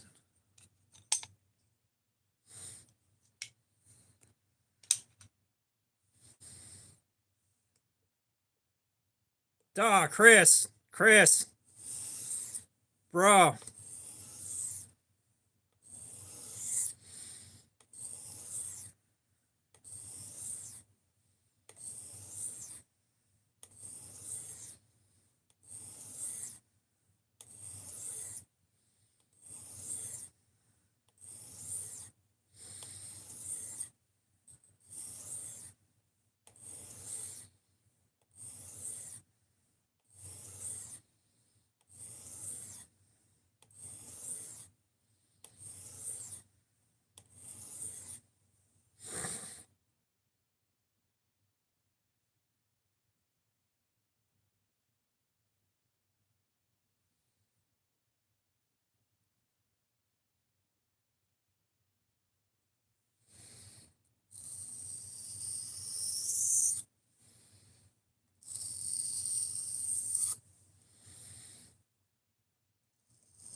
Okay.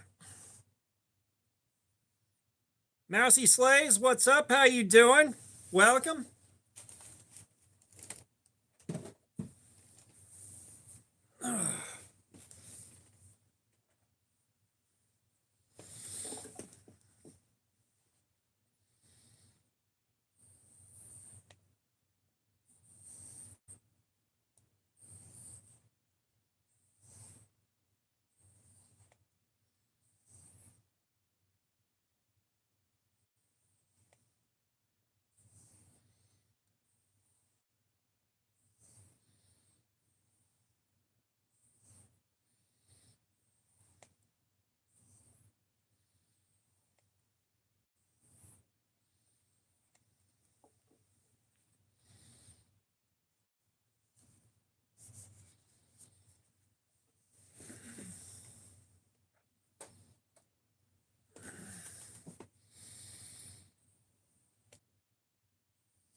The blade on the 704 gear held up really well.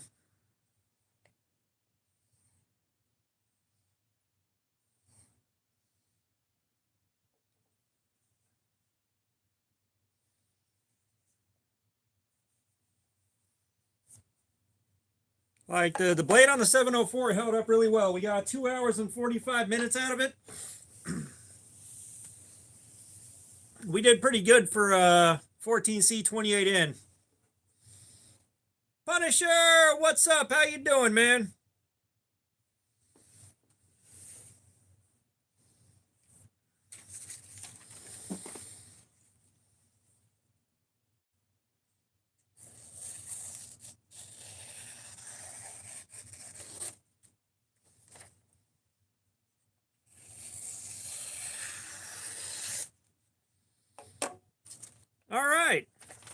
Look at that.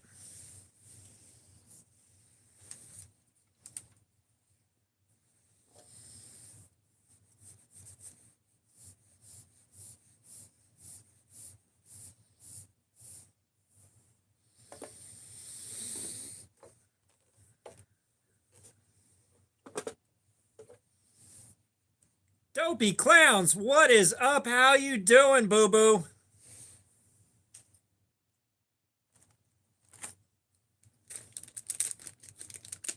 All right, Pocket Privilege, I appreciate you sticking around, man.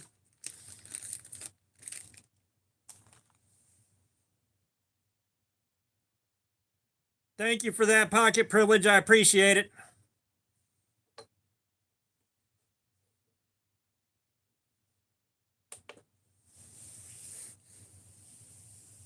But trust me, I've been telling everybody about the fucking CRT TV. I've been telling everybody.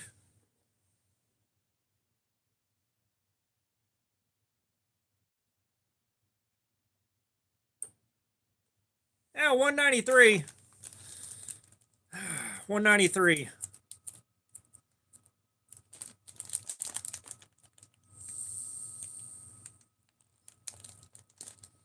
Yeah, that's not good, Punisher. That's not good. Now let's see how much of this is a steal.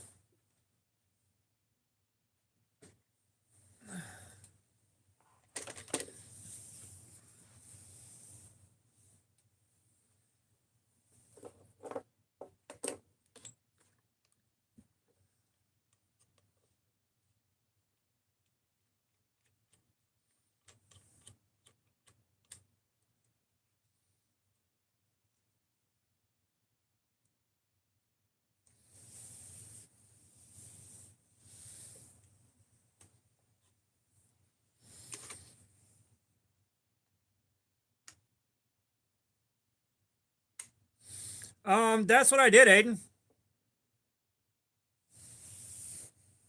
I did strop it on the stone. I stropped it on the 1000 grit before I moved over to the regular strops.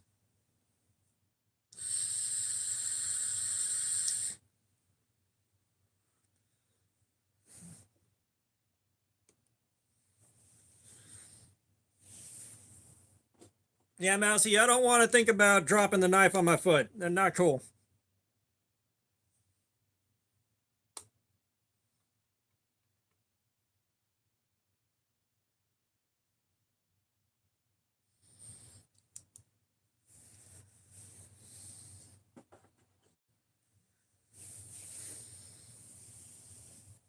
But yeah, Dopey Clowns, what are you getting into today?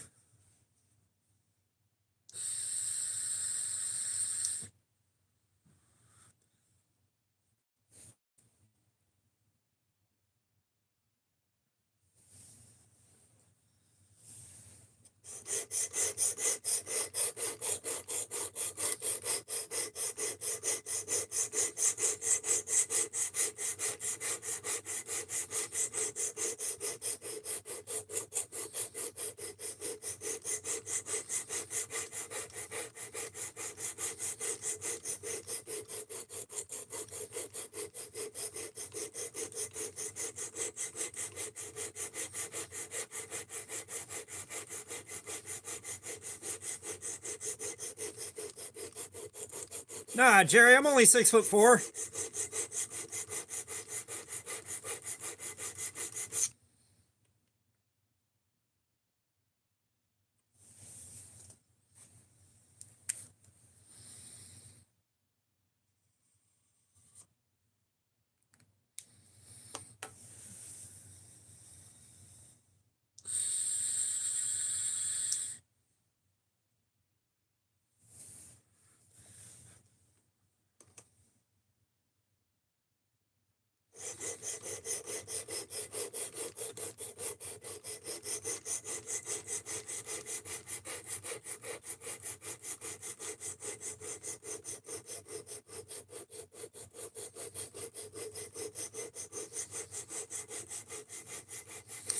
I don't remember the name of the company, but I do remember you want them to make your stuff. Did you work something out with them?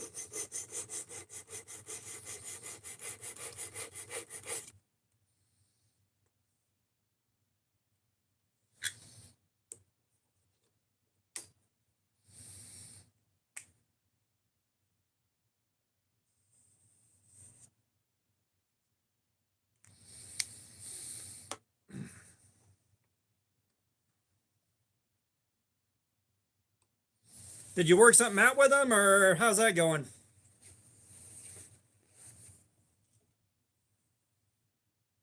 Yeah, KO is making a high end blade.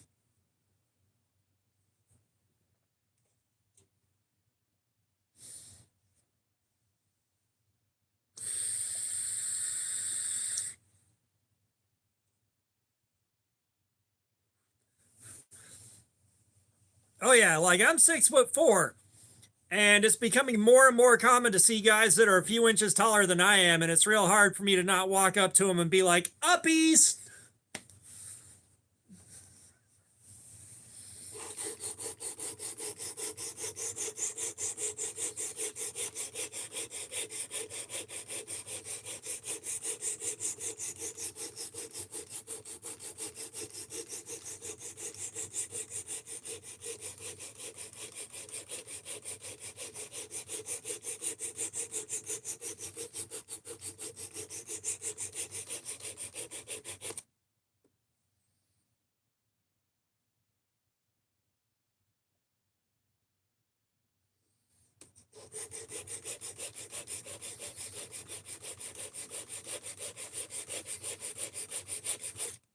Yeah, it's just, hey man, I want to know what the wife goes through. Can you reach that for me?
Well, I'm keeping my fingers crossed for you, KO.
God, I gotta tell you, man, the fact that this is not pulling up a burr is irritating.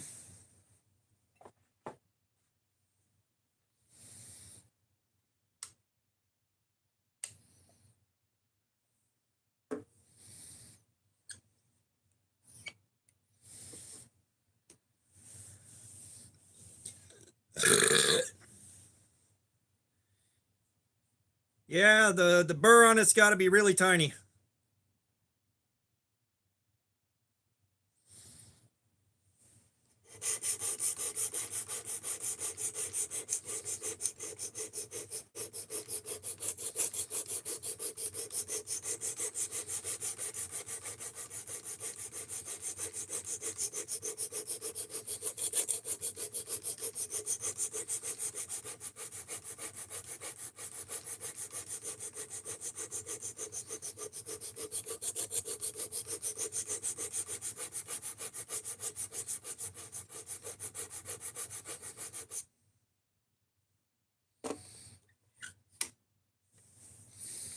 Let's see.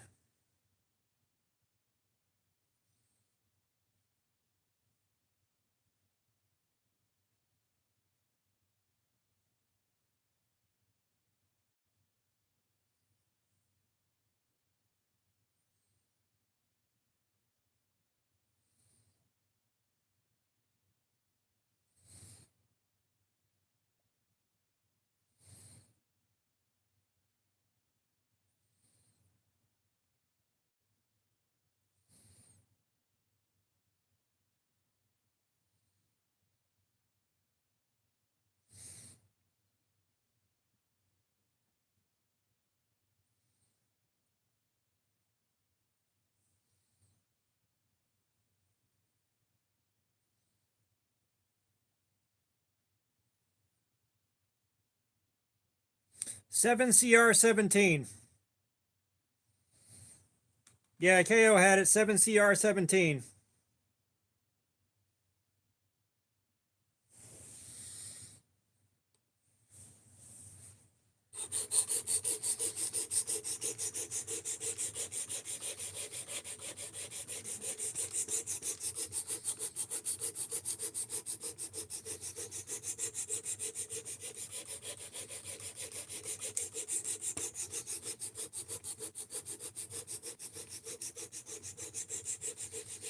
Nah, Kershaw's favorite steel is 4 CR14.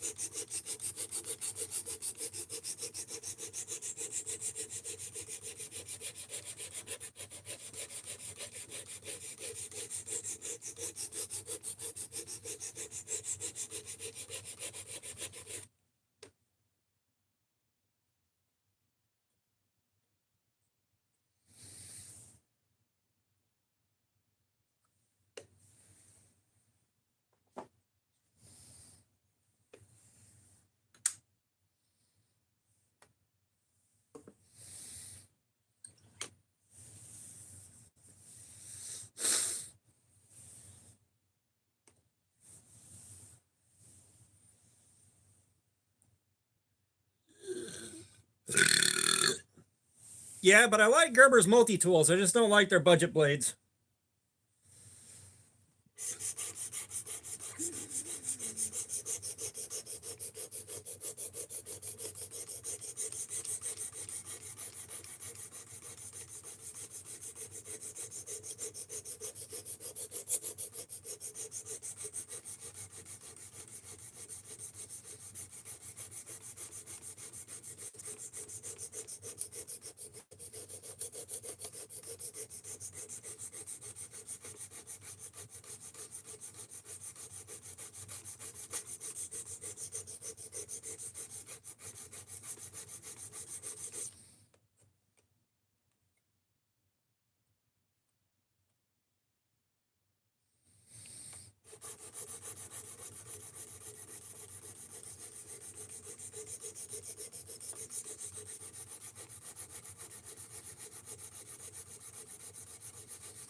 Speaking of which, where'd it go?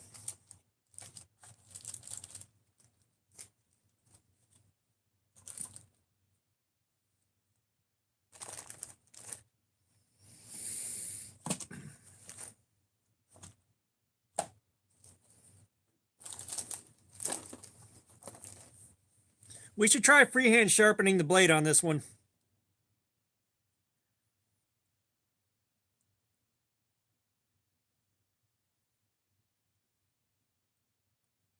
We should try freehand sharpening this thing.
Yeah, Joseph, we're still at it, man. We've been playing around with freehand sharpening.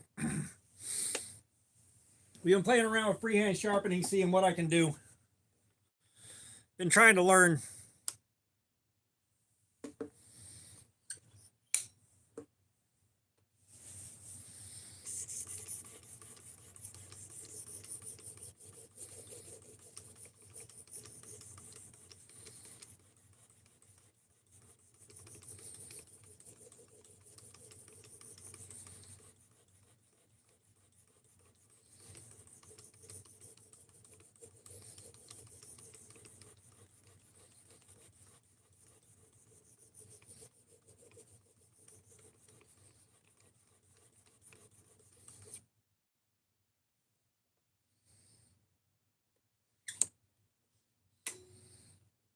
I like how even the ceramic is biting on this.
Yeah.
All right, we are almost done.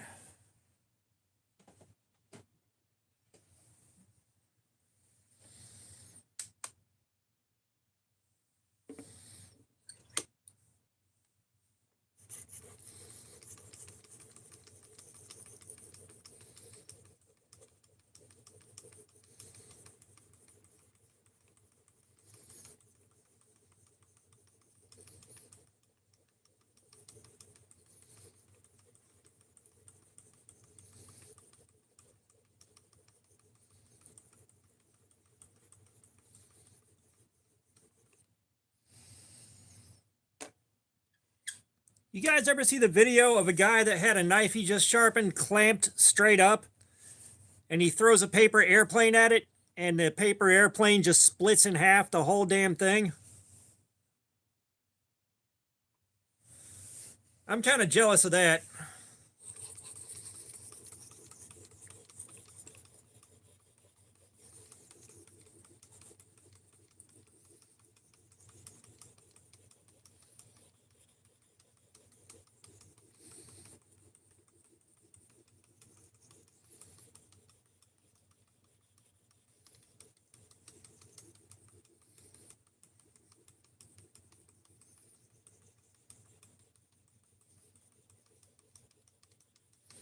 I just don't like the thought of eggplant.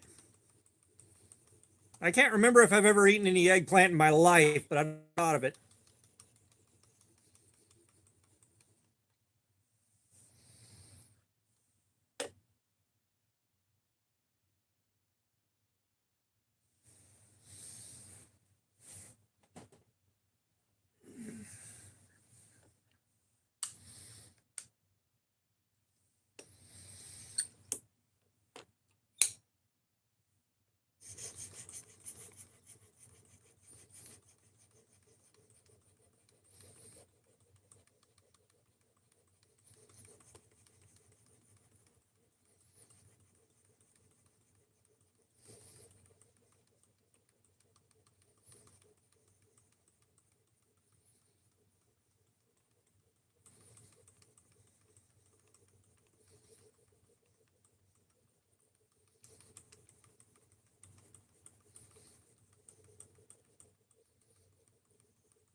Nobody likes eggplant.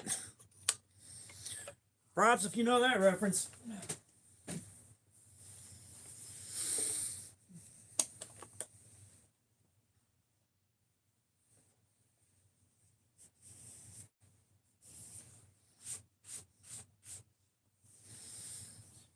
All right.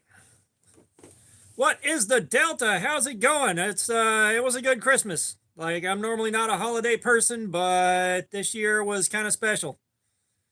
My oldest kid went fucking epic and got me a brand new in box CRT TV for my Nintendo 64 and my Sega Saturn.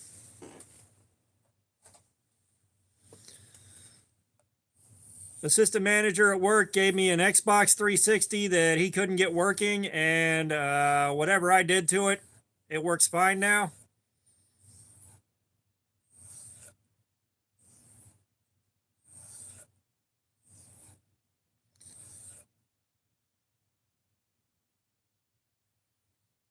And then the wife got me a very nice bottle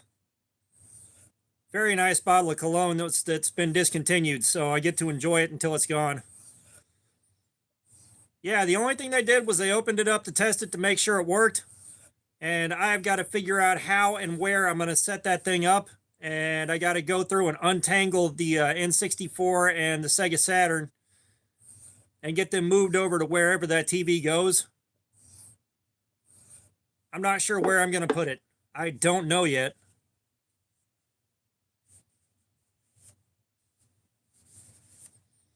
It's going to be down here in the war room somewhere, but the war room is a fucking disaster right now, so I don't know where, I don't know where I'm going to clear space for it.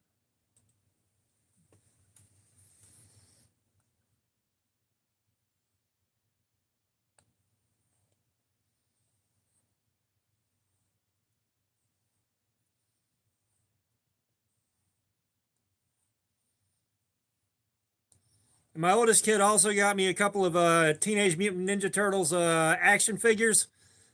They're the Eastman and Laird turtles, so they're in black and white with red headbands. They are extremely cool, but I'm trying to decide whether or not I want to take them out of the box.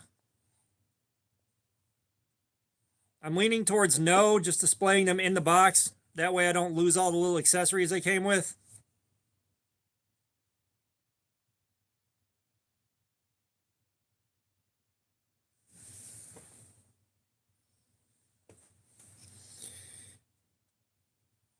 Yeah, normally I'm not a holiday person. I don't want anything for Christmas. I don't want anything for my birthday outside of just to be kind of left to be at peace. But that caught me off guard.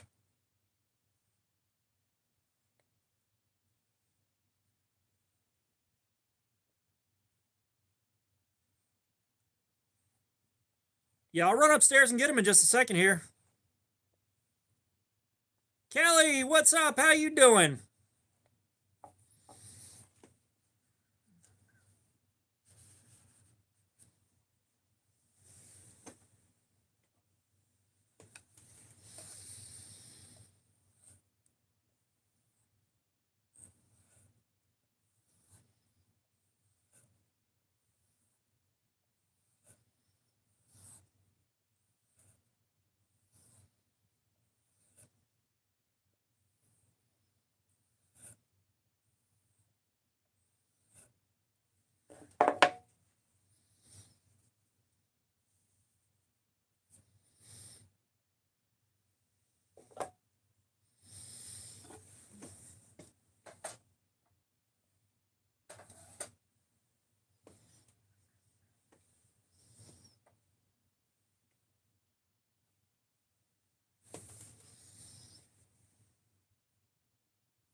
You know what, Kelly? That's probably a lot more important.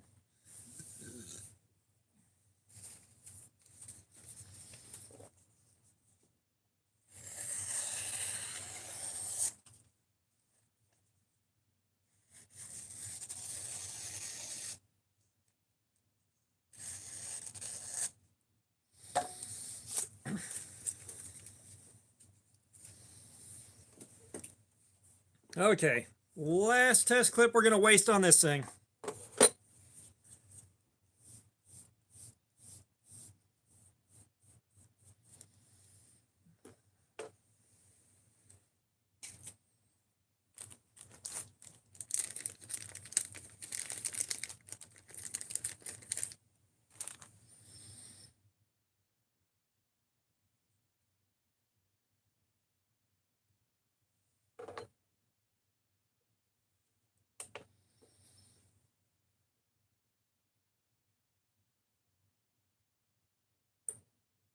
160.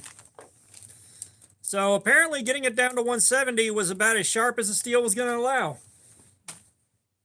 I believe I got this around the 170s. Yeah, like I said, that sounds a lot more important. But let me go get the turtles. Oh, standing up hurts.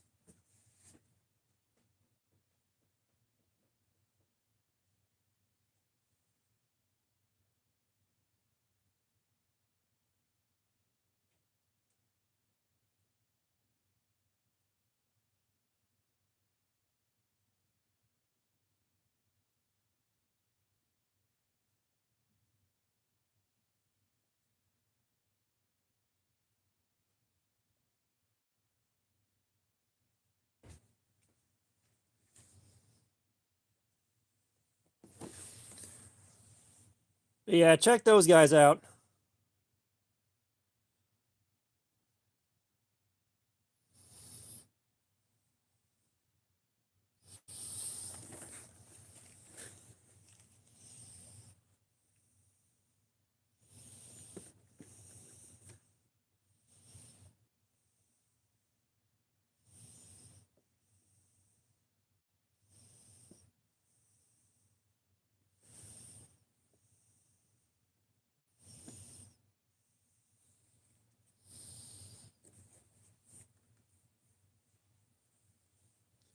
Yeah, I got to figure out where I'm going to display these.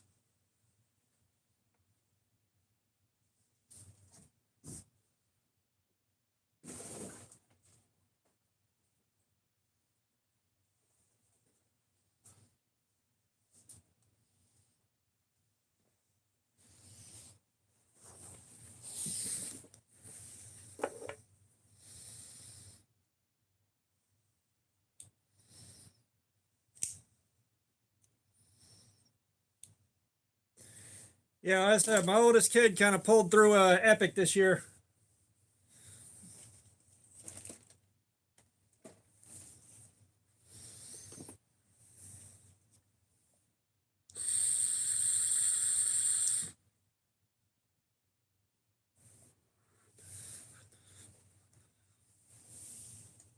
Don't get me wrong. Like I said, the wife fucking did great. She found me a bottle of discontinued cologne that I really fucking like.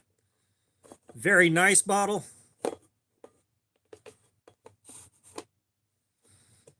I hate that it's discontinued, but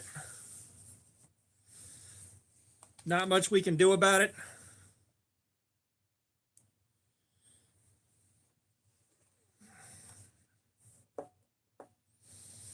Um, yeah, I didn't buy a lot of gifts. My kid got a game for their birthday that they really wanted. And then for Christmas, I kind of copped out and did a gift card. But I got the wife a Keurig machine because she wanted one for a long time, and I was kind of against how wasteful they are.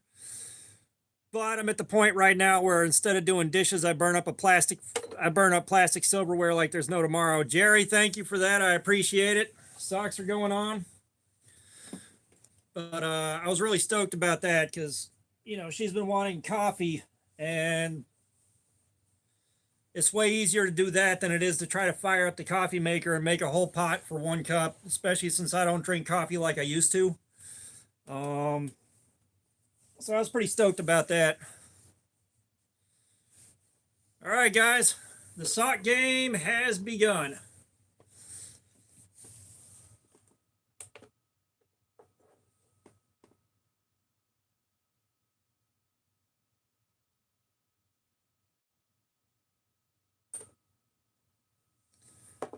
$6.60. Let's remember that. Let's remember that.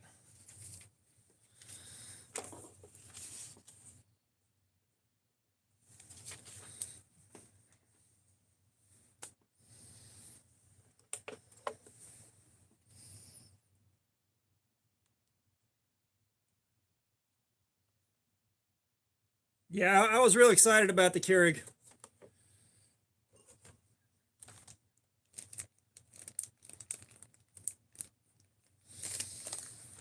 Yeah, well, that was one of the reasons that Punisher, like, this is something that came from Punisher, And one of the reasons he sent it is he couldn't get the edge of this knife sharp.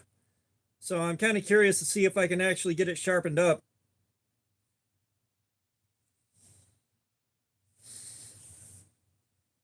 But yeah, that is rough.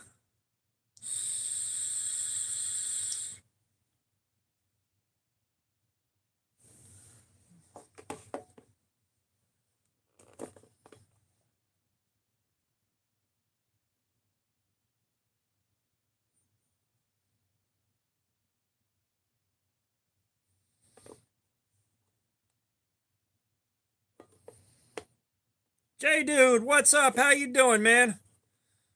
We did the 704 gear Urban Ranger Light V2. Um, we did this one and we killed the edge. So right now I'm just practicing freehand sharpening. Trying to get better at it.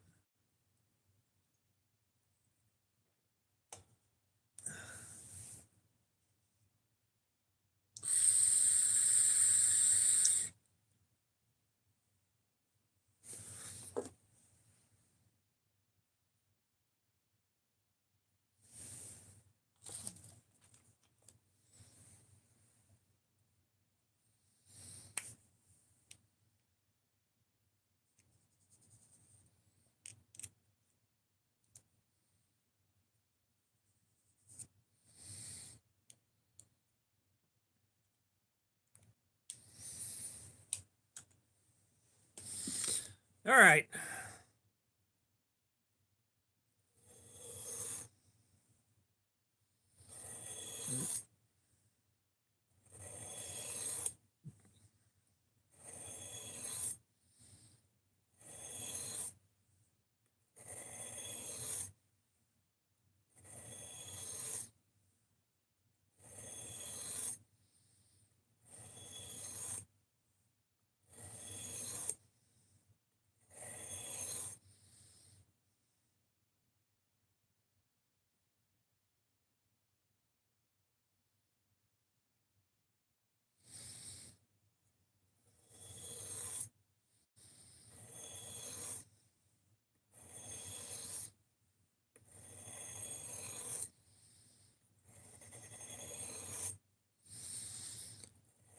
What's for dinner? Probably macaroni and cheese, man.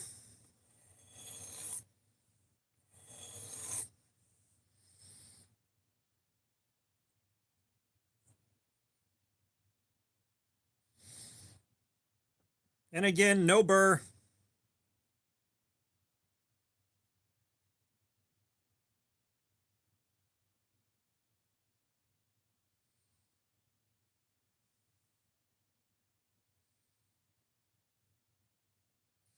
No, we are devoid of hot dogs. I don't think I've completely apexed.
Albert 2914, what's up? How you doing, man? Welcome. Hopefully you like the Gin Rhino kits.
Yeah, hopefully you guys like the Rhino kits. This is making a mess out of my hands.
No, poor K.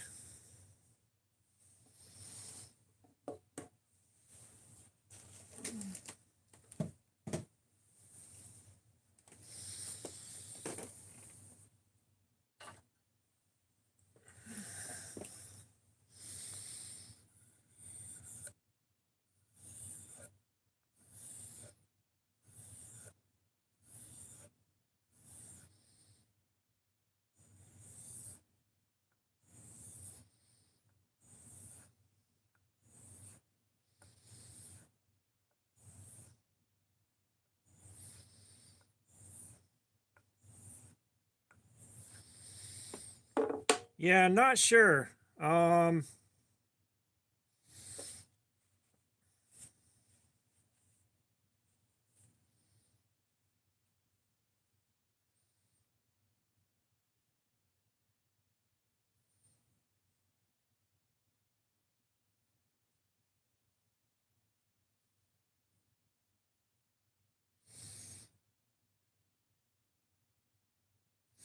No, there's the Rhino, there's the Chubby, and there's the Captain.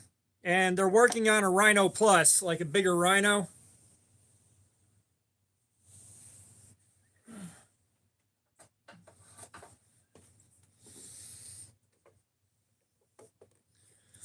Watch. Attempts to sharpen it made it worse.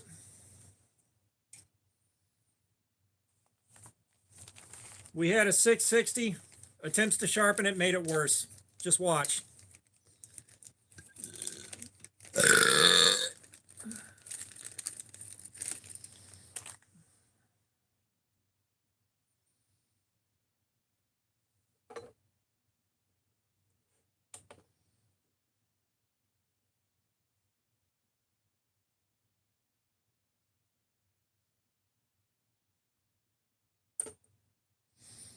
No, I took it down to a 517. It's still a terrible edge, but at least it's better than it was.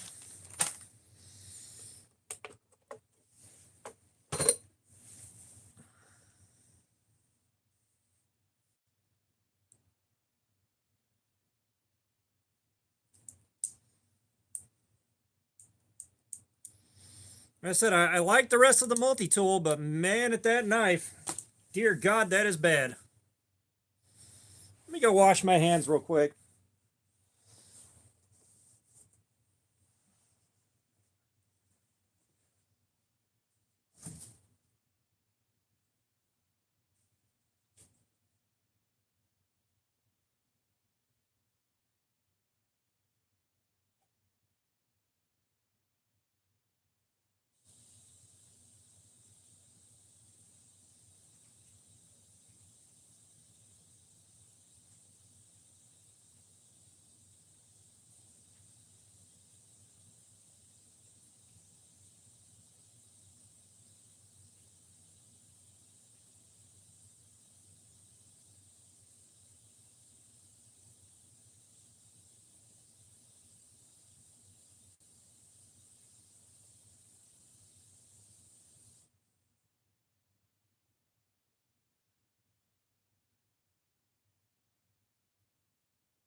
Okay, I'm coming back.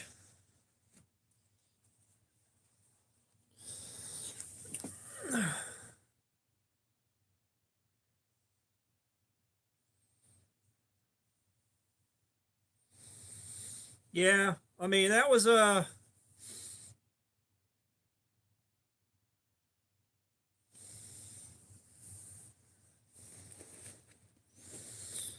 yeah, Albert. Jen is who I'm trying to go through for my knife design. So it should be a kit. Uh, at some point there should be a knives, I guess, Jen kit. Kind of waiting to see what happens with that. Hopefully it happens. But I know they had some setbacks and stuff like that they had to deal with over the course of doing their Gen Rhino Plus, the bigger Rhino that they're working on right now, which it may be an axis lock.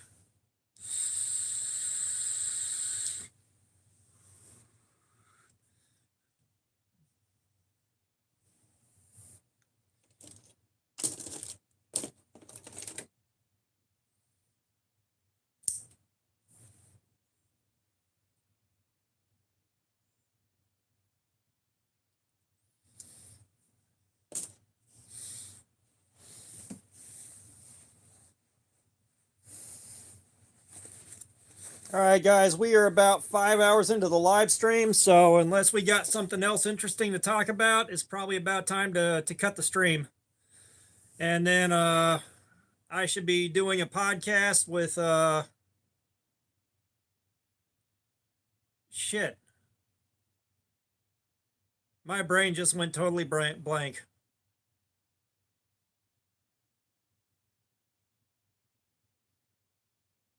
Hey, Woodenator. There we are. We got 99 likes. Come on, we need one more.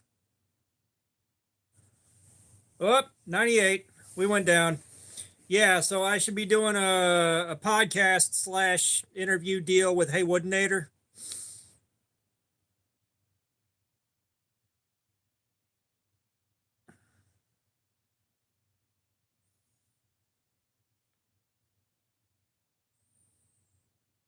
which I should be doing that. I think I said 10 o'clock tonight. I don't know. I'm going to get with him on. All right, we hit 100. It's going to be on Discord with him.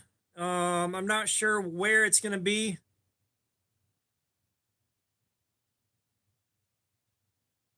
Yeah, hey Woodnator, there you are.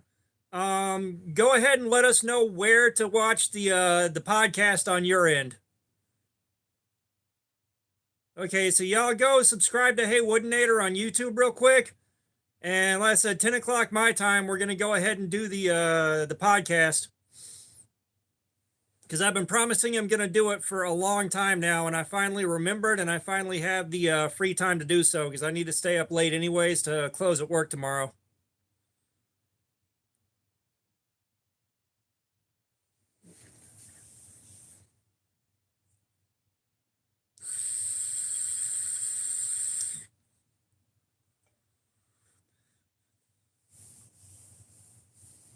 But yeah, so we're gonna wrap it up here. I will see you guys on the next one, which will probably be after New Year's Day. I believe it will be 2026 before I do my next live stream because I believe I'm closing all the way through the 1st of January. And then I'll be off on Friday. So yeah, you guys have a good one. I appreciate you being here, and I will see y'all later. Yeah, Happy New Year, guys. If I'm off work on New Year's Day, I may do a stream on New Year's Day. Yeah, y'all take care, man. Thanks for being here.